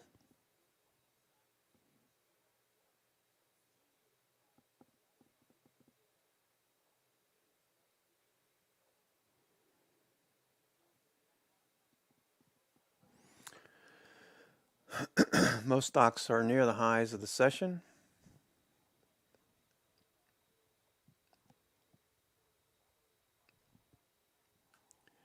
NVIDIA looking good.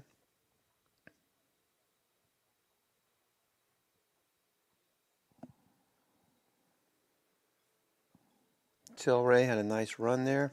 I'd like to see Tilray and the cannabis stocks breaking trend. The moving averages have to turn over, so that's going to take at least a week or two, I would think, just to get the moving averages to turn. In the meantime, if you catch these dips and you manage to sell into the rips as far as day trades, I like that idea.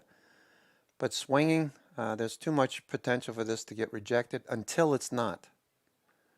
Once it starts to turn, what's LMT doing? Lockheed Martin.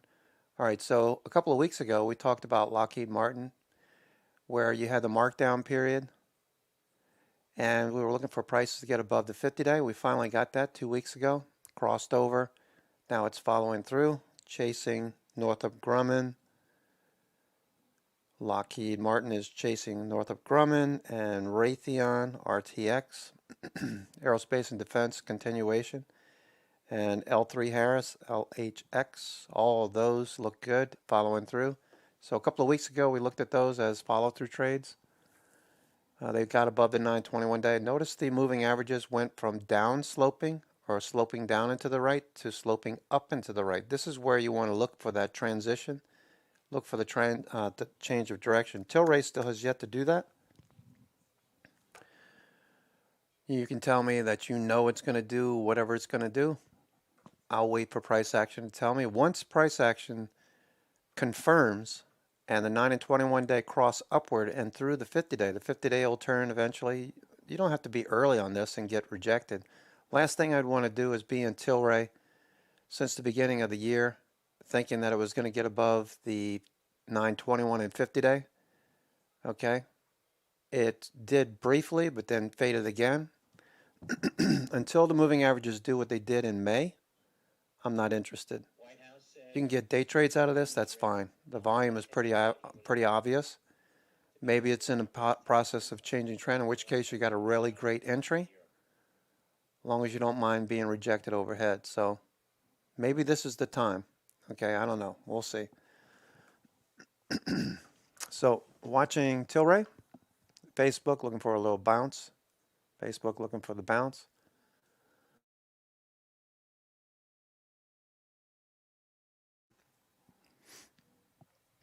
Tilray looking for the bounce. Facebook looking for the bounce. All right, looking for the cues to bounce. Facebook. Facebook. All right, so you can see, all right, Facebook's been in a downtrend, markdown, until the 9 and 21 cross up. They're starting to do it now, so entries over the last couple of days a little bit more risky, but now you're starting to see confirmation that other people, other traders are doing the same, volumes coming in. Microsoft making new highs, so no question yesterday that Microsoft was going. When it moved above 306, many of you were trading this as well. Look at the volume. That tells you institutions were picking up shares. Microsoft going into earnings. I believe Microsoft reports on 10/26. 10/26, I believe, is next Tuesday. Next Tuesday. All right, so you got a week for Microsoft to run up. NVIDIA's got earnings 11/17, November 17th, NVIDIA. I love NVIDIA. I like what NVIDIA and the other chip stocks are doing. All right, so the good thing is, and I keep stressing this because it's important to keep an eye on it, don't just watch the 5-minute, the 60, or the daily. Also check out your weekly charts. The weeklies look really good. You got the reversal candle just a week ago. 2 weeks ago, we had this doji spinning top on a weekly, follow through last week, and more than likely we'll see a follow through this week.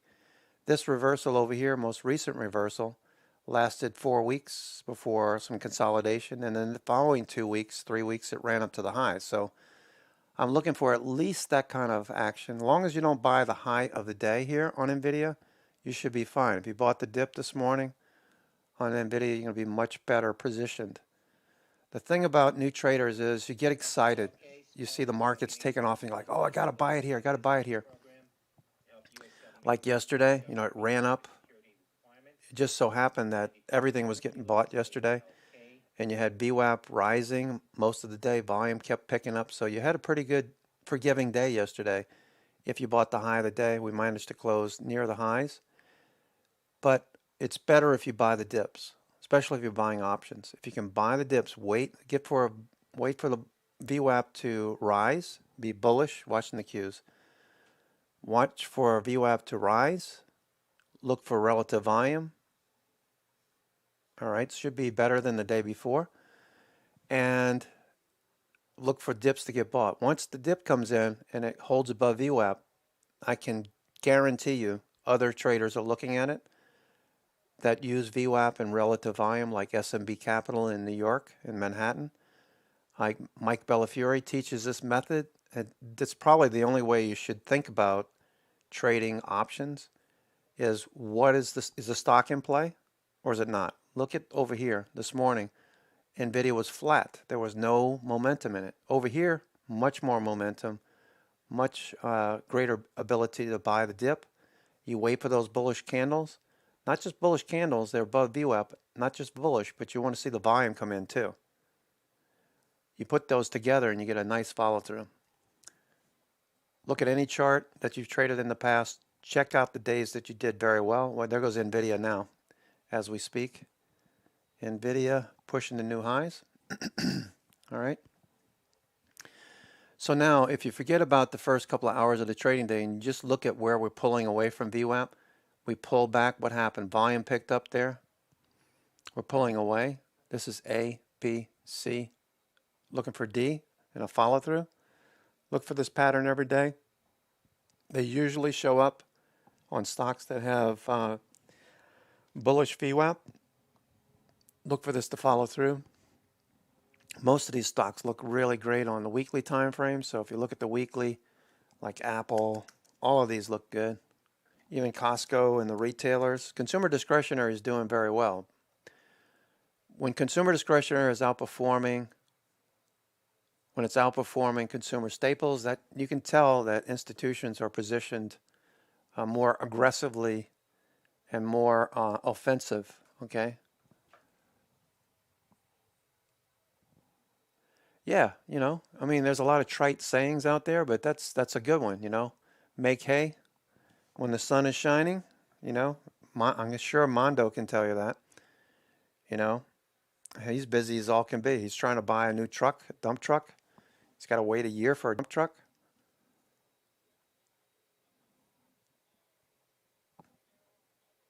I think you said you bought a new backhoe, right? Or a bulldozer or something? Backhoe.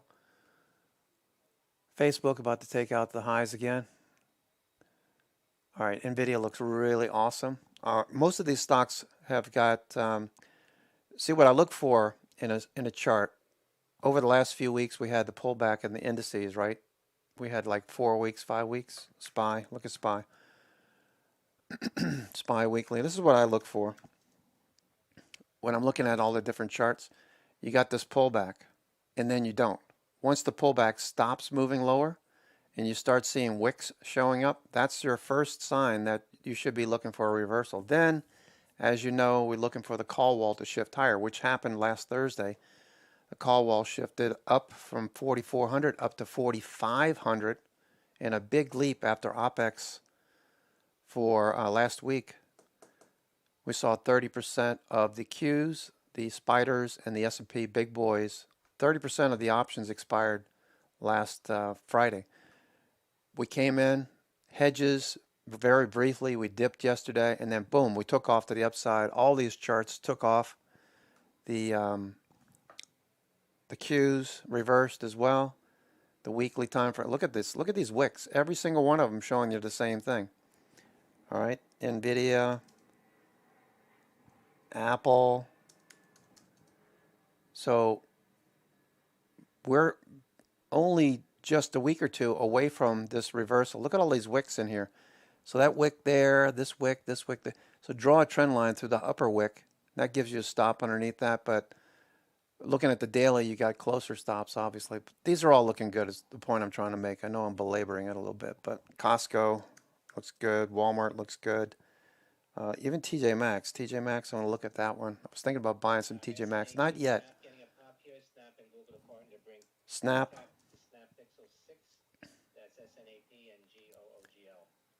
Snap and Google partnering up. Snap with the pop.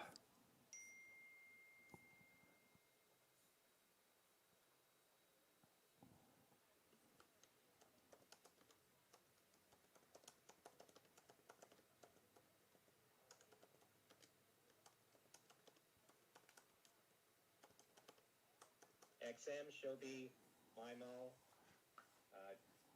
says on October 18th, company's CEO resigned. Company naming the co-CEO as the sole CEO and new chairwoman of the board. That's X-Ray Michael.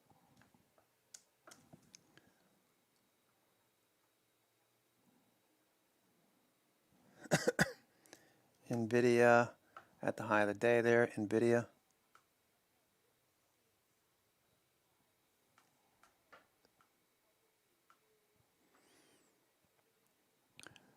NVIDIA looking for that follow through tomorrow.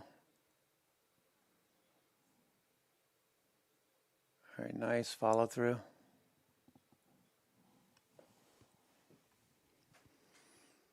Microsoft looking for a push. Apple looking for it to close near the high of the day. Costco, same idea. Adobe, Crocs, all of these stocks. Crocs, another retailer. Crocs, another retailer. Now it's above the 50-day. All right, so look at Crocs right here. Now, I know it's a different industry, but look at NVIDIA. Look at NVIDIA. Remember when NVIDIA, I told you that once it gets above the 50-day, we'd be looking for more long? There we go. What about Microsoft? Same thing. Microsoft needed to get above the 50-day. There it is right at the 50-day. Once it got above, boom, there it goes. Apple, same thing. Once it got to the 50-day, boom, it's following through. 9 and 21 day right here, but following through nonetheless. Netflix flagging near the highs. Sideways. Looks like it's starting to form what's called a 3 weeks tight pattern where it doesn't move much. It's about within 1% of the highs and lows right in there. For 3 weeks, it'll move sideways. It's consolidating a very large pattern over here where we pushed higher. And looking for the breakout. So you got this large base coming up. We broke out, and now we're forming a 3 weeks tight. So that's giving the stock time to consolidate, and a break above 347 would be the trigger for more longs, unless you're scalping. There goes VIX dropping off.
All right, so brothers, Dutch brothers, this one's got a swing trader alert. Don't chase it up here.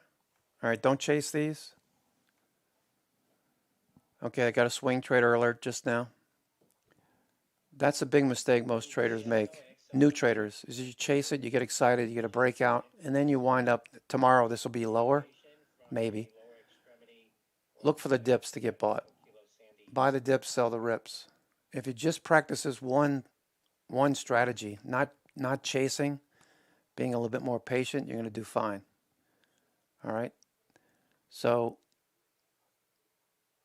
that's that. Okay, so NVIDIA, what's everybody doing right now? NVIDIA pushing higher. All right, so everything is pushing higher, grinding along.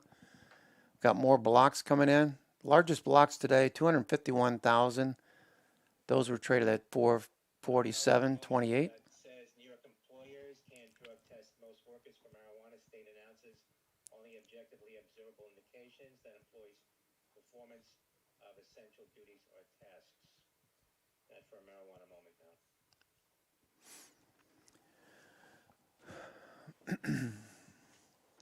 So if you're an employee, you can't bother an employee that's smoking pot, only if it's affecting their performance.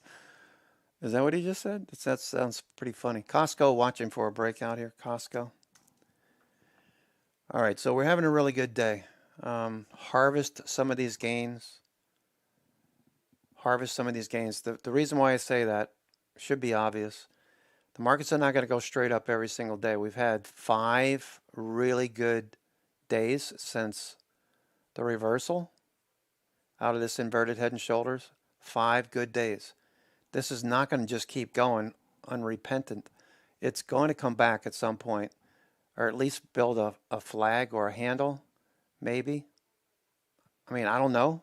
Obviously, I don't have a crystal ball, but the more we stretch away from the 50-day, the 921 day, the higher probability that we're going to flag in the short term. I look for the flags. I don't look for buying the breakouts unless I'm scalping intraday, in which case the Qs and the SPY, you can scalp them, as you see fit on these dips. Okay. So this dip over here, I love when I see RSI down here at this kind of inflection point at 30. Had that nice reversal yesterday.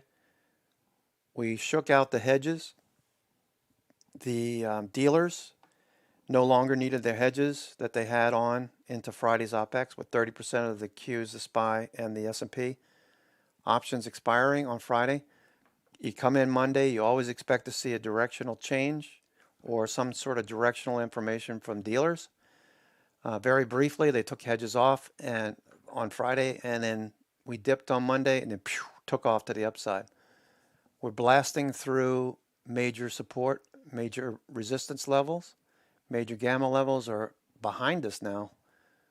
And stocks are acting very bullish, like you would expect stocks to act if institutions are buying during the day. Now, 2 o'clock is coming around, so depending on what happens in the next hour or so, we should have a pretty good follow through. Costco is looking like it's going to go. Costco, C-O-S-T. Looks like it wants to go right here. Costco's about to go. Costco about to go. WRAP.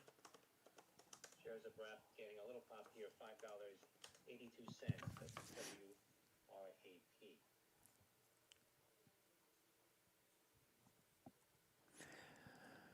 Yeah, thanks, guys. Don't feel like you're bothering me by letting me know. Sometimes I hit the mute shortcut and I'll be on mute and I don't even know it. I'm talking to myself, so if I go silent for more than a couple of minutes and I don't tell you ahead of time, just let me know. Costco, there goes Netflix. Netflix bouncing. Netflix is on the move. Netflix.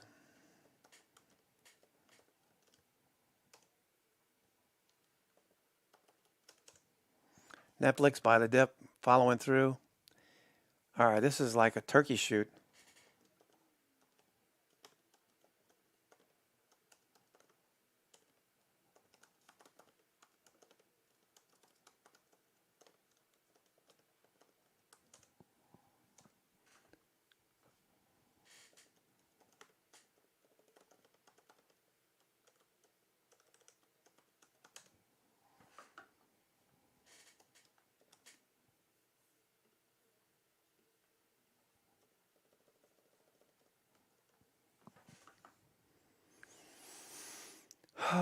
There goes NVIDIA. NVIDIA.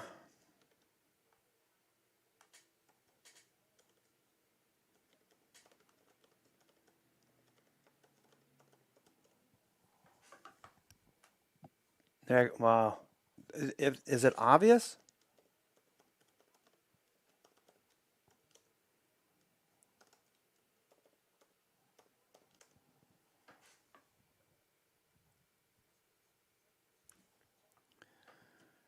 Is it obvious much? I mean, look at the stocks, how they're getting bought right now. 2 o'clock, 2 p.m.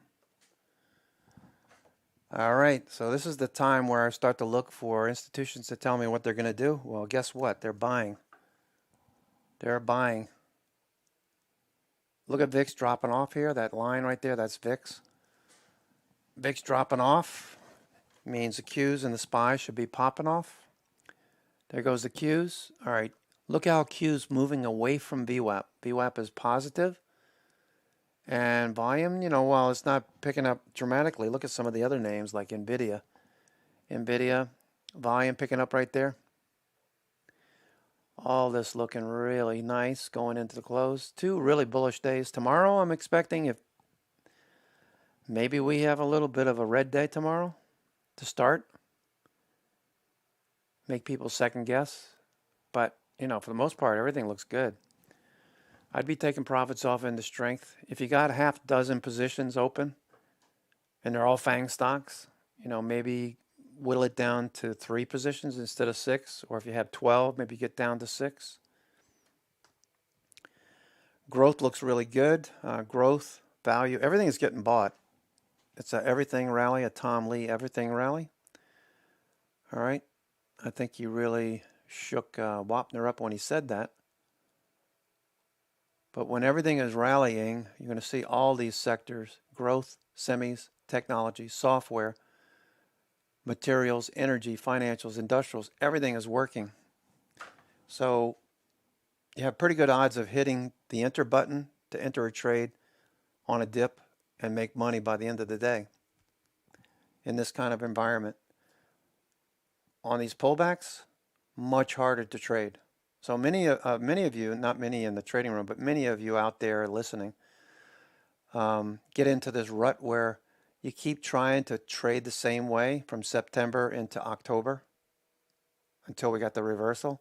You keep trying to trade the same way that you did over here from May until September highs. Big mistake.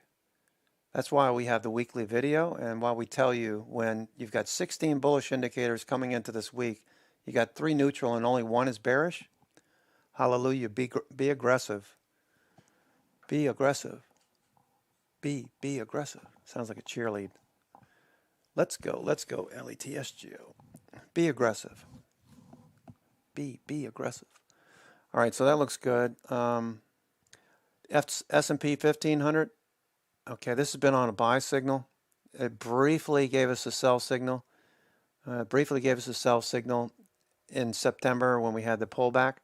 But now the NYSE above the 2 trigger line. We want to stay above that horizontal line there and the 0 line. Look at the Bollinger Bands. Bollinger Bands are opening up. 1,500 stocks from the small caps, the 400 mid caps, the 500 big caps. These are breaking out, making new highs. Bollinger Bands are opening up top and bottom. That's telling you the implied volatility is opening up, expanding. And we'll look for a little dip. One of the things that Russell likes to do. This is pretty interesting here. Let me show you something that Russell looks at. Okay. Let's see. Let me do this. All right. This is what Russell likes to do. All right. Let me go to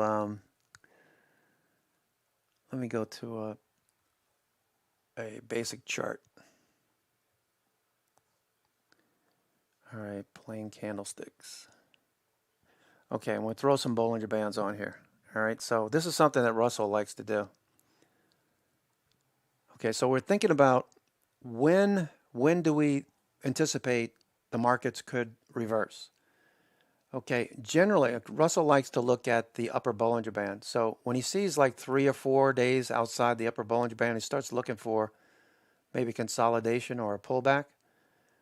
Over here, you got 2 or 3, but really not a whole lot. But now we've got 1 day outside the upper Bollinger Band. This is a pretty strong market. Look at the lower Bollinger Band, how it's pulling away.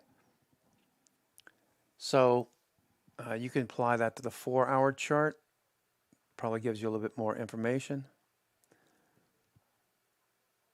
Eric Fisher, editor for Sports Business Group, says. Okay, so when you get outside the upper Bollinger Band, start looking for Bollinger Bands to reverse, move in the opposite direction, telling you to look for consolidation or a pullback. Right now, lower band is moving higher on the 60-minute. Upper band starting to turn a little bit. Nothing yet. Nothing yet. So Costco breaking out. Costco breaking out the new highs. Costco. Okay, whenever when price is above the 20 MA, look for a bullish follow through. I know Paulo, you like to use the 60-minute and the 20 EMA. Following through looks good. Costco's at the high of the day. Big move on Costco. Costco following through. Qs are at the high of the day. Don't forget to take a little profits off the table. If you got 10 calls in the Qs or 10 calls in the Costco, take half off into strength. You know, keep half on. Costco looks like it's going to keep going. Volumes there. MACD's turning. Looks good. Costco.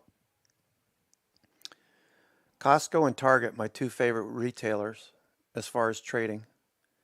I like to look at Burlington every once in a while, and one that Rob likes to trade. We haven't traded in a while. Tractor Supply. Tractor Supply, that one's starting to look good. Tractor Supply back above the 921 and 50 today. Or Rob, Crocs, funny little rubbery shoes. They're actually pretty cool. They have some nice design. Nice designs. The younger kids like them. 14 and 15-year-olds are wearing them. Be observant. Watch what kids are wearing. As Peter Lynch used to say, know what you're trading. Crocs looks good. Costco. I'm in Costco at least once a week. Costco, look at that bullish candle. Can we get another candle like yesterday? Volume looks good. Institutions picking up shares. Are we a little bit extended now? Do we come back first? We got 470 as a pivot. That candle right there starts about 465, 466 into 470. So maybe there's some sellers in here. They got trapped when price action pulled back. They're going to be, some of those will be selling to us. Not all, but some. Costco looks good. All right. Awesome. Follow through. The Bitcoin ETF, BITO, Bitcoin ETF. I bought some shares just to follow it against my better judgment. Some of you were talking about this one. I thought, what the hell? I'll go ahead and trade it. I bought some at 40, where did I get filled? 4077. 4077.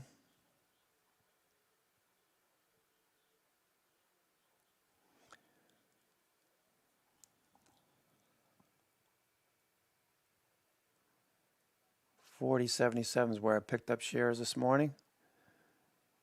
Okay, when we started to reverse, we made that higher low. So I was looking at this as A, B, C, and looking for D. So I'm up just shy of $1 on this. I just want to follow this Bitcoin ETF. It's based on futures trading. So I wonder if this will trade 24 hours like Bitcoin. Qs, looking for a follow through. Qs. PLBY Group, December 30 call sweep now. That reminds me of what Charlie's just talking about there. Qs at the highs. PayPal, was looking at PayPal last week.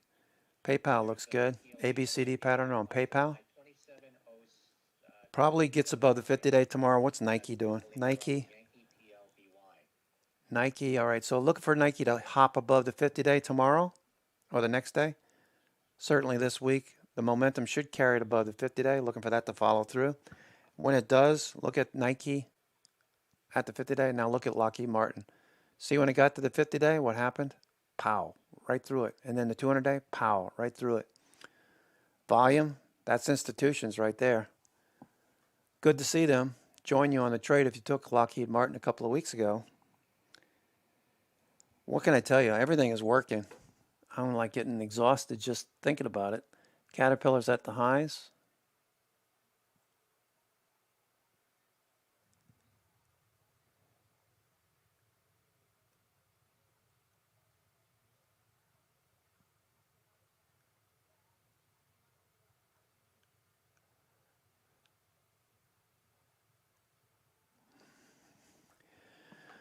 All right, Caterpillar looks good.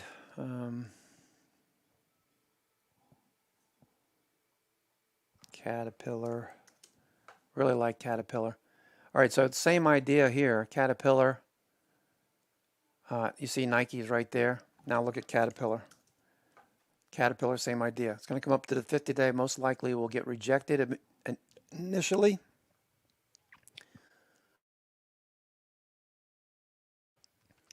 Maybe it gets rejected initially and then it follows through. Qs look like they're going to break out here. Qs look like they want to go again. Watch the Qs. Caterpillar, I'm expecting it to get to the 50-day and stall there. This volume by price band, looking for a follow-through. John Deere, another one that some of you are trading. Take care, Ken, if you're still listening.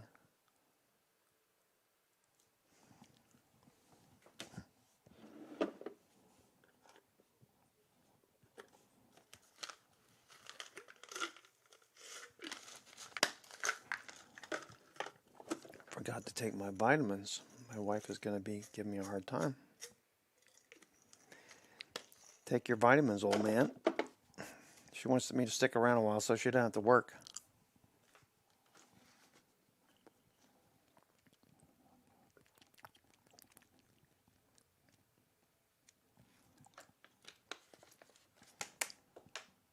At least I don't have to worry about any cyanide in my food. If you're listening, dear, I'm just kidding. I know she's on a plane going to JFK. She should get to JFK shortly, probably. Let me check the flights now.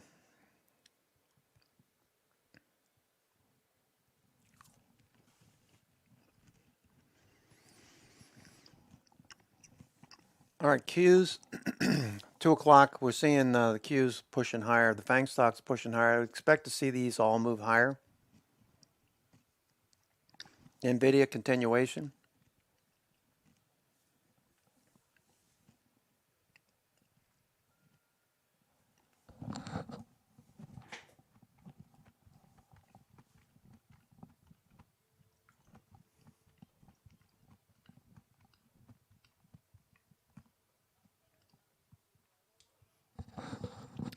Unfortunately, again, I have to go pick up my kids from school. So between 2:20 and about 3:20, I won't be talking, but I'll keep the stream live. Yesterday, I forgot to keep the charts updating. We'll do that, though. All right, the Qs. Qs are strong. So I have to leave here in a few minutes, in other words. I'll be back.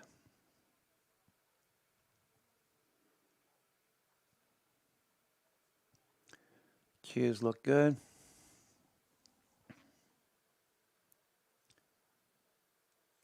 Yeah, I like Snap to about the 90 area too. Did you keep, Daniel, did you keep moving your stops higher on Facebook? Is that what you did? Yeah, because I like it for tomorrow too, but I like the idea of keep moving your stops higher. And then if you do get stopped out, you're at a nice profit. You're welcome.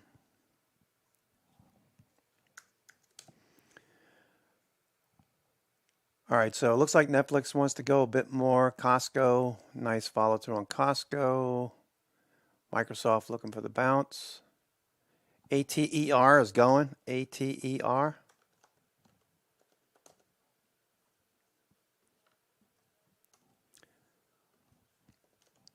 ATER is going. Thanks, Charlie.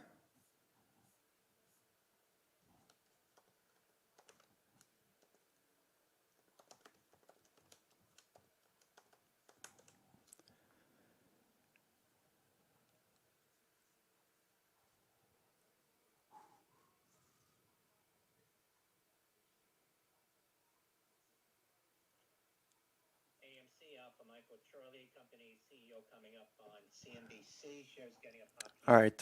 Benzinger was talking about ATER a little while ago. ATER. You can see the move above the 21-day. This is probably going to follow through. ATER. Probably could see 10 to 12 tomorrow.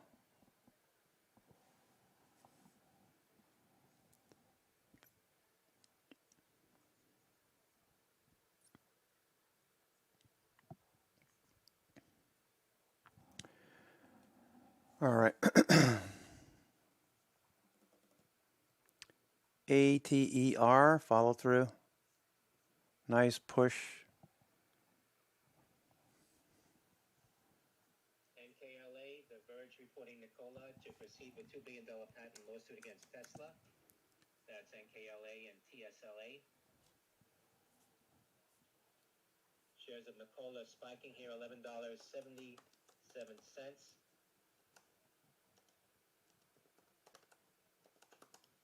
November Kilo Lima Alpha NKLA.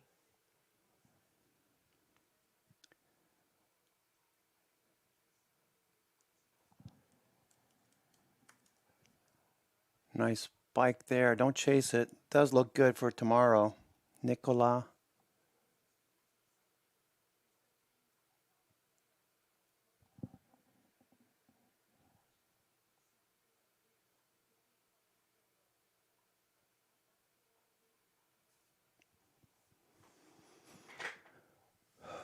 Nikola. Looking for the follow through. Qs look like they're about to break out. Qs are about to break out.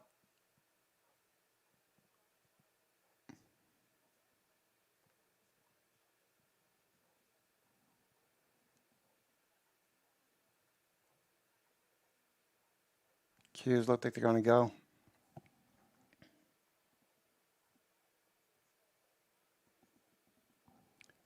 All right, so the Qs look good. All right. Qs. Look at the volume. That's institutions. That's institutions looking good.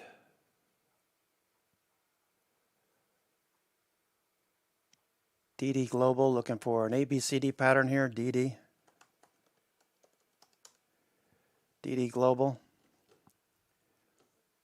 ABCD pattern. Microsoft.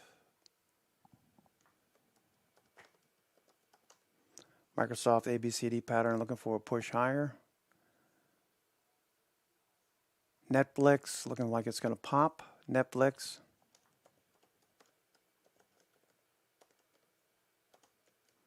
Netflix is about to go. Nikola, Nvidia, Tesla. Fading a little bit, but not much.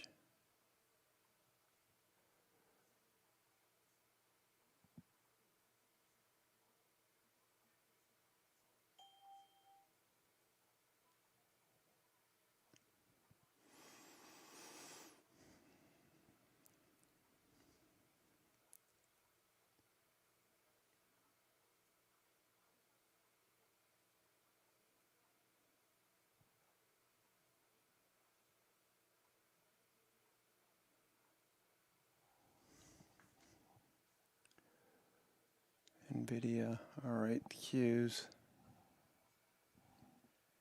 Just grinding along the Qs.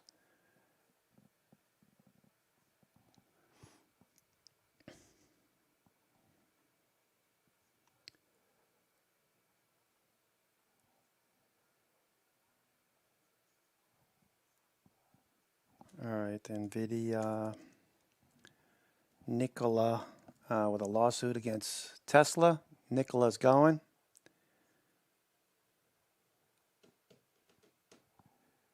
Netflix, Nikola continuation.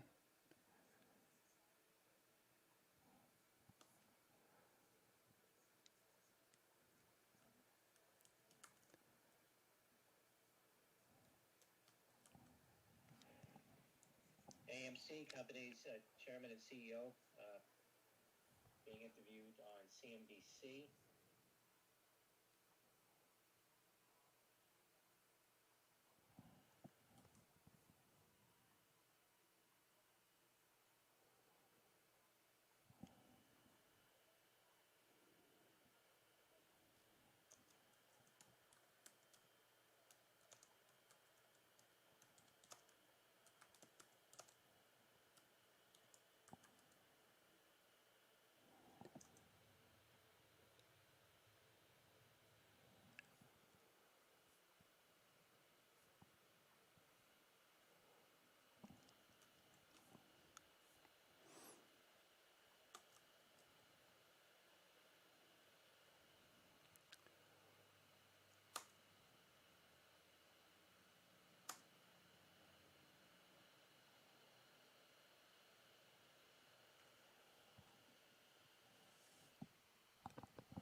Nikola on the move.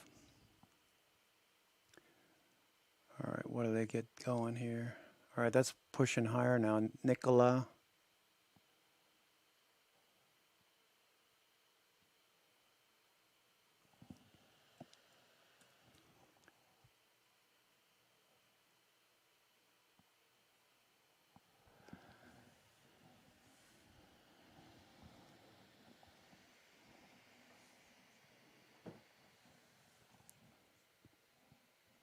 Nikola on the move.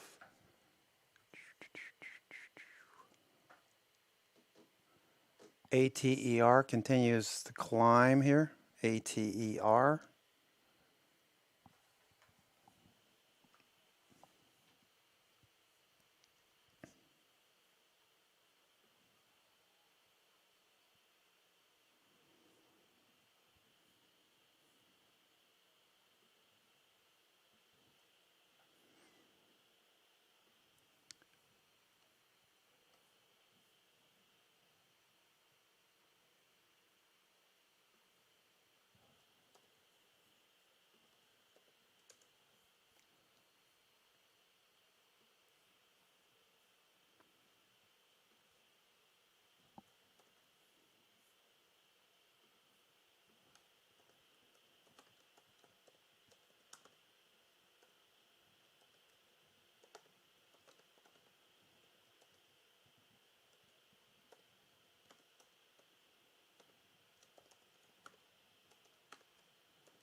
All right, VIX dropping off here. Nikola, nice drive higher. ATER.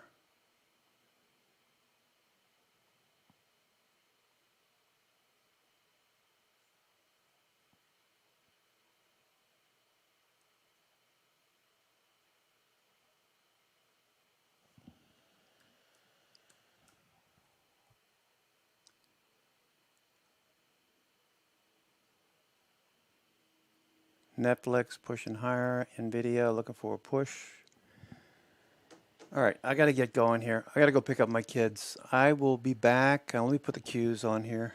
The cues. All right, I'll be watching the cues.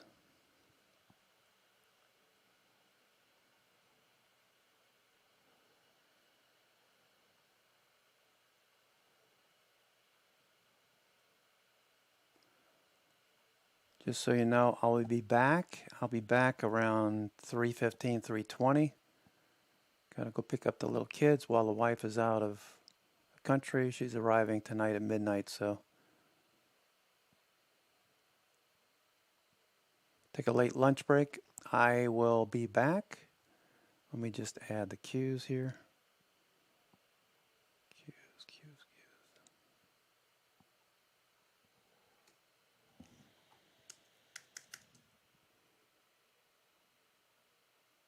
AMC says All right, I got to go pick up my kids. I'll be back, folks. AMC CEO says the company is currently in talks with the NFL.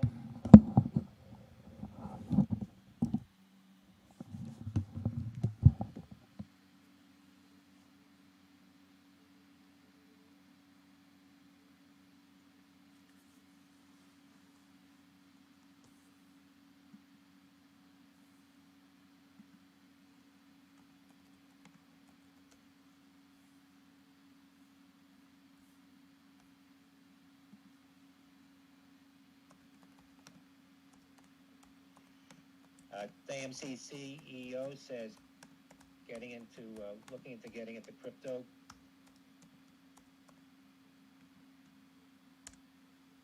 Seeing now the October 29, $51 calls in AMC.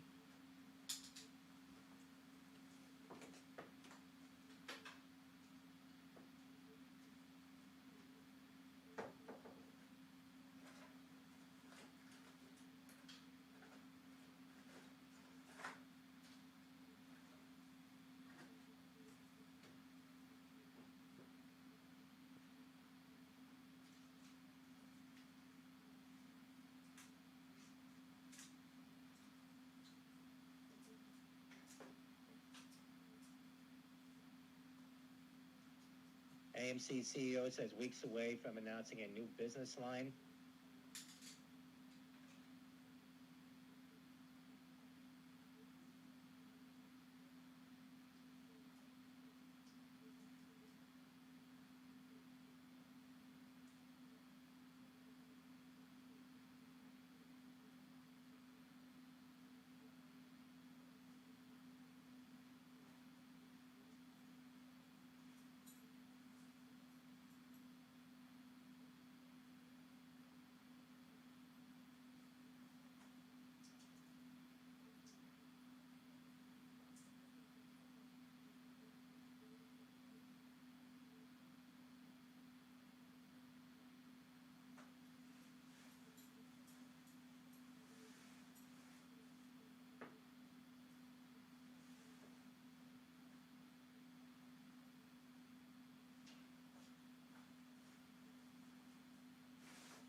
GE, General Electric.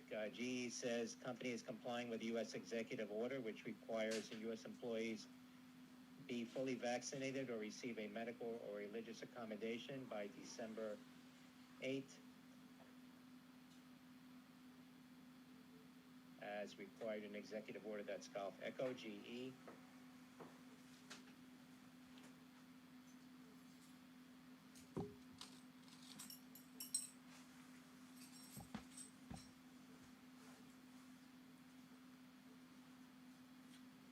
Before year end, AMC CEOs says will accept Bitcoin, Litecoin.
BB, BlackBerry, more call activity. The October 29, $12 call sweep, about 1,200 contracts. That's Bravo, Bravo, BlackBerry.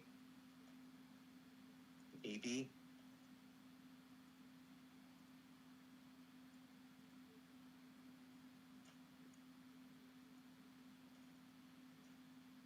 Shares of BlackBerry off the highs now at $11.19. That's BB, BlackBerry.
STC Smile Direct, hearing mention from Will Mead, Sandy Delta Charlie,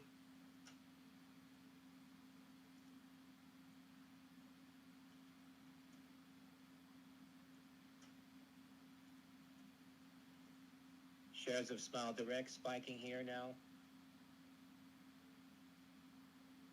The October $6 call sweep active in Smile Direct.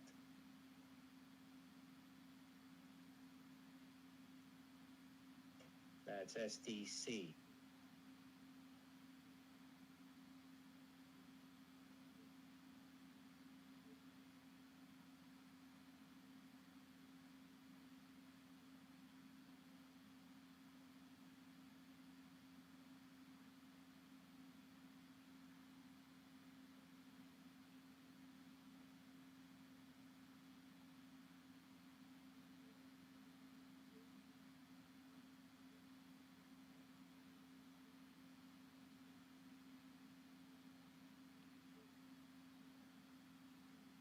FB, Facebook, Schatz, Brown, other senators issue letter to Facebook CEO Zuckerberg. That's Foxtrot Bravo, FB.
RKT, Rocket Company, is getting a pop to the high. Company announcing Rocket Pro TPO announcing major initiatives to grow, strengthen, and protect mortgage brokers' business. That's Romeo Kilo Tango, RKT.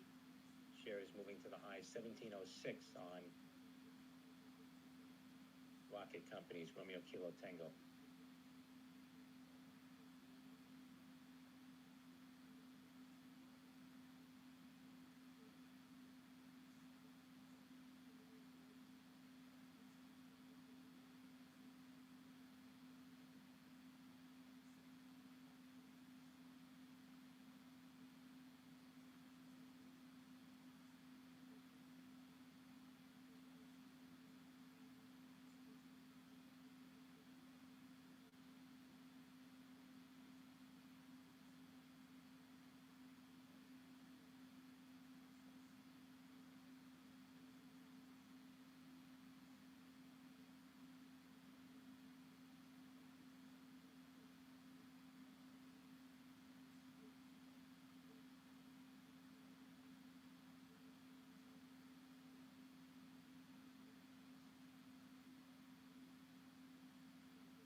Low tick alert minus 800.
It's 3 o'clock.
Okay, I'm back.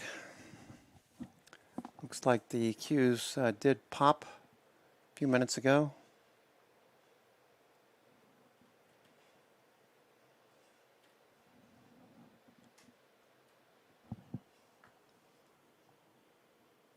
Apple pulling back a little bit. Facebook's bouncing. Netflix with earnings out tonight.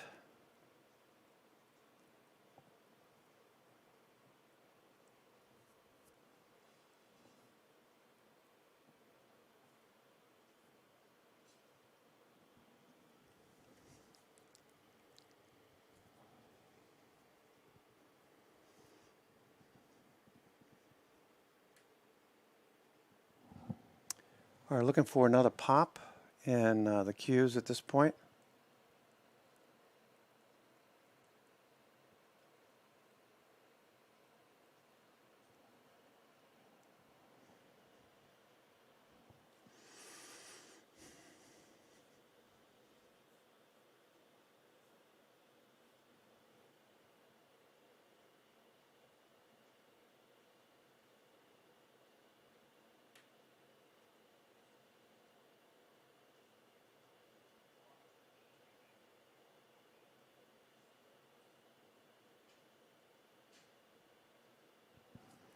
All right, LABU. Got a big trade on LABU. Let's see what LABU looks like. We were looking for biotechs to bounce. I'm not really fond of LABU. I prefer IBB because of the weighting of the stocks that are weighted in here, XBI. We'll see how that trade works out.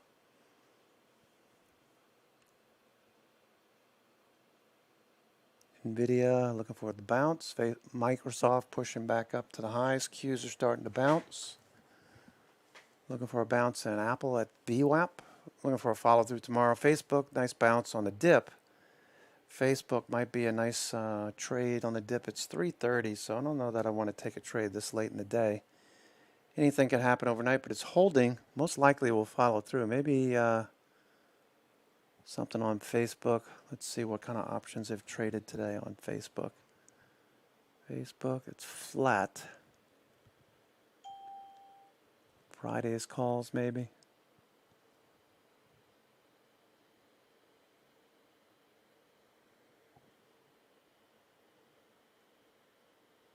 Yeah, I'll wait until tomorrow. Facebook, I'd rather wait. Probably gaps up in the morning. Probably a little gap up tomorrow. But 342, 345s. ATR is $8. It's up 5 today. All right, it's more. That would be more of a bet if to look for this to move more tomorrow. Gap up. That would be a bet, not a strategy. I'll wait for tomorrow. It's open. Probably better strategy. Not probably. It is a better strategy. All right, we've got 3:30. We've got 30 minutes to go for the regular session. VIX is starting to push a bit higher. Qs near the highs of the session. Looking for a follow through tomorrow in many of these FANG stocks.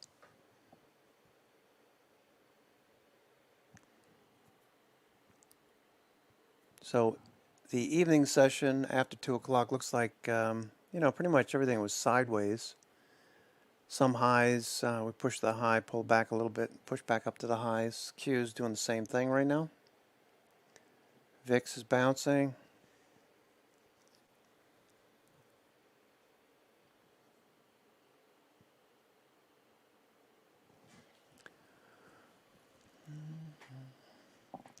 All right, BlackBerry still pushing a bit higher now.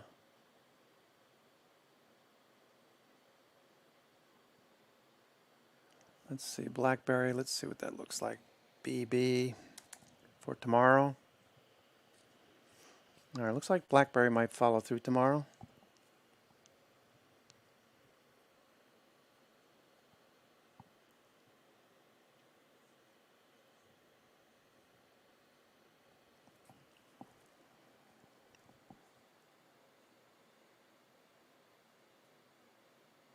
BITO, the Bitcoin ETF that IPO'd today. Trading at the highs, BITO, BITO.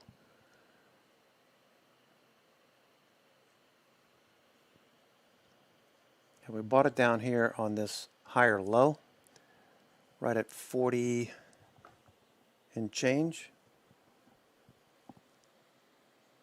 Up about $1, looking for that to follow through.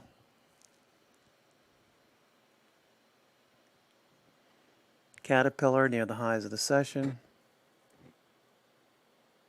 Looking for Caterpillar to follow through tomorrow.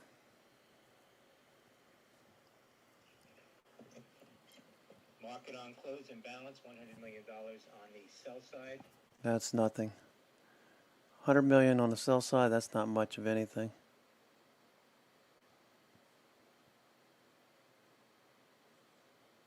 Coming up after the close today, earnings from NFLX, Netflix, ISRG, Intuitive Surgical was scheduled after the close. That was released already. OMC, Omnicom Group, Oscar Michael Charlie, UAL United Air, Uniform Alpha Lima. All right, Netflix, if it drops, I might buy some after hours. I'm thinking it's going to pop.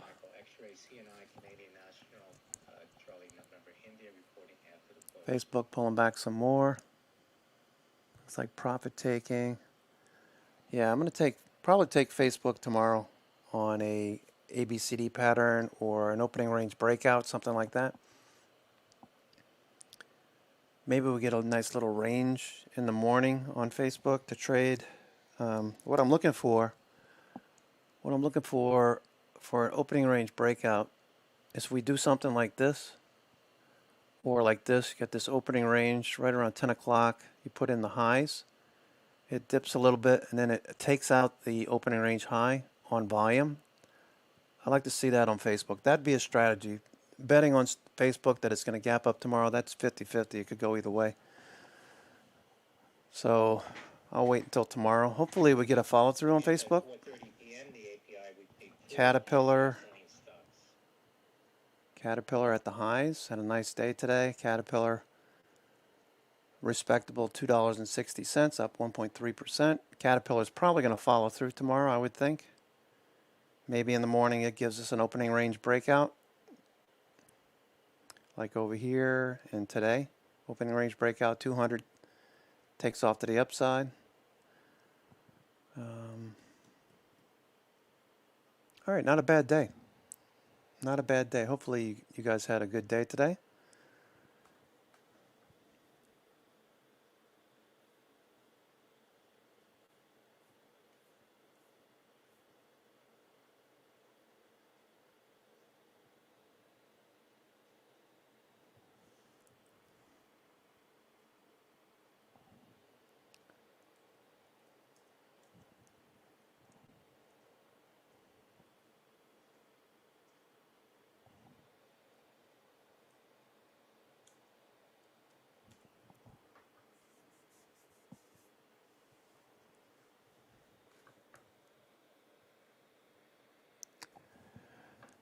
VIX, let's take a look at VIX real quick. VIX during the day didn't really do much today, VIX.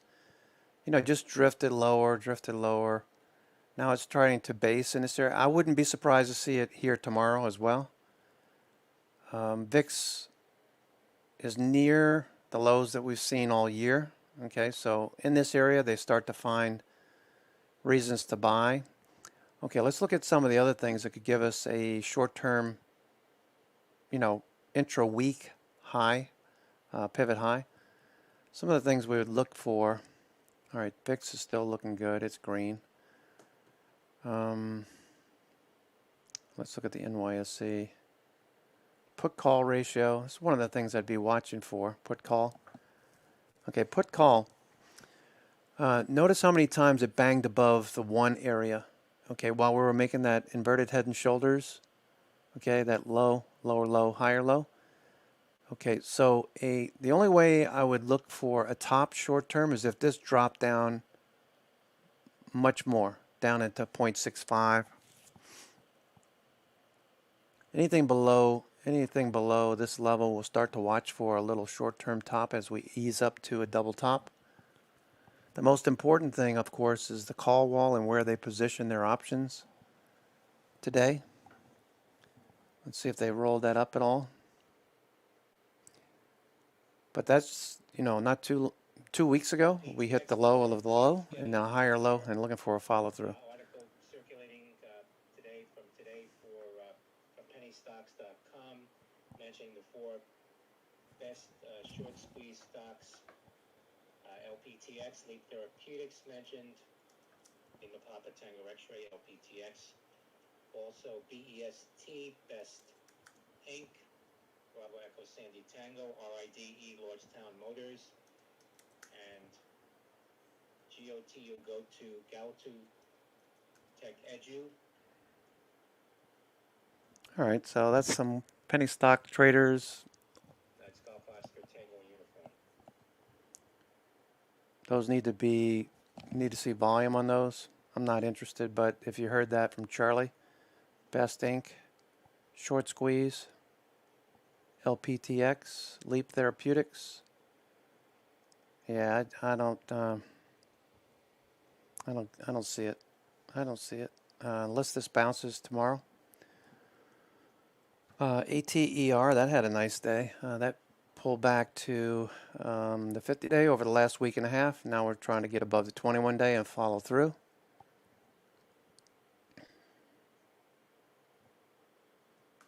Facebook is just sitting here doing nothing.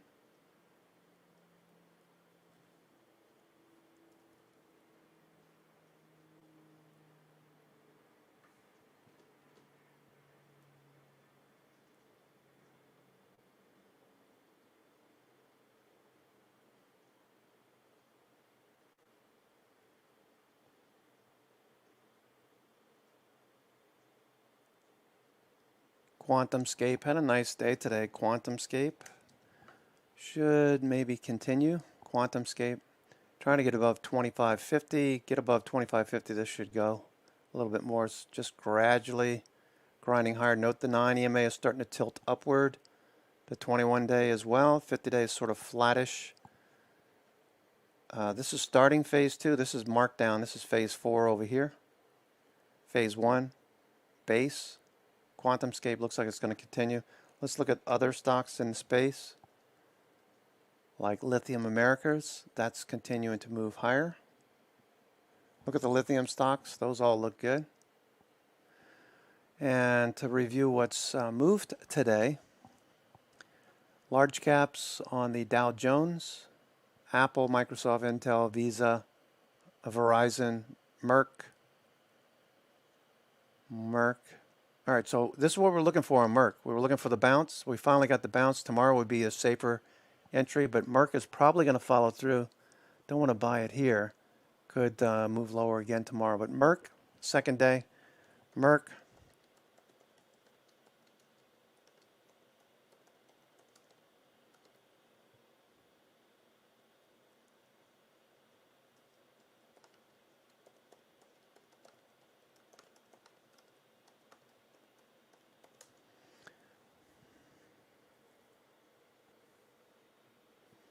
Second day is always the safer entry. If we get a bullish day tomorrow in Merck, this will probably continue higher. Volume was pretty decent. MACD's turning, stochastics turning. Everything's turning on Merck. I think this is probably a pretty decent area here. So I'll wait for it tomorrow, see if we get a follow through on Merck. It's closing near the highs of the session. I wouldn't want to buy it up here anyway. But if it closes near 79, that would above 79, that would still be good in the upper half of the daily range. Stochastics turning below 50, starting to turn higher. So that's telling us to look for closes in the upper half of the daily range going forward, not the lower half of the daily range like when stochastics was dropping. Now that it's starting to turn, pretty good setup on Merck. You know that Johnson & Johnson had earnings today, earlier. That looked good. Johnson & Johnson. We've got AstraZeneca. All the pharmaceuticals looking good. IHE, the pharmaceutical index ETF. Maybe this is an option. so you're not exposed to earnings or the major sector XLV, which is back above the 21-day. XLV is probably going to get back to the highs. There goes VIX. VIX is on the move. VIX is moving higher. We've got less than 20 minutes to go. This is your host, Cousin Vinny, coming to you from theclosingprint.com on this fine Tuesday, the 19th of October. Halloween's right around the corner. Do you have your Halloween costume, Mondo? Do you people have your Halloween costume? All right, so we got another week, not this week, next week, on Sunday, the 31st, October. Halloween is on a Sunday.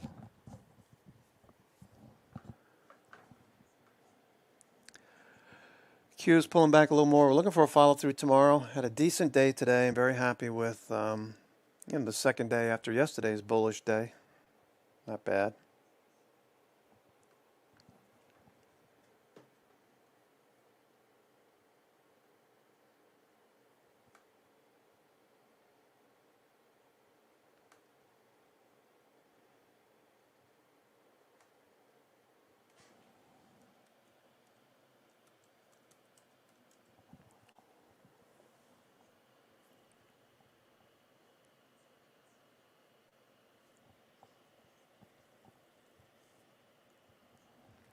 I got a few minutes to go. A little bit more than 15 minutes to go.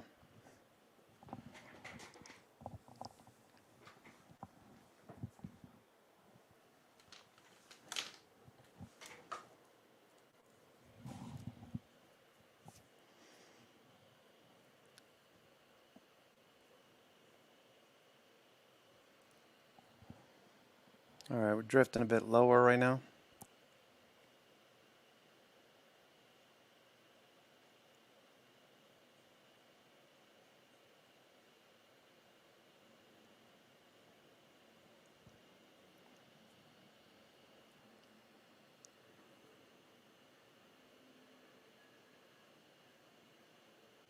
GRBI, Grove Inc., gaining a pop to the high, $7.68. Golf Romeo Victor, India, GRBI.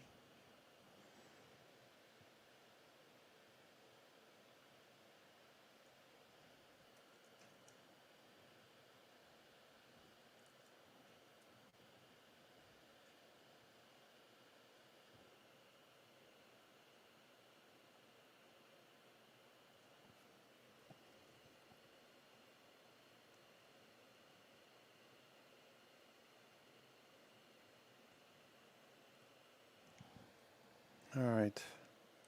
VIX moving higher.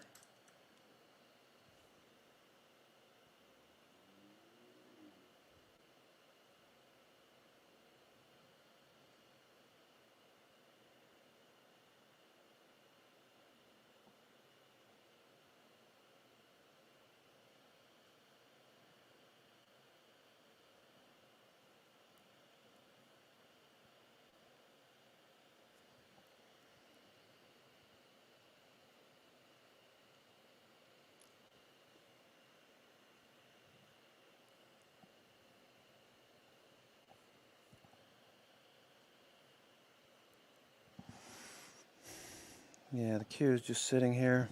Futures sideways for the last couple hours. Since about noon, we just hit the highs there. 45.10. Futures nailed the that upper level. Same with the Qs, the Nasdaq futures as well. Tick cumulative sideways on a red signal going into the close. That's okay. It's just been moving sideways, so after a big move yesterday, I'm not surprised to see a little profit taking.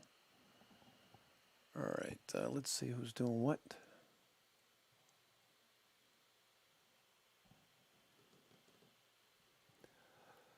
Apple bouncing. QuantumScape still moving higher. QuantumScape. Been grinding higher all day today. It's at the highs of the session. QuantumScape. Nice grind higher all day.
We're trying to get a bounce here. I'm not expecting much going into the close.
All right, trying to do something. All right, not going to see much. We got 10 minutes to go. 10 minutes to go. Market's not moving. Microsoft pulling back. Looking for a follow through tomorrow in these names.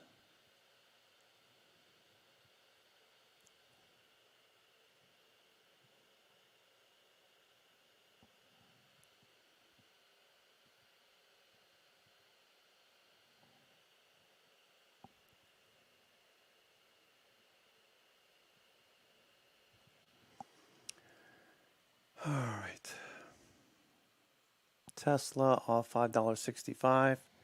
You got Nikola with pursuing a lawsuit against against Tesla. I don't know how that's going to work out. Maybe they'll settle out of court, whatever. Little pop there. That's where the news came out, right there, with that volume bouncing. Looking for a follow through. Nikola.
All right, starting to bounce a little bit.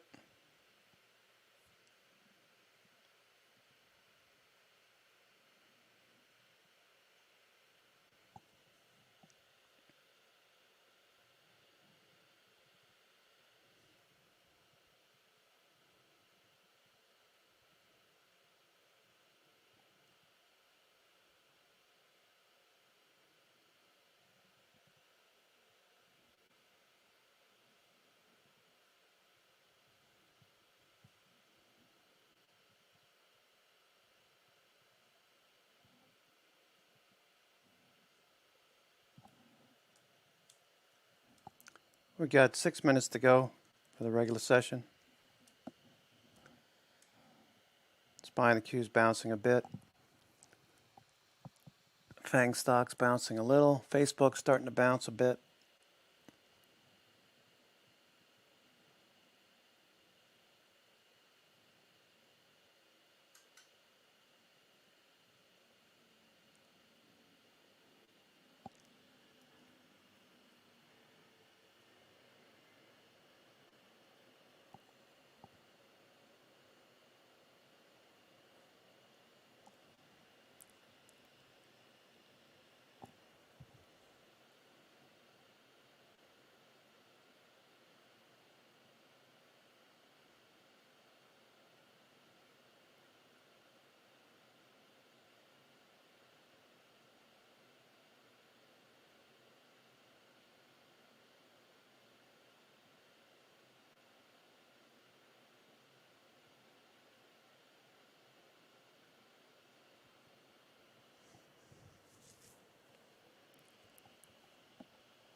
Four minutes to go for the closing bell. Market's just sitting right here. VIX not doing anything.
Pentagon says more U.S. mines needed to boost rare earth supply chain.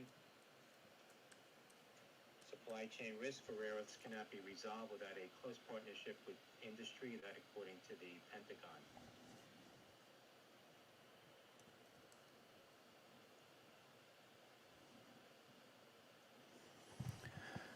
All right, we're right near the close. Nicola off the highs of the session. SPY. Let's see volume coming in here. Volume starting to come in. 2 minutes to go. Less than 2 minutes to go.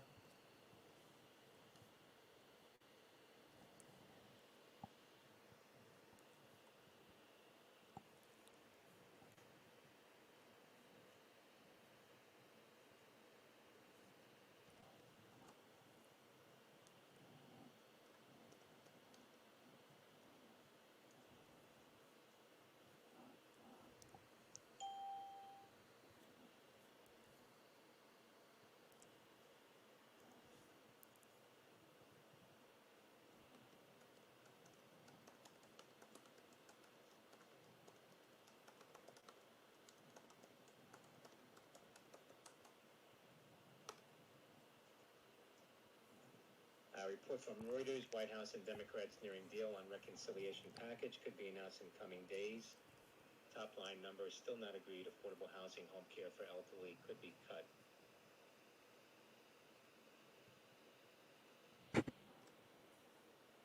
It's 4 o'clock. All right, that's a closing bell. Folks, I hope you had a good day today. I have a hard stop. I will see you bright and early tomorrow morning. Earnings are out. Netflix earnings out. Netflix reporting $3.19. The estimate was $2.56 for Netflix. They beat. Shares of Netflix volatile here.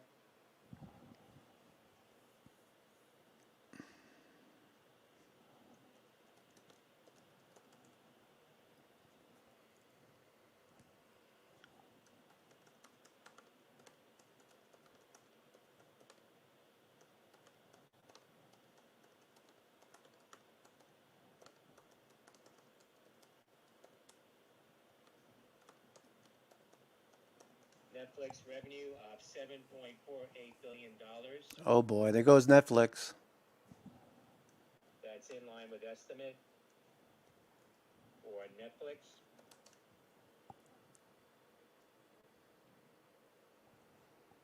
Oh boy. Oh.